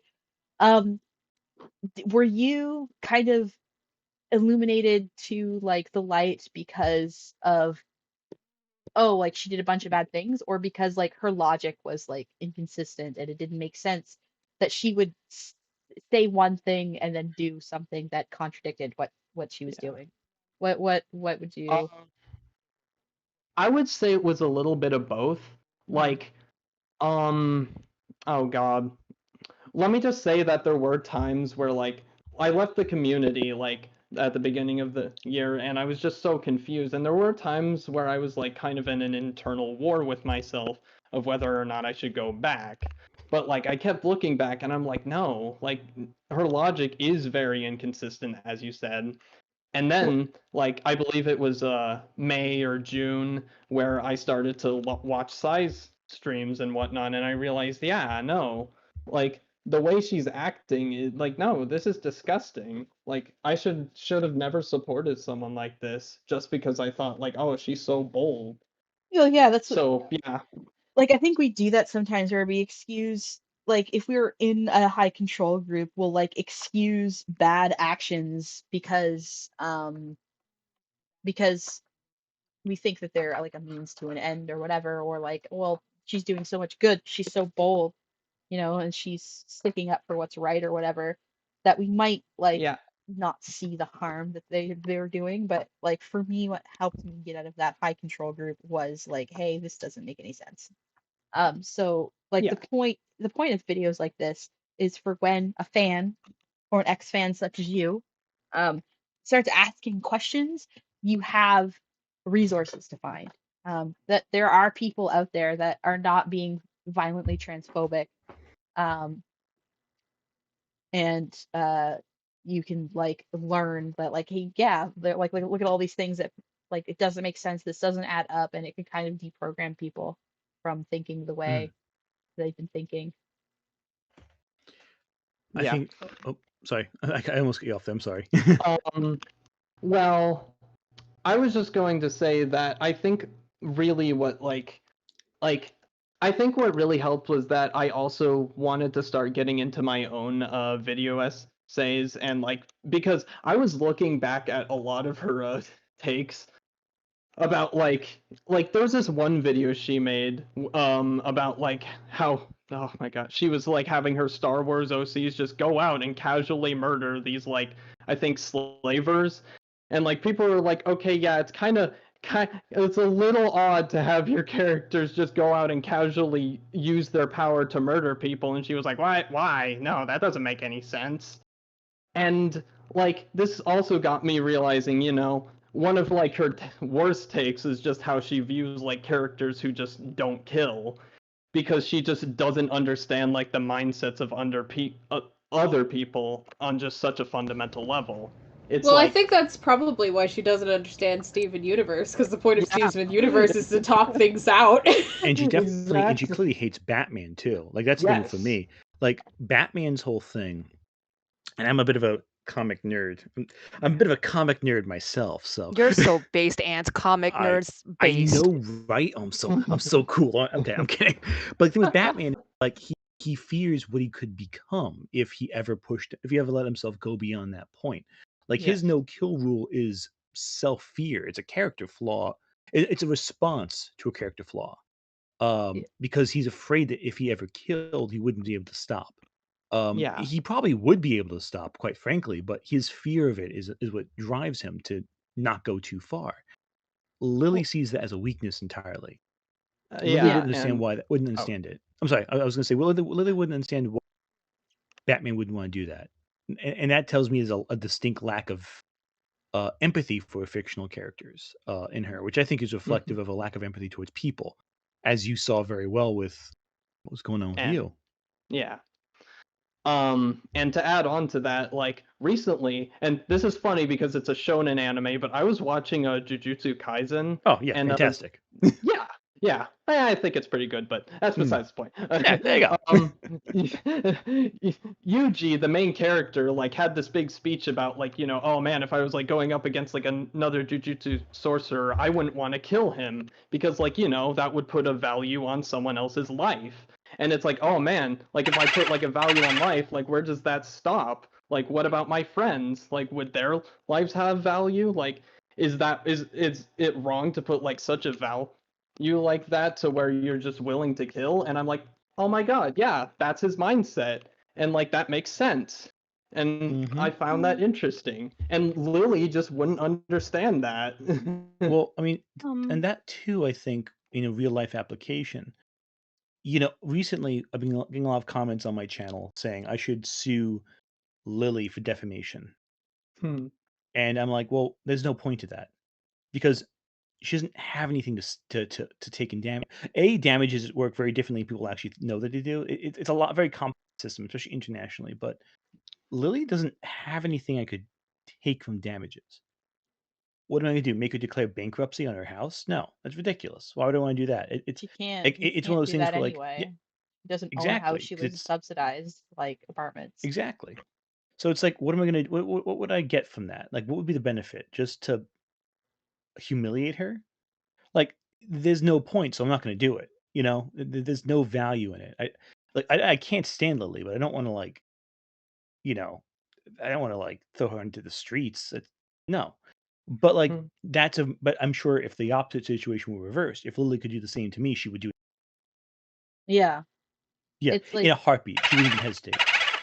yeah. Um, I feel like her lack of like understanding of like not just like not just pacifism, but her opinions on like other cultures of not killing. Like she seems to like dislike Aang, a 12-year-old boy, a survivor of genocide, just because he refuses to stoop low and not capitulates to the people telling him to abandon his culture, and he truly makes the last airbender still be the last airbender as a culture. And Lily just doesn't understand that. Well, the thing with yeah, I mean, it was like Aang's refusal to kill Ozai was not about Ozai. It was about himself, right? Mhm. Like it wasn't.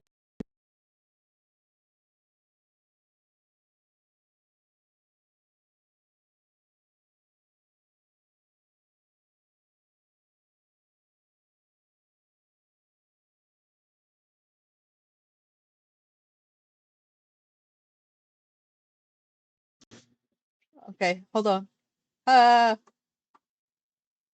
Yeah, yeah. Well, hold on. The no, it's hold on. Talk. Okay, it's still not picking it up. Hold on. Talk again. It's still not working. Ah! Okay, like, cause I can hear you, but like the Streamlabs is not hearing you. I don't know. Hold on a second. Oh, no, it's yeah, I'm can be heard, but you guys can't be.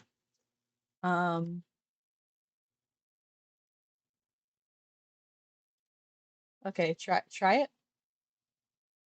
No.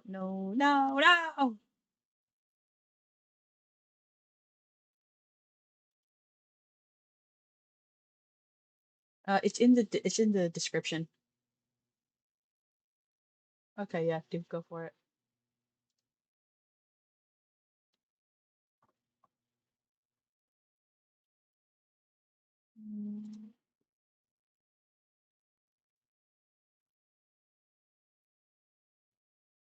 Okay. Well, there we go. We're good now. We're good. Sorry about we're that, good. everybody. Oh my maybe god, issue. yippee! Chat, Hello. press F if you can hear me talk. I mean, like I see the little bar. It's going now. It's working. Glorious. Press F to pay respects in chat. F. Okay. Anyway. F. Anyway. No, but Lily should read Jujutsu. Okay, good. They're pressing F. They can hear us. So what we agree though is Lily should read Jujutsu Kaisen. Yes. Good. Excellent. Cool. I'm glad we're on the same page. Yeah. I Good. want her to read that though, because yeah, she'd misinterpret it completely. Yeah, I get that. Yeah. But how funny would it be to see her misinterpret it? Oh God. Oh man. It certainly would be funny. I find some bad takes to be extremely irritating, actually. No thanks. That's fair. That's fair, yeah. Personally, I'm still waiting for her to watch this season's greatest anime of all time, Plus Sized Elf. Clearly, Lily's takes on the Plus Sized Elf anime would be very insightful, I think. God, the fat Ant, I'm putting you in a jar. Like the level of fat phobia from her would be just so insightful, I think. Bad ending. I want her to review something funny, like reincarnated another world as a vending machine, just to see what she'd say. I'm still stunned she never watched Azumangadaya. It's she keeps complaining about anime being over sexualized. It's just her coffee AUs stretched into a good comedy series. Well, you have to remember she hates people telling her what to read or watch. That's and true. will, out of spite, refuse to do such a thing. No, she'd rather just if you say, "Hey, she'd rather just play Baldur's Gate 2 again. You know, okay. Oh, you can't forget her favorite mod. No. I think, and it's probably just because I'm playing this right now, but I think it would be really funny to see Lily Orchard's reaction to Dramatical Murderer. All right. Oh my No. God, yes, I Okay, we're agree. not going there. We're not going no, there. We're not going there. We're not going Prim, there. Prim, Yeah. can I talk about how like her writing tips are very Hays Code-esque? Oh, absolutely. Abso-freaking-lutely. For anyone not familiar, the Hays Code is a right-wing code that basically censored a bunch of Hollywood media that came out. I don't remember when. I think Ant would be more familiar. 1935 or 1936 to 1957, I believe it was. Okay, thank you. Something, But I think that's roughly the time period. thank you. But the Tumblr posts that makes me think every day is the Hays Code. There should be no like explicit content in the thing, and Lily also saying the same thing. Well, to further bounce off what you're saying, to give specific examples, in the Hays Code, kisses could not last more than 3 seconds on screen. Villains had to be killed by the end of each movie they were in, or beaten in some way. You could not have any homosexual characters happen. You could not have any on-screen blood. You could not have any, I think, braziers shown on screen. You could not show bathrooms explicitly used. In fact, it's very noteworthy that Psycho was one of the first movies to ever show a toilet flushing in cinema. Psycho from 1960. Wow. Oh my god. About 70 years after film had become a medium. Roughly. It kind of makes me think about why people, like, probably why Hollywood hated Eartha Kitt so much, because she's definitely just... Well, that she does not line up with that. That and the communism, certainly. Yeah. But you look at movies like the greatest example of this is actually post-Hays. There were many Hays Code mentalities that still existed. One of the greatest examples of this is the 1960 movie Peeping Tom. Peeping Tom is a horror movie. It's a psychological thriller about a photographer who murders women and does so. The way he does it is he films them as he's killing them. He has a mirror over the camera so they see themselves in the instance of death. Very perverse, very grotesque film. Came out a couple months before Hitchcock's Psycho, and both are very similar in terms of psychosexual horror films. Now, Hitchcock's Psycho is regarded as one of the greatest horror films of all time. Massive impact on cinema. But Peeping Tom was reviled in its day. It was so bad that the director was actually basically blacklisted from Hollywood. He never made another film for the rest of his life. It didn't become noteworthy in cinema until Martin Scorsese in the 70s talked about the movie because he loved the film growing up and discussed how it was such a big influence on his cinema and what have you. And now it's regarded as a modern classic. But the film destroyed the career of its director. Same with Charles Lawton's debut, Night of the Hunter, a 1956-57 movie about a man who dressed as a priest who was a raging misogynist. It's a very, very great crime movie, but like it destroyed Charles Lawton's directorial career because audiences refused to accept something so perverse. And by perverse, I just mean a misogynist killer. And he would use like his switchblade as like a sign of his. Well, his switchblade would flip up whenever he flipped up. To put it bluntly. Oh. Yeah. So whenever he would be aroused by a woman, he would take out a switchblade and attack her. There's a scene very famously where he's in like a not brothel, a burlesque. He's in a burlesque, and he's playing with a knife in his hand. And the moment the dancer does something very flamboyant, he like opens up his switchblade and like looks at her, and it's like meant to symbolize his internalized misogyny and hatred towards women, but also his conflicted sexual feelings for these women. Is it like violence and sex sort of connection? Since like entirely, this like is the movie. Knife is phallic, I guess. Yes, 100%.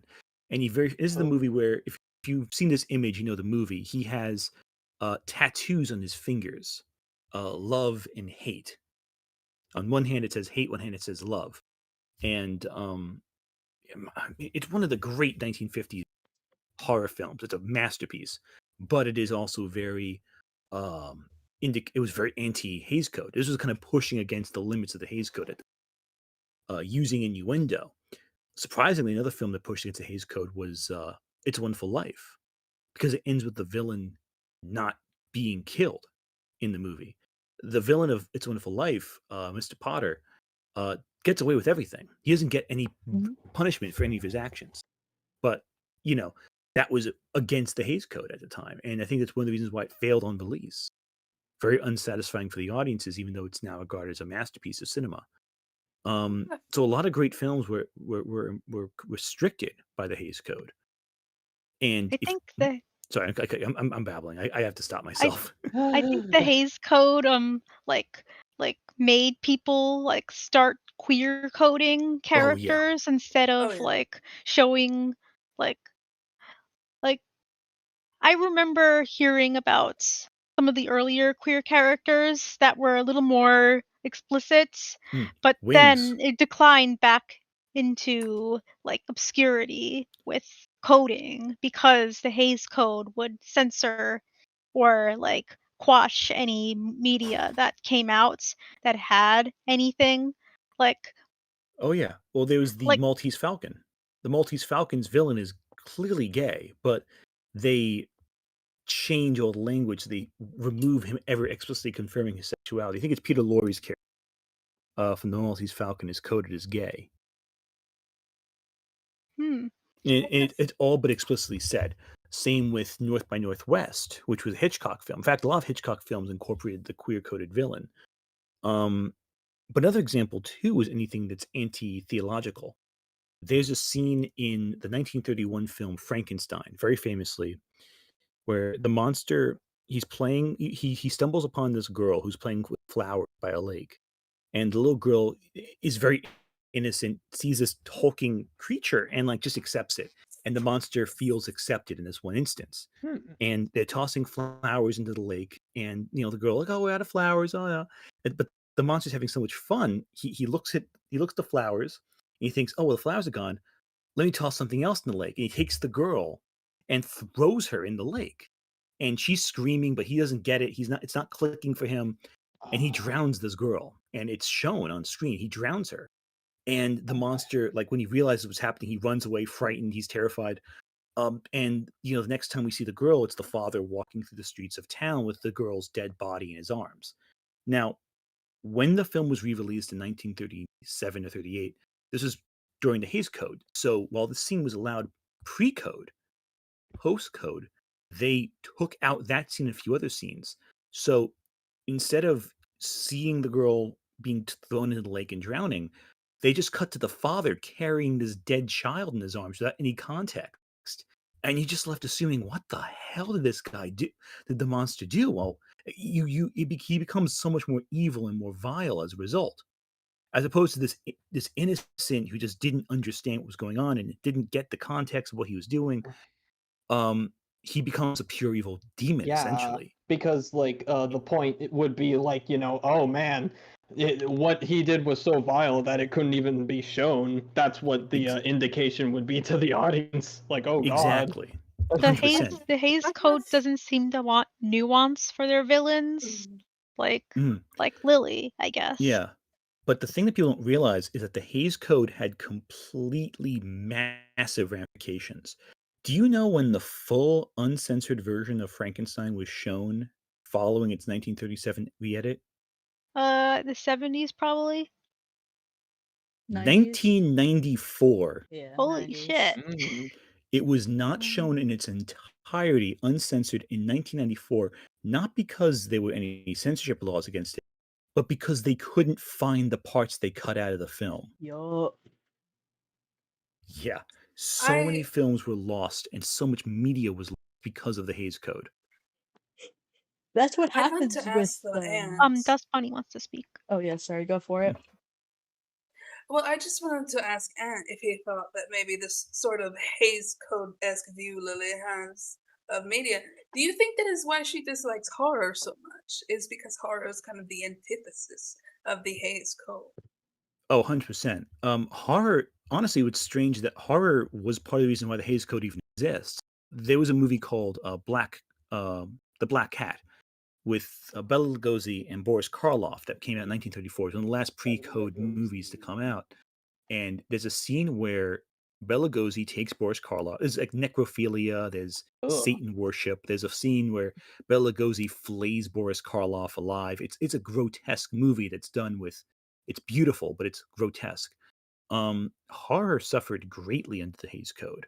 While horror was still, there were some great horror films during this era, like Cat People, The Wolf Man, Eyes Without a Face. I think was one of the last. Eyes Without a Face actually, I think was one of the first post Hays Code great movies to come I out think under horror. But yeah, horror is heavily censored all over the place. I think the thing is though, with the conditional tolerance of Lily's, is that she has all these, like, I'm looking through through her writing tips now, and it's honestly fucking exhausting. But she would like the things that like suit her to be removed. But there's definitely a lot of stuff that she's saying you should never do this ever, or you're a turd, or it's bad writing, or you're a bigot for so many things. Can you send that to me? I would like to look through it and point and laugh. Yeah. My favorite. You can also ask, I think Mac in our server for a spreadsheet categorizing everything in her writing tips. Yeah. Well, looking at some of these instructions, I'm just going to go over a couple here really that I think are relevant. Looking at it, Jesus. I'll be Is back. that taxing? You guys keep chatting. I'm gonna go get a little snack. Sounds good. Okay. So I'm going to cover a couple of these and go into the direction with in terms of specifically with the Hays Code. A lot of stuff about specific. If you make a gay alien, you're a turd. If you're only black characters, a volatile, hyper angry brute, you're a huge turd. Okay, so some of this is like antithetical to the Hays Code. Some of it is because the presence of queer and black characters would have been like outlawed. But saying you can only tell certain stories with these characters is problematic. What is a turd? Shit. Like Shit. poop. Literally poop. Okay. A childish I thought it was way. an acronym. No, it's just a childish way of saying shit. Yeah. It has one big pile. I find it funny how like she dislikes how a lot of queer characters are, especially non-binary characters, are depicted as aliens or like vampires, because like to me it's like, as someone who's non-binary, genderqueer non-binary, I'm like, they're super cool. I like them. I want to be like that. Well, here's one thing I find very interesting. Rule 29. Low stakes interpersonal conflict will always be more satisfying in the long run than high stakes saving the world. Friends is more popular than your favorite anime for a reason. Which is problematic because my favorite anime is Azumanga Daioh, and I'm kidding. But no, so that right there, I think illustrates something very important. Her dictating what is good writing was bad writing based purely on her arbitrary takes and preferences, which is what the Hays Code ultimately was. Yeah. Restricting the entire medium of media for the sake of individual preferences. The other fear was that writing would cause that the movies would cause people to be inspired to do bad things. It was kind of the fear that Joker will make people act like the Joker. Another example here is if you're writing, choose whether you're a comedy or drama at the start and stick to it. Don't make a comedy turn into a drama later on. That just annoys people. Lily, please tell that to the Academy Award nominated the Banshees of Inisherin. They may have some concerns with you there. I think Mac also brings up MASH, but I'm not familiar with that. I have been told I sound like Alan Alda from MASH many times, but I've actually not. I'm not a MASH Not a masher. I've not seen enough of it to really give it a perspective on that. I'm calling the MASH topic, though, I fandom feel like that mashers. her takes about reclaimed slurs feel very similar in spirit to where like she's like all reclaimed slurs are still slurs and therefore bad, which is just erasing so much. Oh my god, she would not like how I talk it every day. Just like, okay, I'm not gonna lie, I say the N-word a lot. Not on like stream or like calls, but like I'm black and it's a part of my part of the way that we speak. So I say it a lot. She would not like me.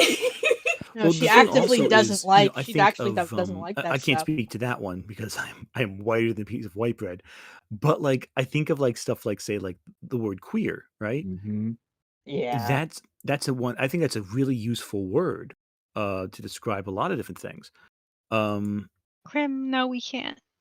Yeah, we So can't.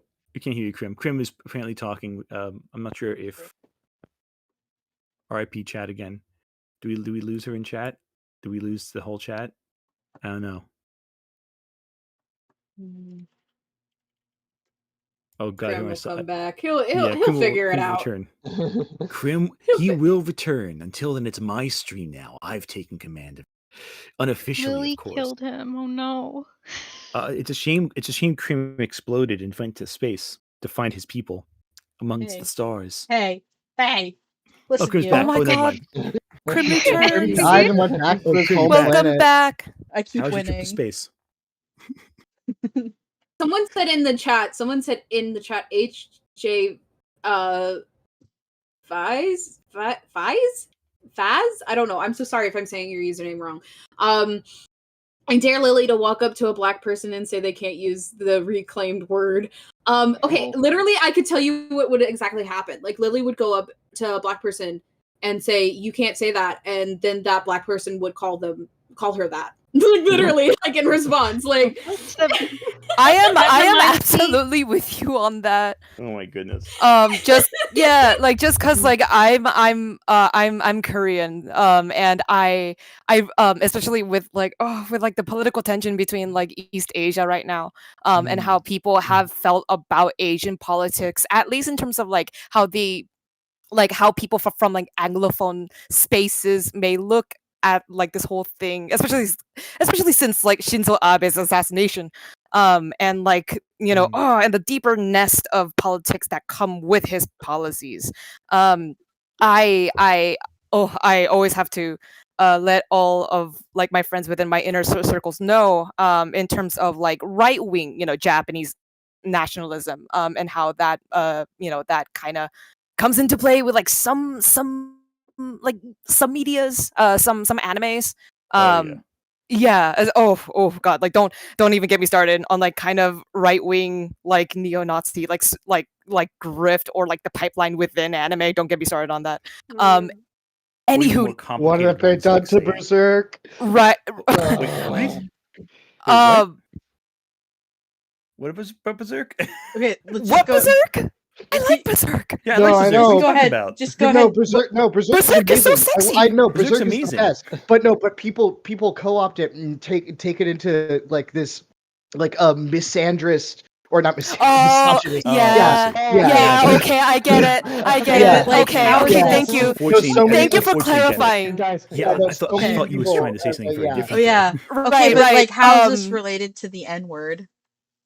Right. So let me explain. I know Lily would also get on my butt for saying the G word.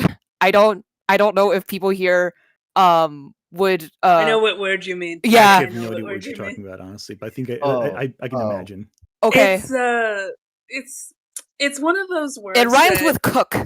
Yeah. Oh, now I know what you're saying. Okay, I'm sorry. I didn't connect. Yeah, and unfortunately within like within like the last 80 years in the United States, bigots in North America would refer to people of Asian descent within that word. My fellow East Asian, I feel this pain. Oh my god, Slay, you get it. You get it. They want I'm a little. I Yes. don't mean to be like weird. I've never. That's what I'm kind of surprised. I was raised in Alabama after I was Oh. adopted. They heard it from their grandparents that said, "I don't want that G in my child's school." Yeah, it is an older slur. Yeah, yeah. They hear it from their grandparents. They hear it from movies on TV and go, "Oh, that's what I can call that kid in my school," and then proceed to call me at least 3 different racial slurs. I'll be honest. I don't think I've ever heard anyone use that word around me, and I have a ton of friends who are Asian, so I'm like, that's hard. I mean, it's awful. Obviously, I'm surprised. It's because that particular slur is considered like an outdated slur, and instead younger bigots would now use like the C word, which it rhymes with tink. Yeah, I've heard that unfortunately before. Yeah. It's ink with a little ch. Yeah. Anyway, back to how this connects with Lily and my criticism with her whole policing and the policing of language. I think she really forgets a lot regarding like nuance and context. What she thinks is activism is more censorship, if anything. And of course, it all ties back to like serving her and making her look good. Not necessarily on the good and the open dialogue that we should be allowed to have, for all of us to collectively agree and say and even like study the etymology of like how these hurtful words still survive to current day. Whenever I try to explain the historical etymology of like the C slur, I have to go back to like history for a brief second. And of course, if my inner circles feel comfortable with me using it, of course I would use it. But I wouldn't use it maliciously at all. If anything, I am using these slurs more in like an academic sense, and I'm not using it to target anyone in particular. Nor am I using it around people who would be offended by that. Anywho, when I am trying to do my best to educate within the spaces around me, and how do we identify bigotry, how it's even like like shoehorned into leftist spaces, should we find someone like that. To see Lily absolutely be like, you cannot use this word under any circumstance at all. I know she would get on my butt about it, even though she's not being mindful that there are some contexts and some examples where these particular words are not used malignantly at all. And if anything, they are providing a good constructive dialogue regarding sexuality, race, politics, what may have you. She's just you just cannot say that at all. And I feel that comes more as like policing and like virtue signaling, if anything. That's something I wanted to tackle, was that like she's being a hypocrite. This is virtue signaling. This is something that I've got a bee in my bonnet, like like a stick up my ass about. It is one of my big bugbears with Lily, is that she wants to call people slurs so Right, she does. badly. And I think that like Anthony, but she's still ableist in the same tone. Okay, tardigrades. Anthony, The tardigrade, yes. If I may for a moment. If you, you may. Yeah, You absolutely may. I'm sorry, I'm gonna put lovely Anthony on the spot here. Thank you. She has called, and I'm sorry if this brings up like hurt feelings, then like let me know. I'll stomach my pain somehow. Okay, you got this. You got this, queen. She has called Anthony a tardigrade. Yeah, I wonder what slur she wants to use there. Can't imagine. A jizz rag and a maggot. God, I wonder what word she desperately wants to call Anthony. Gee, I fucking wonder. Maggot. Yeah, she's honestly at this point, I think she should just say it with her chest. She should just go for it. It's Same. The fact I'm that just like, I would. When it comes down to, and then like she's also she's also like on stream used the word mongoloid. Like, come the fuck on. And I think ultimately what it comes down phrasings. What it comes down to, so many to, slurs so ancient. What it comes down to is she doesn't want to be called queer. That's why she doesn't like Yeah. slurs. That's the only reason she doesn't like Isn't- slurs is because she doesn't want to be called queer. She wants Isn't to, queer she academic, wants to hand though? out slurs but not take it. Yeah. She can't dish any. She can't take anything she dishes out. Also, Like, this is a weird my question. Why are so many of these slurs such old, outdated words? Like, They're not very creative people. All they their keep up with a new attention word. goes to slurry. It goes to other things. It's not important as long as they have a word that they can call you that has a really good phonetic to it. I guess. I just find it just so alien of a because it just, I don't know, the whole idea of slinging slurs at people just doesn't make any sense to me. So I just never computes correctly. Well, it's because she So used with to her, like if you don't know this about Lily, when she was online first, she pretended to have a British accent and sound a lot Huh? smarter than she was. Oh yeah, That is the did you guys cringiest It was not know literally bullshit a about I've that? ever Yahtzee heard. impression. Yes, the Yahtzee impression. Oh Say god. psych right now. She No, tried no, to it be British. tickles in- me Say every psych. time. No, It That's like tickles me. absolutely the did guy that. who did the Harry Potter cult. You know the guy who What? did the one guy Cult? he did the Lord of the Rings and Harry Potter cult. He Which faked having a one? British accent. It was the same guy. He was like it's gonna drive me crazy. Snape he Wives? Yeah, the Snape. No, that wasn't Snape it was Wives. I think it was Snape the other Wives, one. I know Strange Aeons did a thing about it, but I know he what did you like mean. a weird like Lord of the Rings cult. What's his name? He did. I'm trying to look it up to make so I know it. Okay, the bit Andrew of Earth. Blake. Before we Jack go Warlock, too right? far Yeah, off, it was Andrew Blake.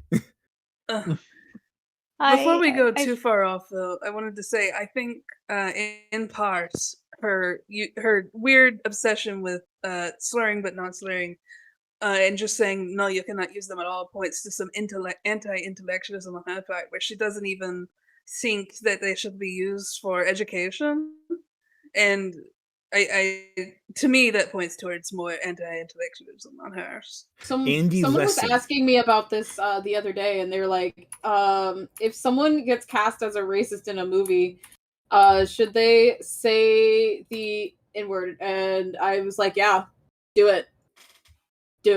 With your whole chest. Do it. You got it. Listen, you got the pass. It's good for a good cause. Do it. Okay. Have you seen I the Boondocks? Have any of you guys ever seen the movie The Nightingale? Yeah. I've heard of it.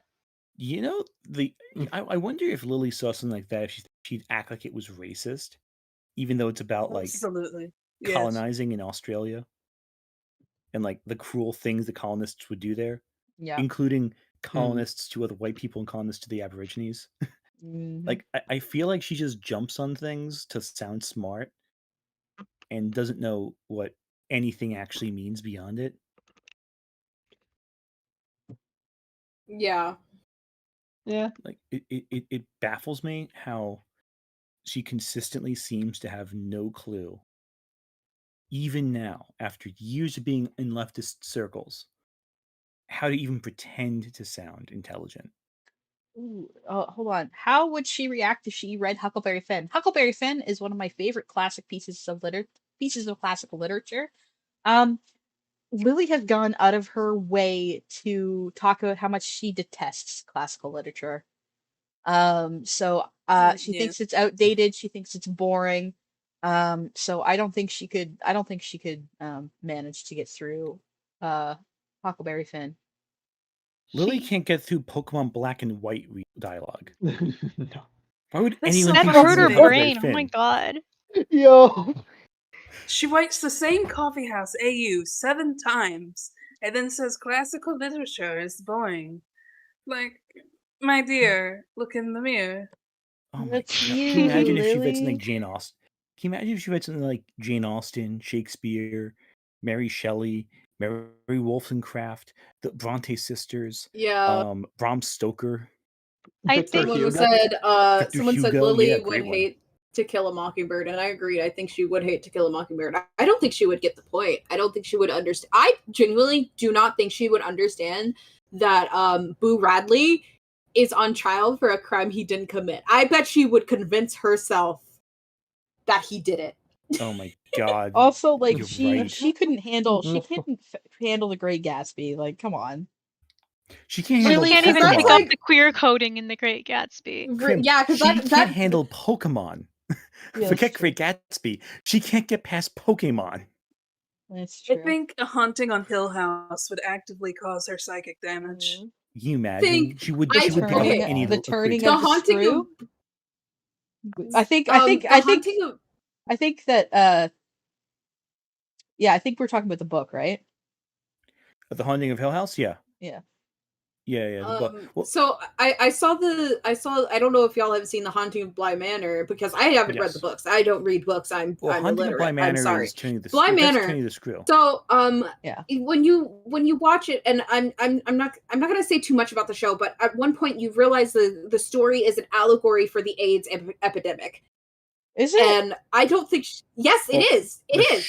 The show is, yes, but not the Yes. not the book. Not necessarily. I can't talk about the book, but the show is 100% an allegory for the AIDS epidemic. Just Bly And it's Manor, really, not really Hill House. Bly Manor, yeah. Yeah, And it's really, really, really well, Bly Manor and Hill House don't like they're within the same universe, but they're not connected story wise. But I think, and what's crazy about it is it has like a lesbian in it, and it has cute lesbians being gay and lesbians, and she'd still probably find a way to hate it. Well, Haunting of Hill House, the book, is one of the first main pieces of horror literature with a canonically bisexual main character.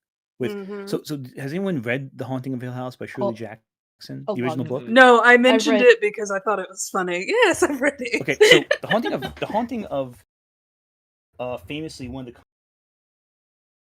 tension between the main characters. You just got it off your shelf, didn't you? Yes, I did. I actively heard him getting it. It's right here.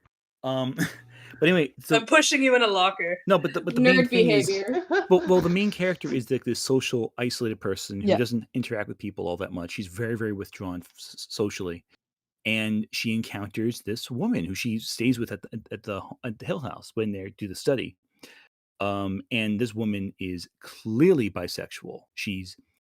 There's a tension there because the main character, she's not aware if she's being flirted with or if there's something more insidious going on. Is she being made fun of, or is she being treated as an object of desire? And it's so funny. Well, it's social anxiety. Shirley Jackson specialized in like personifying social anxiety. Essentially, that was her whole thing. If you feel social anxiety, the books are way more uncomfortable than otherwise. But it's so funny because she's just like, am I being threatened or is she coming on to me? She can't tell, That's the so she's whole just story. like backed into a wall. It's so funny. Or is she being set up for humiliation? And there's a lot of again, it's very it plays off on Shirley Jackson's anxieties because a lot of people believe she was also bisexual. That's not confirmed, I don't believe, but people have speculated that she might have been bisexual. But it's a good book. You should read it. Oh, it's a masterpiece of horror fiction. Hmm. But no, but the thing also is I don't think the thing with Lily is that any art that expresses any taboo concepts she thinks shouldn't exist. She would not get the point of we have always lived in the castle. There's no way. That's one of Shirley Jackson's more like more difficult books. I think that would be impossible for them to understand. And it's not a difficult book; it's just more difficult than Haunting of Hill House. I feel, but any book that deals with taboos, societal taboos, especially in the 70s and 50s and 60s, she wouldn't get. And the fact of the matter is, in the 50s, is that homosexuality was deemed as a cultural taboo. So there was the extra angle for the audience at that time, even though the book is sympathetic for it. But like, I don't know, I think any taboo subject like horror would be too much for Lily. I just want to know how she'd react to reading fucking Clive Barker. Oh my god. I The would Hellbound love that. Heart. I would love that. She would explode. I genuinely want to see her reaction to the first Freddy Krueger movie, where it's so obviously heavily homosexual, and she just would be. No, you mean the second squirming. one? That's the second one, right? Second one's the gay one. Second one. Yeah, second one's the really gay one. The really gay one is the one I mean.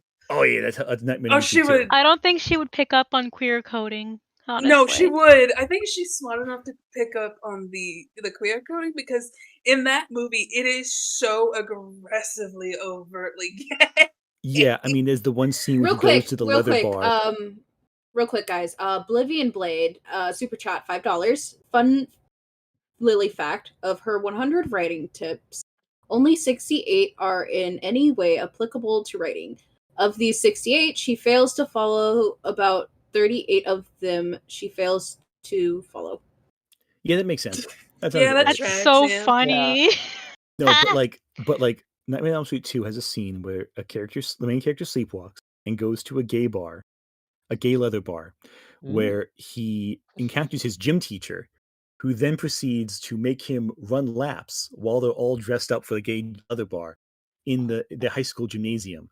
And then Freddy Krueger comes and kills the gym teacher by strapping him up to the shower stalls in the men's locker room and whipping him with towels until he dies on the butt. That's No, insane. it's This is such an a actual powerful thing that movie. happened. It's And I forgot, Freddy Krueger's glove materializes on the boy's hand as he slashes, as Freddy Krueger possesses him to slash the gym teacher, and then he screams like a girl as he looks at the scene of carnage. A very high pitched shrill scream. What's not more gay than sharing a body? Oh, then when he Ew. there's a scene where the boy has a love interest. His female friend's a love interest in the movie apparently. And there's a scene where they start making out, and Freddy starts coming out of him. So he runs away from the girl, and he's not wearing any clothing at this point. By the way, he runs to his male best friend's room, jumps through the window, and goes into bed with him.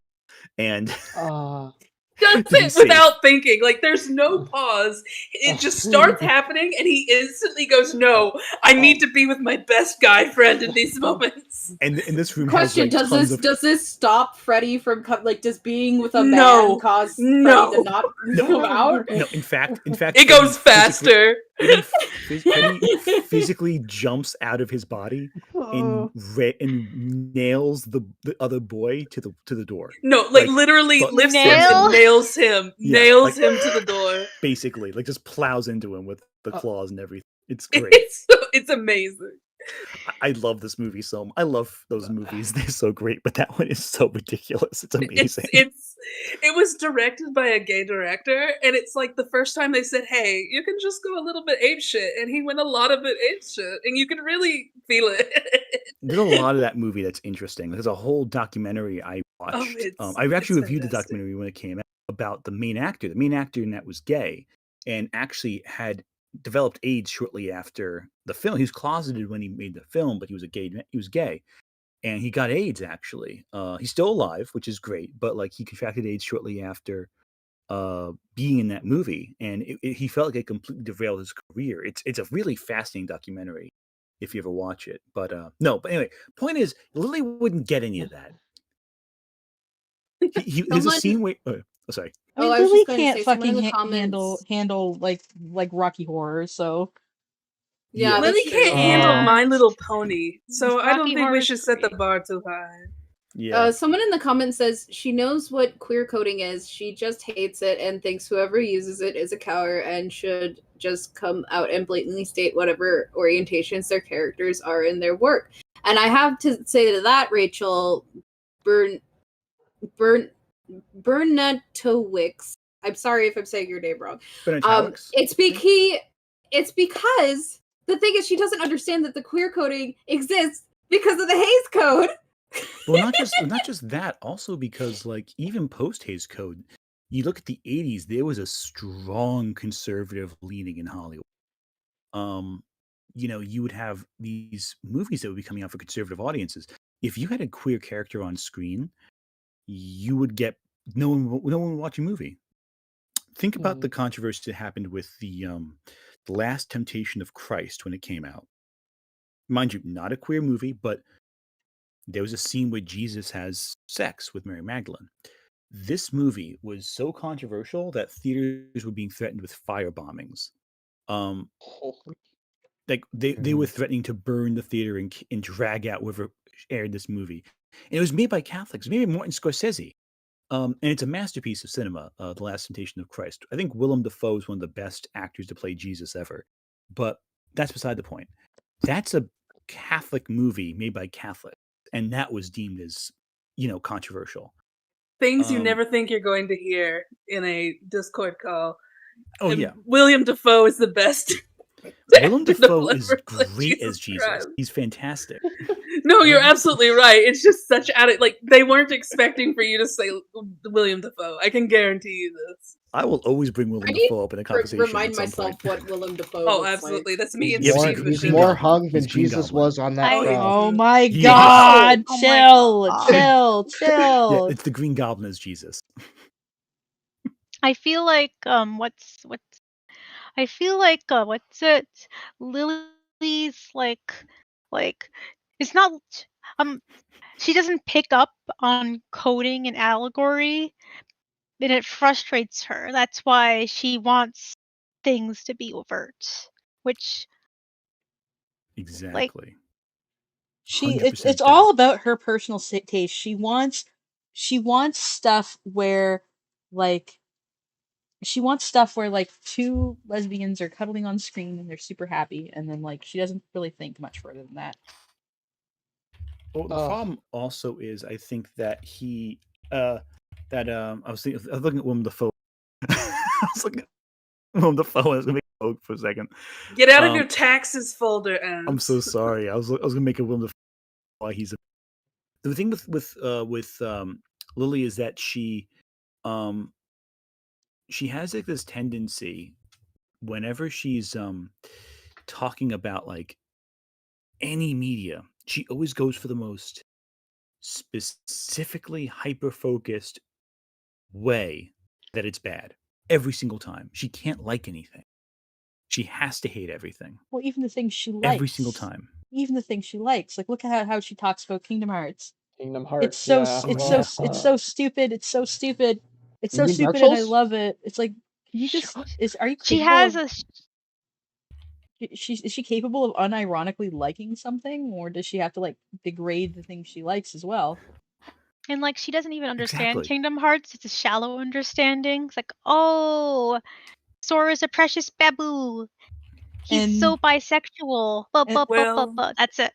I don't think she I'm going to thinks leave about this stream by saying that subtlety is written on Lily's forehead in bold italics, and that is how she goes about life. But I'm going to leave the stream and let somebody else come in. Thank you for having me. It's been a fantastic time. Oh, that was. I hope to be in another one and see you guys soon. Yeah, you were fun. Bye. Farewell. But no, yeah. So Willem Dafoe in Shadow the Vampire played the best Nosferatu. I didn't know. Okay, so I had to like remind myself what Willem Dafoe looked like because my brain was like pulling up his face, but I was like, hold on, I don't think I'm grabbing the right actor because I have very bad like I cannot put names to faces to save my life. I wouldn't call it face blindness because I recognize people's faces. It's like you're playing one of those games where you have to connect the dots, and I can't do it. I hear you. And so I was like, well, hold on. And then when he said Will, and so when I looked at it, I was like, he played Jesus? Like, of all people. Yeah, no, he was Jesus. And he was also Van Gogh, surprisingly. Honestly, right. I could see Van Gogh. Let's reel it. He was so amazing as Van Gogh. Let's reel it back because I just want to also remind people that we've been streaming for about 5 hours right now. So you know, like I think we should definitely like refocus at this point. I don't think I'm going to be taking in any I realize somebody just left to make room, but like I don't think at this point we're going to take in any new callers today, just because this has gone on for almost 5 hours now. So I would kind of like to kind of get towards like a conclusion of this sort of thesis that we've come up with, because I think we've like provided a lot of evidence and talking points regarding this, and I think we need to come up with a conclusion. I can come with some ideas. Yeah. So I'm gonna let everybody have like one more kind of final chance to if we can like respond and stuff, but like kind of what they're kind of drawing from this whole discussion. Who would like to go first? If no one wants to go first, I'll go first. Okay, go for it, Sarah. So like I feel, in my opinion that like Lily's like like lack of leftism is self-serving and is linked inherently to her anti-intellectual rhetoric. Like, she's incapable of understanding nuance, and that leads to her not truly ascribing to leftism, because leftism is inherently nuanced, and that's all I have to say. No, I think you're right. I think that's a good take. Just short and concise. Yeah. Ant, do you have anything you wanted to say? Oh, always, always, always. I think the thing is that we have to acknowledge this. I don't think Lily has any in her head. I don't think she's ever really genuinely thought of anything about this, because the problem is, um, she's only interested in just one thing, herself. She doesn't really care about like anything beyond anything that involves herself. She doesn't understand how social or societal bodies impact anyone in life. She doesn't understand how other people might want rights. She doesn't have any interest in helping or supporting anyone. She's Nope. interested in targeting an enemy and punching the enemy until it stops moving. Um, she attacks anime not because of any actual quality in anime. It's just a thing she thinks she can point at and go, "This bad, I don't like." Even though she demonstrates no actual understanding of what happens in anime, nor what the medium of anime entails. She has no understanding of how organizations can impact people. She has no understanding of how historical precedent has an impact on anything. She has no understanding on how any country is unlike America, even how Canada is unlike America and the American political system. She does not understand how Japan functions. You mentioned before the assassination attempt. I don't even think she understands what the Japanese government is, let alone what happens with its political leaders. Yeah. We mentioned, um, natives in Canada. She doesn't understand any of that talk. She just speaks whatever comes out of her butt and just says things without knowing about it. She doesn't have a single understanding of any political concept. And in order to have a political stance or a political ethos, you have to at least have a basic ground foundational understanding of anything.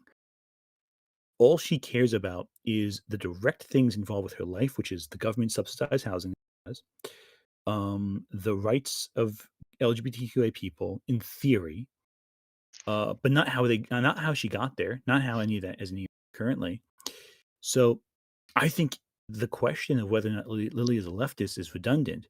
The real question should be: does she have any comprehension of any political ideology whatsoever, or is she just using the language of politics to make herself sound more educated and get things that she wants because she wants it? I think it's the latter based on everything we've discussed so far. I mean, I would say that's sort of like what ends up happening when you're self-serving is that you end up veering to the right. Like I don't know Always. if in her heart and in her head she considers herself right wing. I don't think she does. I think that she thinks she's a leftist, but the fact of the matter is, like I think I brought it up in this stream as well. I've brought it up before. The purpose is what it does. The things that she does and the things that she say align more with right wing ideology. So it doesn't really matter what she thinks in her heart or thinks in her head or feels in her heart, because what she is putting out there is aligns with the right more than it does the left any day of the week. Yeah. I just want to add one follow up. Shinzo Abe died. I did not phrase that correctly. He was successfully assassinated, not an assassination attempt. So sorry about that misphrasing. Yeah. Anybody That's okay. anybody else want to? I'll go next. Yeah, you go. Sorry.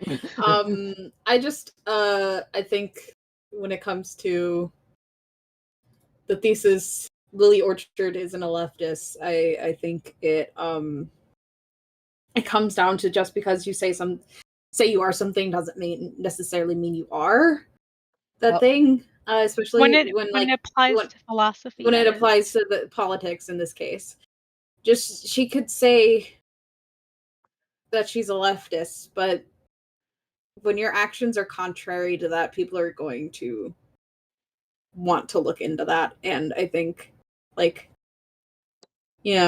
break it down Yeah, in a sense. And so when it comes down to it and you look at it and you look at the evidence on the paper, if you were to write Lily's actions down and gave it to somebody and you were like, what do you think this person's political leaning is? I believe that the person would probably come back with like right wing or conservative, because it's just, you got to look at the facts of like what she does. Yeah. And it doesn't matter that she's like a trans woman or indigenous or disabled. Like, those things don't matter. It's like, what is she doing? What are her actions? Yes. I think that's a big Yep. thing with Lily, is that like, we don't fucking care that you're trans. We don't fucking care if you're white or a woman of color or indigenous. We don't care if you're disabled. Like, what are you actually doing? What are the actual, like, what are your actions upon this world? I think. And she never seems to get that. She's so focused on the I'm a trans woman of color who is disabled thing, that like she doesn't really have an identity outside of that. So Yeah. Like, I feel like having an identity beyond like what you say is like, what do you like? What and like she doesn't like anything. Like, whenever she likes something, it's surface level too. yeah. It's like she has her thoughts are surface level and no introspection, which makes sense since she apparently loathed English class.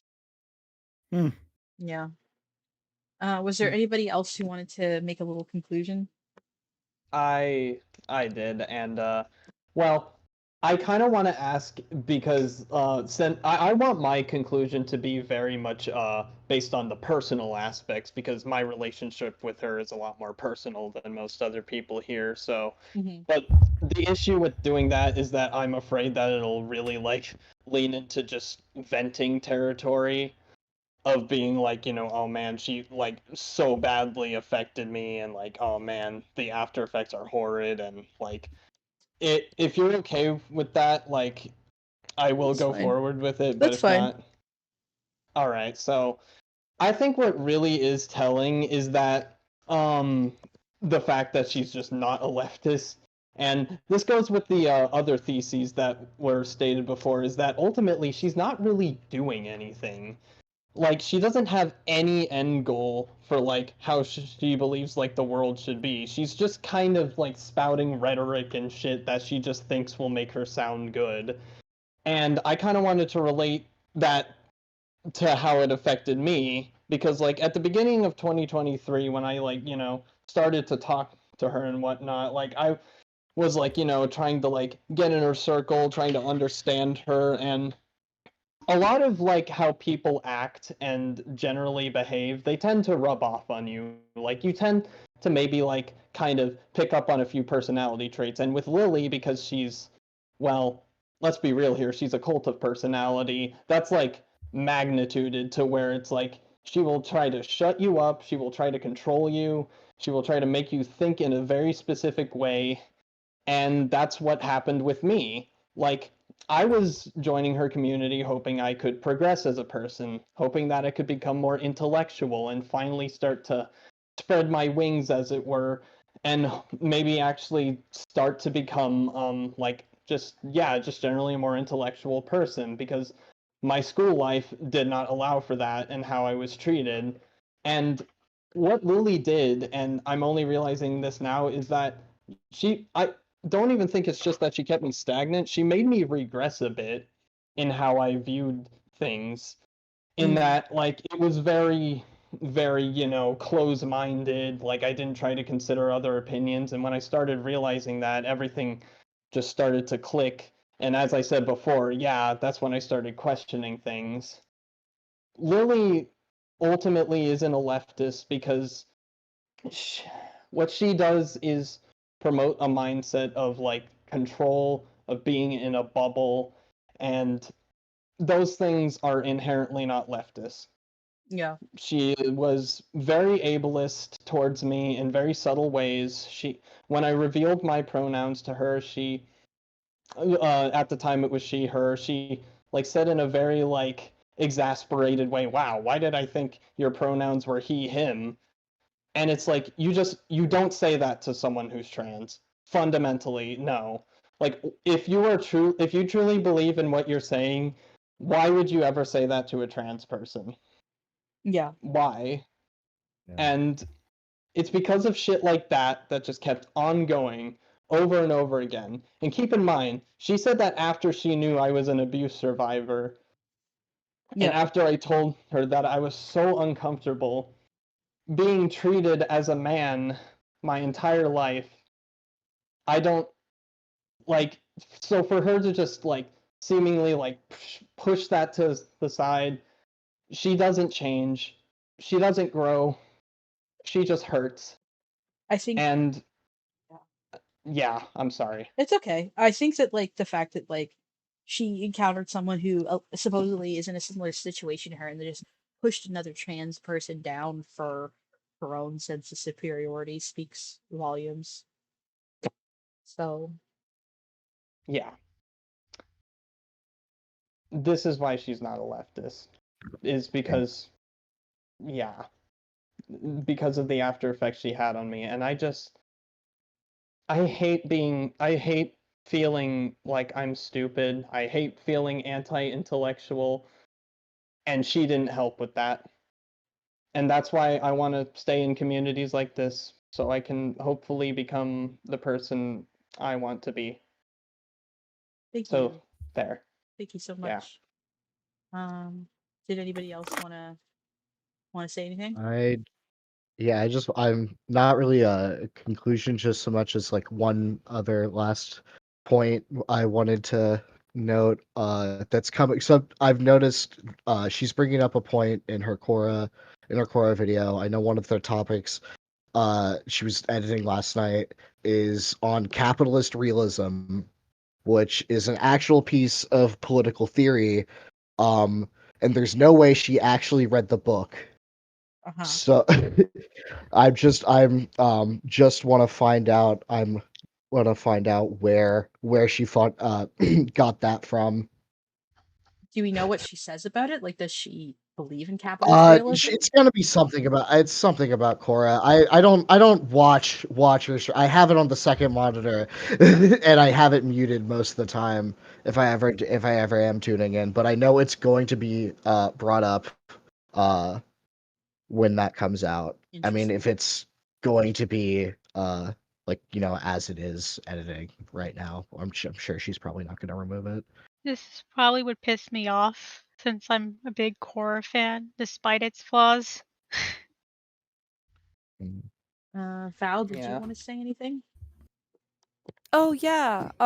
So in terms of like what is my personal observations on Lily Orchard and her platform as we understand it. But before I do go into it very briefly, I do want to mention Jay, thank you so much for coming out with your story. I actually No, I seriously. yeah, I actually admire it a lot when Yeah. someone kind of like deprograms from exposing themselves a lot to like a very like a cult personality or like someone of an authoritarian mindset because it is very hard Yeah. to do Yeah. and yeah, and a lot of people take years just just to recover from the black and white pathology that they have suffered.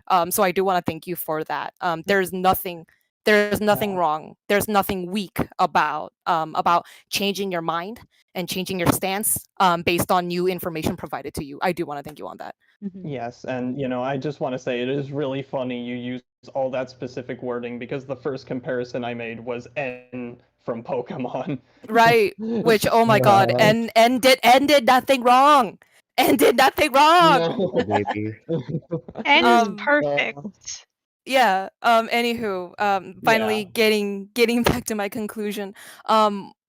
Because I don't know Lily personally, and I am not her, obviously no one here is going to fully, to fully concretely like identify where her political stance is, but we have years of evidence, especially, of her language in much of her thesis, that we can confidently say for sure that although she may call herself a leftist as much as she likes, we do understand that her activity online, and her thesis does not contribute to leftist causes, because at the end, a lot of her personal policies, and the way that she pushes at people, it doesn't benefit the masses, it benefits herself. I am reading the imager link of all of her Twitter like hot takes. I am reading her rule 59. She says, quote, "The quickest and easiest way to make yelling stop is to own up to the mistake. Don't make excuses or explain why you did the bad thing. Yeah. Fix it and never repeat it. Progressives are very forgiving if you give them results. Stubbornness is what gets people canceled." I Eh. I I really want this grown 32-year-old woman. I want her to finally own up to her own advice, if she feels so confidently about it enough that she wants to push it onto other people.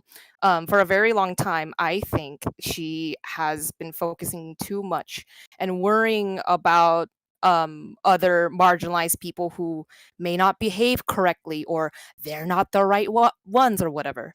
I think she needs to start focusing on herself, her stances, and her action. Now, I may not know, nor understand fully, about her life circumstances that led her up to her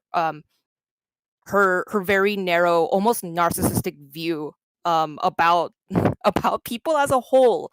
I don't understand what happened in her life that drives her into like the mindset that she has now.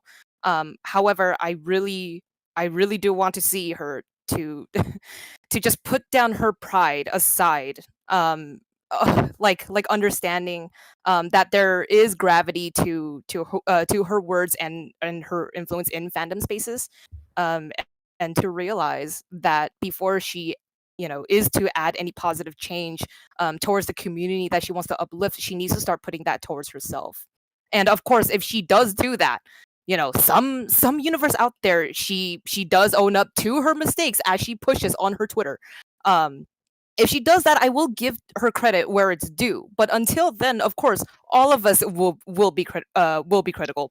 As long as she stays stubborn, and complicit in her own narcissism, yeah, of course, all of us will be vocal and critical, of whatever she pushes out. That's just my conclusion and my stance on how much I've seen her. I I feel like anyone's capable of change, like no matter what. Yeah, But of course. you have to put the effort into it, especially at the age that she is, because they tend to be set in their ways. Yeah. But anyone's capable of change and rehabilitation, and all it takes is admitting your fault and just saying, "I am wrong. I will do better," and actually uh, actively like apologizing and actively working on yourself to make sure the change actually sticks. Doesn't stick for like one day, like for example. Right. It is a full commitment, and there's nothing wrong with that. I just wish she would stop like doubling down. Well, the Yeah. problem also is that in order to change, you have to want to change. Why? Well, she doesn't want to. That's the saddest part of all this, I think. We got She a doesn't super even think chat. there's a problem. Yeah. Oh, we did? Yeah. Yeah, Oblivion Blade TD. Lily isn't a leftist. She's isn't on the right. She's an amorphous blob of almost random thoughts and rhetoric that changes depending on when you ask. I mean, in a way, yes, but like I'm more concerned about her actions, and I would say that her actions, being as selfish and as self-serving as they are, definitely lean on the right. because of that. That's just kind of what self-serving tends to lead to, honestly. Mm-hmm. I think I'm gonna 100%. go ahead and wrap this up. And like the way this how I want to end it is maybe a little bit different than like drawing a conclusion, because everybody that's I don't think I can say anything more than what the people here have said. So I'm gonna end this on a question for any Lily fan that's watching, and I hope you did watch this. Sabine. Or What? Sabine. No, like this, Sabine. like I'm gonna say this very seriously and very openly and honestly, and feel free to answer in my comment section or send me a message on Discord or Tumblr. What do you like about Lily Orchard? I want you to like think deeply about that. What opinions does she have that made you think that you agree with? Like, what has she made you feel?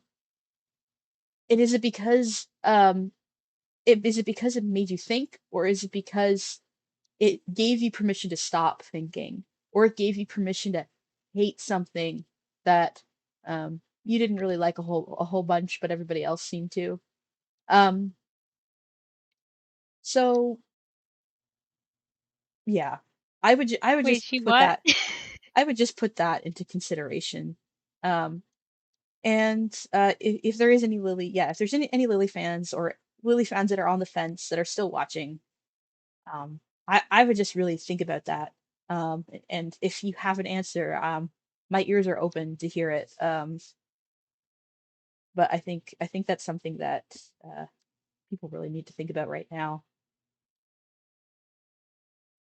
It's a good question. All right. If anybody have any last words? Um, I have many words, but if they're good words, question. I think one thing I just want to think of is like, I just think that we should really, in general, if anyone's taken anything, just look at the people who claim they believe a certain thing. Look past buzzwords. Look at the messages people are saying, because it's so possible that they may claim to be a leftist or something like that, but really embody none of the actual political thoughts. Yeah.